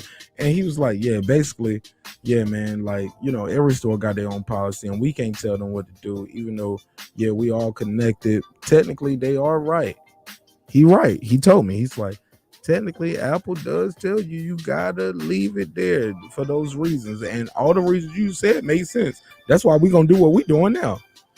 I don't know why he didn't do it. Maybe because I was like, because I'm black. He was like, yeah. And then he just kept talking like it wasn't nothing. And like he didn't even blink. Young white boy. I think he told me he was like we was talking about aerospace engineering. Like I'm like, damn, why you working the register here? You do aerospace engineering? He's like, yeah, I do stock trading too. This is like my day job. It's part-time, but trying to do some investment. Like, man, I'm talking about other stock shit and just other shit. But the black guy at the local store in the white neighborhood was like, man, fuck you, nigga. You the ops. You the ops, black man coming in with your t-shirt and your gold chain on and your little jewelry. I felt like I forgot where I was going. I was like, oh, I'm supposed to don't wear the jewelry to the white folks neighborhood. Take that off. Put on my Skechers. Forgot to wear my Skechers. Or forgot to put my Old Navy, you know, my little khaki shorts with all the cargo pockets. You know what I'm saying? Wear my fisherman hat. I wore the red bucket. Look, I came in there like this today. You know what I'm saying? Came in there like I was supposed to be there. That's my fault, girl behind the mic. I came in there like I belong. Right. I came in there like I belong. I spent $1,500 for this fucking laptop. I bought the warranty. I'm gonna give you $99, fix the screen. Y'all told me on the phone it was okay. When I walk in the room, it's not okay. But really, I called the wrong store. And I went to the store where the white manager, everybody in the store that worked there is white. No problem, Mr. Jones. No problem, Mr. Nash. Let's get it done. Walked into the black version of the same fucking store and they treated me like I stole the damn laptop. They was like, you got some ID? Like, I told you the motherfucker wanted to look at my phone to see if I called the right store. How dare you even ask me if I called the right store, nigga? Like, but second of all, he right. I did call the wrong store. So he was saying right. But nigga, don't ask me to look at my phone. My wife don't ask me to look at my motherfucking phone. So he was half right. But he can't, but I get it. He can't slightly be in the process.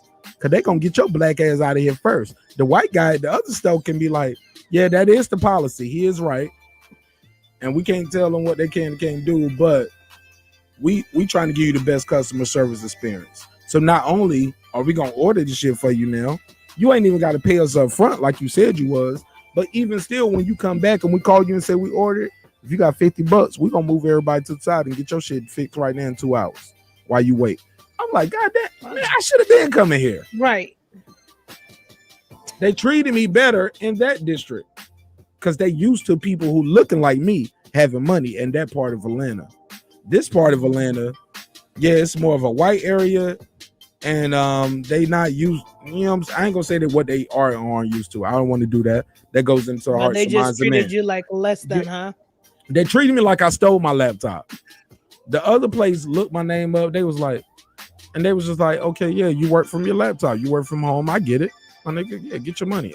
Nah, you ain't gotta wait to let us hold your laptop for 2 weeks. Your screen look fine. It's just a cosmetic issue in the corner, but it can spread, right? You know, if you got a crack in something, the crack can spread. But before the crack spread, hey man, yeah, I want to get it fixed, but let's do it over a weekend, or let's do it when I got time, not where I gotta just sit here and let y'all keep my shit for 2 weeks. So I had to say that because we always talk about when things go bad. Nobody talk about when things go great, right? Right. But man, this been a hell of a night, girl behind the mic. Absolutely. Before we get up out of here, yeah, man, we had the queens up here. My boy Rhonda Dawn. Yeah, we had the girls up here, man. We had a couple of queens in here tonight. Shout out to Queen P. She had some work she got to get into in the morning, and as we all should. And I ain't gonna hold everybody up. I know some people on the West Coast, East Coast, but more importantly, girl behind the mic is still here. And she has a dope ass channel. She's a content creator. I want her to give her final thoughts on everything we were talking about, but I definitely want her to plug her channel and what she got going on over there, because she's super dope, super fly too. I like how you moving. I love your energy. I love your vibes. And I like how you can disagree, but you can still you ain't lose it off. You ain't lose your bearings. You maintain your military bearings. You sound like you was about to get deported tomorrow. Like I would fuck you up right now. But they might be watching. Yeah. Right. Hey, look, no disrespect. I was my accent. I would fuck you up right now. But I'm contrary. No, my brother from another mother. Right. But I love my Africans, yo. Look, and maybe I'm biased too, and maybe I'm culturally biased because it's a family that lives near me. Like when I say near me, I see their house on my front porch. Mm-hmm. She cooks us food all the time, yo. She brings us the fish, the rice, all the shit, and even the cabbage. I'd be like, yo, this a hell half a cabbage. Like we eat our cabbage chopped up and spread it out. Africans, they give you like the whole stub and everything be in it. It'd be like literally a whole cabbage, everything, seasoned, and they just stuff the cabbage with rice and I'm like, baby, they say they make cabbage. But what other sides we got? Like, no, everything is inside the cabbage. Everything you want. Like when they say they got carrots, no, it's literally a whole fucking carrot in here. It's like several of them. They just split it in half. It's seasoned. It's soft. It's seasoned, but it's a whole carrot in here. And the fish got the eyes looking back at you. She right, the whole face, right? It's the whole fish. Like it's the whole meat. When they tell you we got fish, cabbage, and rice, brother, don't buy groceries for the next 2 days. Like you got lunch, dinner. Like it's a lot of food. Like Africans pack that plate. Which some would be like, that's why the country's starving. Y'all eating too much, nigga. Spread them cabbage in the. I'm joking, bad joke, right? Bad joke, in poor taste. But it's a hip hop political show with a comedy twist. So, but yeah, man, y'all make them plates too damn big. Like it's all rice. All rice, definitely rice. All rice, go We ahead. love rice. And it's a head of fish. Like, I don't want the head It's though. a big- Pause. I like head, but I don't want the fish head looking back at me like how it tastes, nigga. I'm like, I can deal with my wife for that shit. I don't want the fish. Okay, whatever. But that's on us. Well, we get our jokes out. Go ahead, Queen. Go ahead, Queen. We having fun. It has been fun, y'all. My channel is Girl Behind the Mic. I'm here on YouTube. I enjoyed the conversations today. I mean, I learned a lot. And it was really fun. It was fun learning a lot and having a different perspective too. Yep. Go ahead. Talk to us. Give us more elaboration on that. Like, you got the final statement. Nobody else is unless Sir Senior. He's the only one that I would let beam in right now. Because we got to end it, but he is a friend of the show. He's family. So I would let him beam in. Anybody else would have to call in. All right. Yeah, but if they don't call in before you finish, shit, fuck it. All right. Your bars off, give us your closing statement on everything. But more importantly, talk to us about your channel. Your channel is fucking awesome. So don't spend too much time on this shit if you don't want to. Definitely plug your channel because you might be my new show because I got to go through and watch all those episodes because I'm trying to analyze all my dreams, but also I'm a weirdo, nosy ass nigga. I'm like, hold up, people be dreaming about their teeth falling out. Yeah, I didn't even know that was a recurring dream. That means you lying too much or you eat nasty box. God is telling you stop eating Keisha. She is not your friend. But jokingly, but seriously, we talked about a lot tonight. Your final thoughts on white privilege myth? Is that a true or false statement, sister? True. True. White privilege does exist. Okay, so white privilege being a myth is false. It's false, yes. And white privilege is very true. Yes. Is black privilege true? Do we have black privilege? Ooh, I can say nigga and you ain't getting offended, right? And don't I got privilege? Because you can see my face, right? So I can be talking to you, but like, yo, my nigga, blah, blah, blah. I got that privilege, right? I got privilege over a word that's used as derogatory. And okay, a word. I'm joking. Okay. I'm joking. I was going to say a word, but yeah, I don't know. You see how I did that, right? Yeah. Yeah. People like, y'all got a privilege too. Y'all can say nigga. Like, I can't say it on the radio. Right, we need to our privilege. If that's not, I mean, we need nothing stopping you to be broad. Right. Yeah, I mean, white privilege. I mean, it definitely benefits in a lot of departments for descendants of Europeans in America. So, black privilege. I know we have elite black people, but I don't know about black privilege and in what context that will be used in.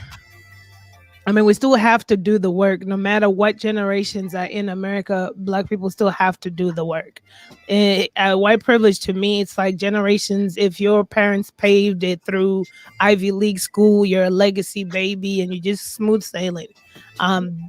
Just to name a few. So I have to dig deep into black privilege, and I'm not saying that there's a very big population of black people that have done well for themselves and their generational line, definitely.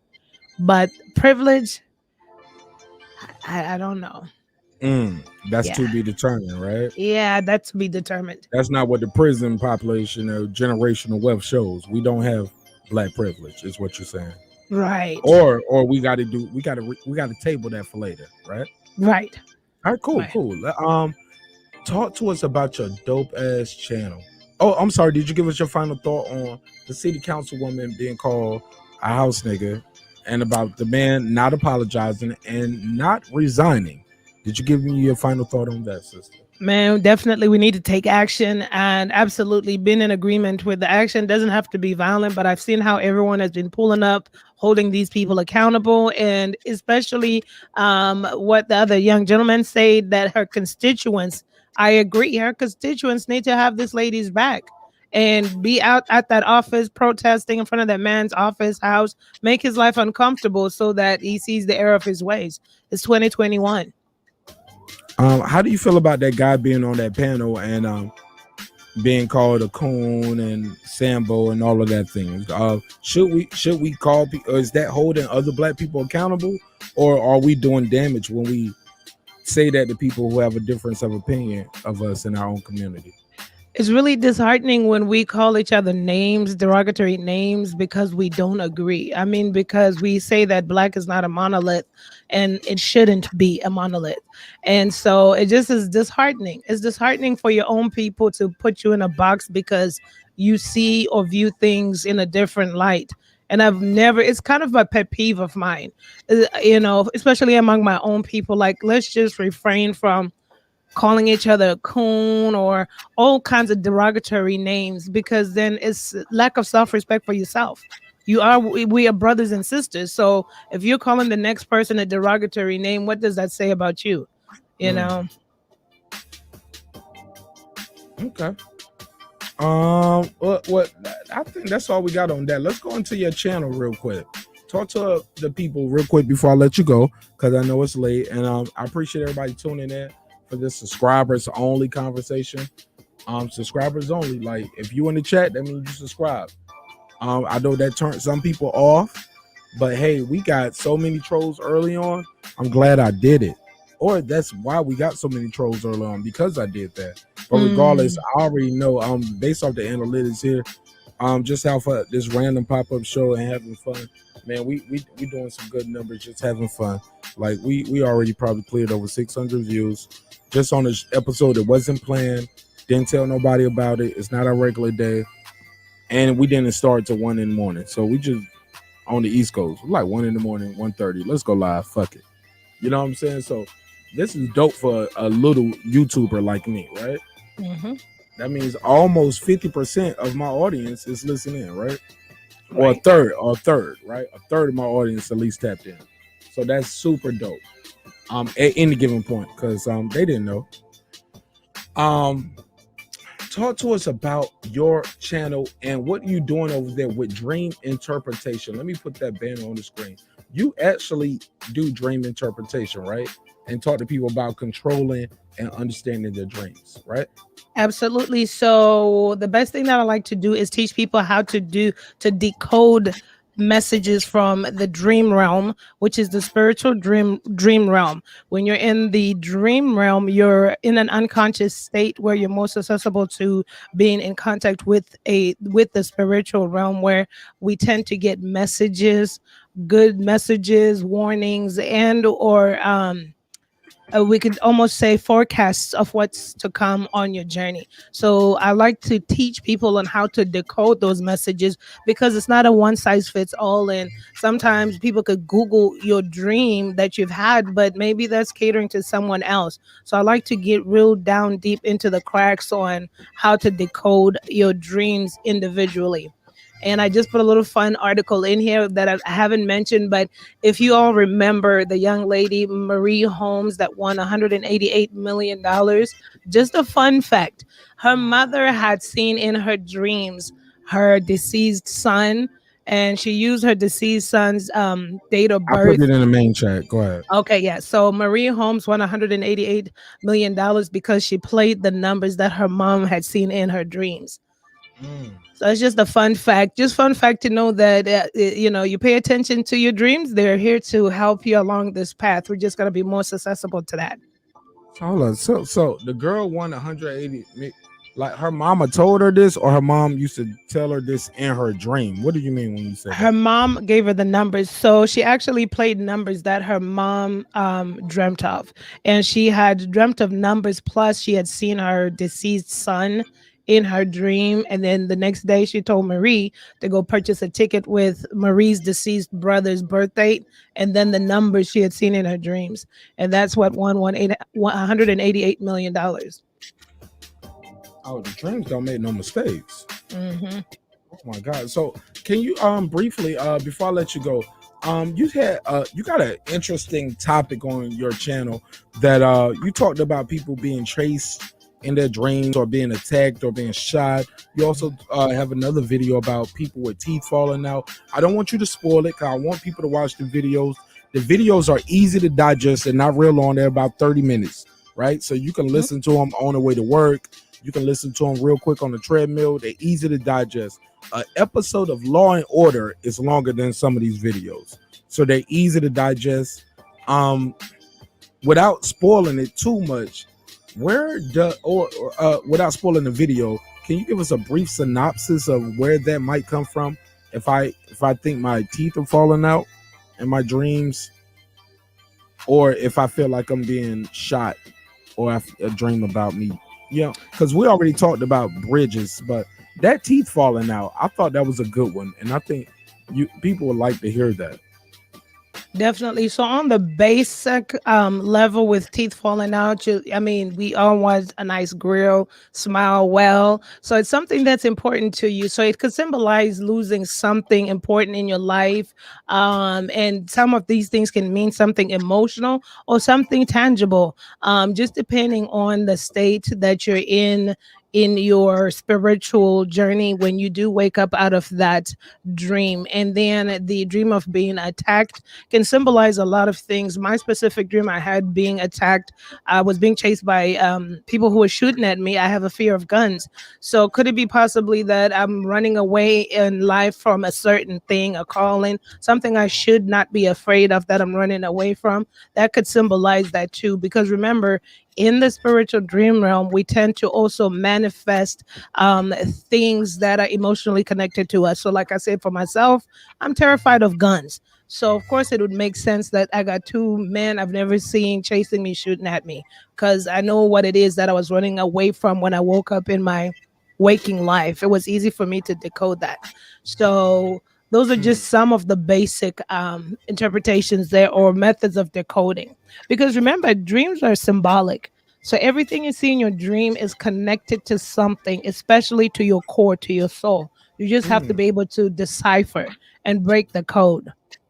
What happens if I don't dream a lot? What does that mean if I don't dream often, or if I can't remember my dreams? So there's data that has proven that it's actually the way to go, because your body is in an unconscious state. And so I was reading an article that said it's actually best when people don't dream, because your mind is in an unconscious state. So you're resting the way you should be resting. So I don't when I say I go to sleep sometimes and I don't dream, and I say I have that a lot now, that means I pretty much max myself out right now.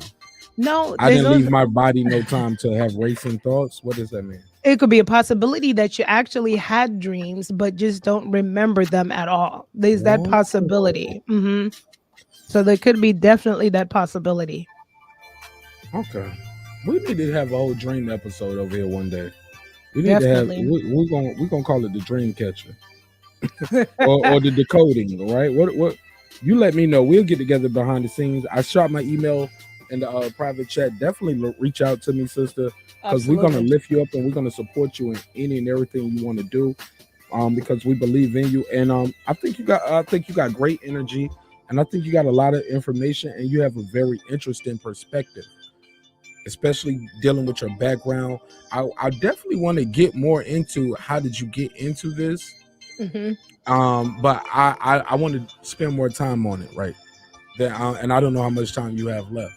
So I don't want to hold you too much longer, but I know you're a friend of the show. Hopefully you'll be back soon, and hopefully you'll tune in a little sooner when you pull up, so I can get you early on the show when it's just you and I like this, and we can build on that very early before everybody gets here, or we can just set aside an episode just for that, because I think that's dope to understand your dreams, to decode them, and also be able to talk to somebody about them.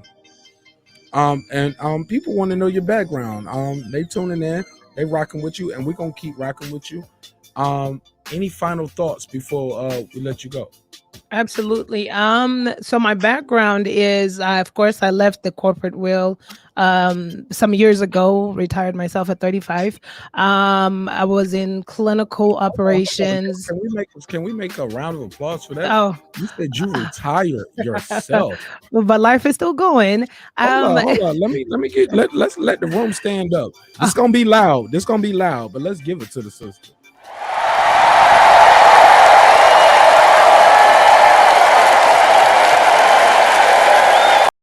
Hell yeah, I love that shit. Right. But listen, life is still going. I am a published author, and it harkens back to that one guy's thing. And I have a publishing company. It's What's the still just taking book? off. It's What? still just taking off. Everything is being worked out. You never But told us you had a book. We can buy the book now. oh yeah, I mean it's Drop the link. Let's buy the book. yes. I'll So buy one right now. And shit, I oh, you might guys buy are too two. kind. I might buy two if they the right price. And I'll buy one for me and one for a audience member. I like to do things like that. So, but go ahead. Tell us the name of the book. You're a published author. Tell us the name of the book. So I have several books. Oh. I'll drop the link here. Well, I'll drop the name of my landing page. But I mean, my goal in life, of course, like anyone else's goal in life, right? We're still moving. I do aspire. That's why it says, sometimes we can't really fully participate in the movement, boots on ground. But my aspirations is to help Black writers to develop their craft, especially in the realms of history. That's lacking globally. I am here in the US, but I could start here, and that's all I know. And so that's part and parcel of creating a publishing company to, like I said, it's still working. It still works. The only published author of my publishing company is me. But obviously, through manifestations, I want it to be the biggest and the baddest in the world. But that's all baby steps. But to definitely just help and curate Black literature, we need to rewrite history. So it's going to be fun. It's exciting. It's work in progress, baby steps. But that's just a little bit about that. What's the name of the books that you read? Or should we just go to the website and check them out? You got a book that you want to plug right now? You could pick any book. We were talking the latest, shoot, I have, well, I could say the agenda, Wake Up Black America, Now Is Your Time. It's a book that has all the messaging that we're talking about today, as it actually pertains to Irish people and the injustices of Black people in America, and what we could do as Black people in America to go forward in the struggle. I may not be able to participate in the movement, but I write about it. So, and then there is, let me see, I'm looking at my books here. Sorry. I can't believe you got so many books. You got to look over and read your catalog. You've been keeping secrets, girl, behind the mic. And then, so disappointed. And then there is Black Navigating America in Black Skin, a memoir of Black struggles in America in Black skin. It's a memoir, so it's personal details of it. Do you talk about you dating different guys from different cultures? How personal do you get? Do you date a white man or a Black American man versus a guy from the continent? Like, do you get that personal? No, I don't get personal. It just really talks about surface experiences as it pertains to navigating America and Black skin and the injustices in America that I've experienced. But yeah, no. We want to hear about some of those interpersonal relationships that you experienced. That's the next book. You got to tell us about that, sister. But I'm joking with you with the boob. Probably the next books or so. Yeah. But no, and then I write novels, but right now I've been focusing on a catalog of history, Black history. It's really important to me to rewrite Black history. I'm a history buff. And so for the longest time, do you know what really triggered all of this? Was Game of Thrones. What? It was Game of Thrones. I could never get into it. I remember when it first came out, and initially when it came out, people were talking about it, and I tried to sit down. I kid you not, the first, because I don't know, I'm weird like that, but when I watch something and I don't see a representation of us, I'm done. It's like, stop erasing us. We were here way before the medieval times you're trying to portray. We created iron. We were, and so I got turned off, and I'm like, why aren't we talking about this stuff? Why? So that's when I started really saying, you know what, I'm only a one-man show for now. I'm not the only one. There's a lot of Black people out there writing great literature as it pertains to history, but my twist is to create it in fiction to get the kids' attention. That's where I really want to get and empower. So I'm writing novels with historical references, Black history, historical references, but fiction to keep the story going and so forth. But for sure. Man, you the dopest, yo. That is so crazy. Like, I did not know you did that. All the times where we ask you got something to plug, man, you never. No, because I don't like it. I don't want people to think like I'm jumping on to just because some people that's what they and I get it. That's a part of YouTube networking, and people do that. That's okay, but that's just not me. I'm genuinely here. You know what I'm saying? I appreciate it, but when you hear me tell people if you got something you want to plug, maybe I got to say it earlier on too. So maybe you didn't hear that, but my sister, you got something you want to plug, we're gonna support you, we're gonna lift you up, and we're gonna buy that book. I appreciate y'all. We're gonna buy it. And if it's bad, we ain't gonna tell nobody. If it's good, we're gonna tell the world though. But if you got some typos in there, right. Yeah, we're gonna ride regardless. We're gonna buy it regardless. And if it's good, we're gonna be like, damn, that shit was good. Let's tell everybody. If it's bad, we're gonna be like, hey, drop your link, bro. Hey, bro, drop your link. Just put it on a shelf somewhere, just put it on a shelf. Let's help this. Drop your thin slice book. Because some of these books that people be saying they writing books, I'm like, this is a collection of tweets. Right. This is a pamphlet. Right. It'd be a whole PDF file. I'm like, dang it, I wish I could get away with that. I've seen restaurant menus with more wording than your book, sister. Talk about this a book of my life. Bitch, you ain't did nothing. How are you? 6 months? 3 paragraphs. A lot of pictures though. They take a lot of pictures in these books though. Oh man, she can take a picture now. Can't write more shit. Her book is me at Miami. Me in Jamaica. Hot girl summer. Me and the girls. I'm like, this ain't no damn book. This Daily Slice Stats book. All right, whatever, man. I'm getting my joke. I'm not doing too much, y'all. The chat gonna tell me, Nash, leave them alone. But we ain't talking about this, sister. We just saying some of these books ain't books. These are Instagram captions with pictures. And y'all put them on the paperback with an OnlyFans discount talking about you're an author. No, you're not. You take pictures with captions, with emojis. Got emojis in the book. Me in Miami. Tongue out. Get the fuck out of here with that Daily Slice Stats book. That is a pamphlet. I've seen flyers for the club with more words on it than these books. But to each his own. Hey, get it how you live. You got to get your paper shot. I ain't mad at you. Hey, look, I might have to interview one of these girls next week. I hope I don't. No, I'm joking. I ain't got to. Be independent because of viewers like you. Man, this has been a hell of a show. This was not planned. We having a hell of a time. Right? What Cersei say? What he said, even out the coffee table with that worthless book. Cersei said you can even out the talk. Yeah, we're gonna use that for the level out. I'm tired of my cheese grits leaning over to the left. No, we're gonna even that table out. Put that thin sliced book at the bottom of leg 3 over there. My passport is thicker than your book, lady. But that's neither here nor there. That's neither here nor there. Look, everybody gotta have a dream, right? Girl behind the mic. Everybody gotta have a dream. Hey, look, and I'm dreaming of being hopefully your favorite YouTuber over here. My name is Marq Nash. It's been another great episode of Breaking the Beats, where we break down business, entertainment, art, technology, sports, and anything else. Girl behind the mic, Queen P, Sir Senior, King Agent Meth, and you know the crew. You know how we do it. King Agent Meth is my guy. That was not Major Key on Wednesday. Low key, I ain't tell you this, Queen P. I'm sorry, I called you another woman name. Forgive me. We found out they trolled Major Key on another show while he was on the panel. Oh, wow. Oh, and the footage is still out there. It's amazing. You gotta love it. You gotta love it. Wow. You gotta love it, man. I still can't get that picture out of my head though. I was like, I'll never unsee it. Baby, have your fantasy. Okay, so that's your dream. So let me be your dream interpreter. Let's do some role reversal. Can't wash that picture out of my head. Why did they do that?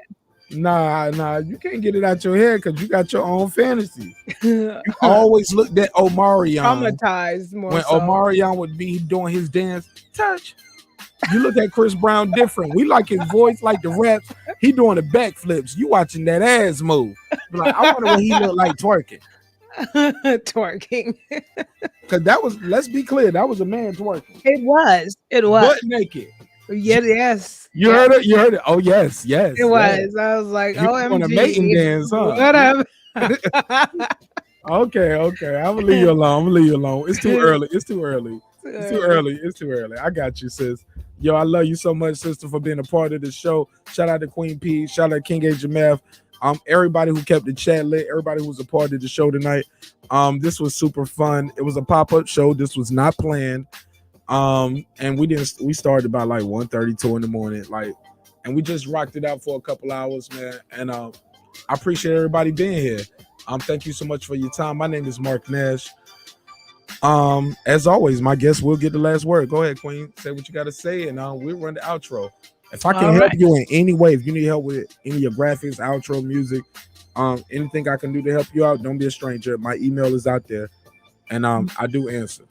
For sure. Thank you. And thank you all. Thank you, chat. Thank you, Mark. Thank you, Queen P, and everybody. I'm looking forward to seeing y'all tomorrow. Yeah, Monday. Hey, look, we doing the One Gotta Go, which is Denzel Washington movies. If you don't follow me on Instagram, follow me on Instagram so you will know the topics before the show. Okay, follow me on Instagram. My name is Marq Nash, like you see on the screen. Follow me on Instagram. You will see the show topics right here.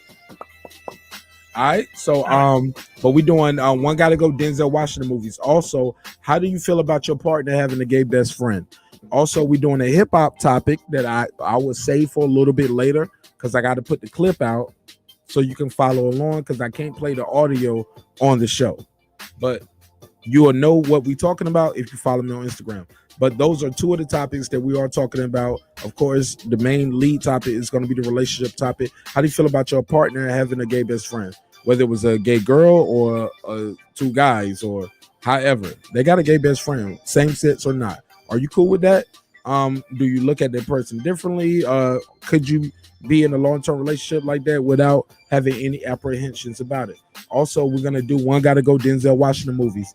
What we got on the docket is Glory, Malcolm X, John Q, American Gangster, and I'm missing one. What I say? John Q, American Gangster, Glory. Oh, Training Day. Yeah, so Training Day, American Gangster, John Q. Oh yeah, but check my Instagram out. I man, it's late. I gotta go. It's your boy Marq Nash. I love y'all. Remember, dreams require sleep. Goals require effort. Go out there and get your goals, man. And I wish you guys nothing but health, wealth, and prosperity. Again, this is a hip-hop political sports show with a comedy twist. If you were offended, that was not our intentions. We're just trying to have a little fun because life is serious enough. With that said, let me sell some hair weave. I'll see y'all on the next one. Peace. Since our first day in business, Essentials of You has been offering our customers the best selection of products at unbeatable prices. Our online store has been synonymous with quality, and we ensure our continuous variety of fantastic merchandise along with unique limited edition and seasonal items that fit any budget. Check it out and start shopping today.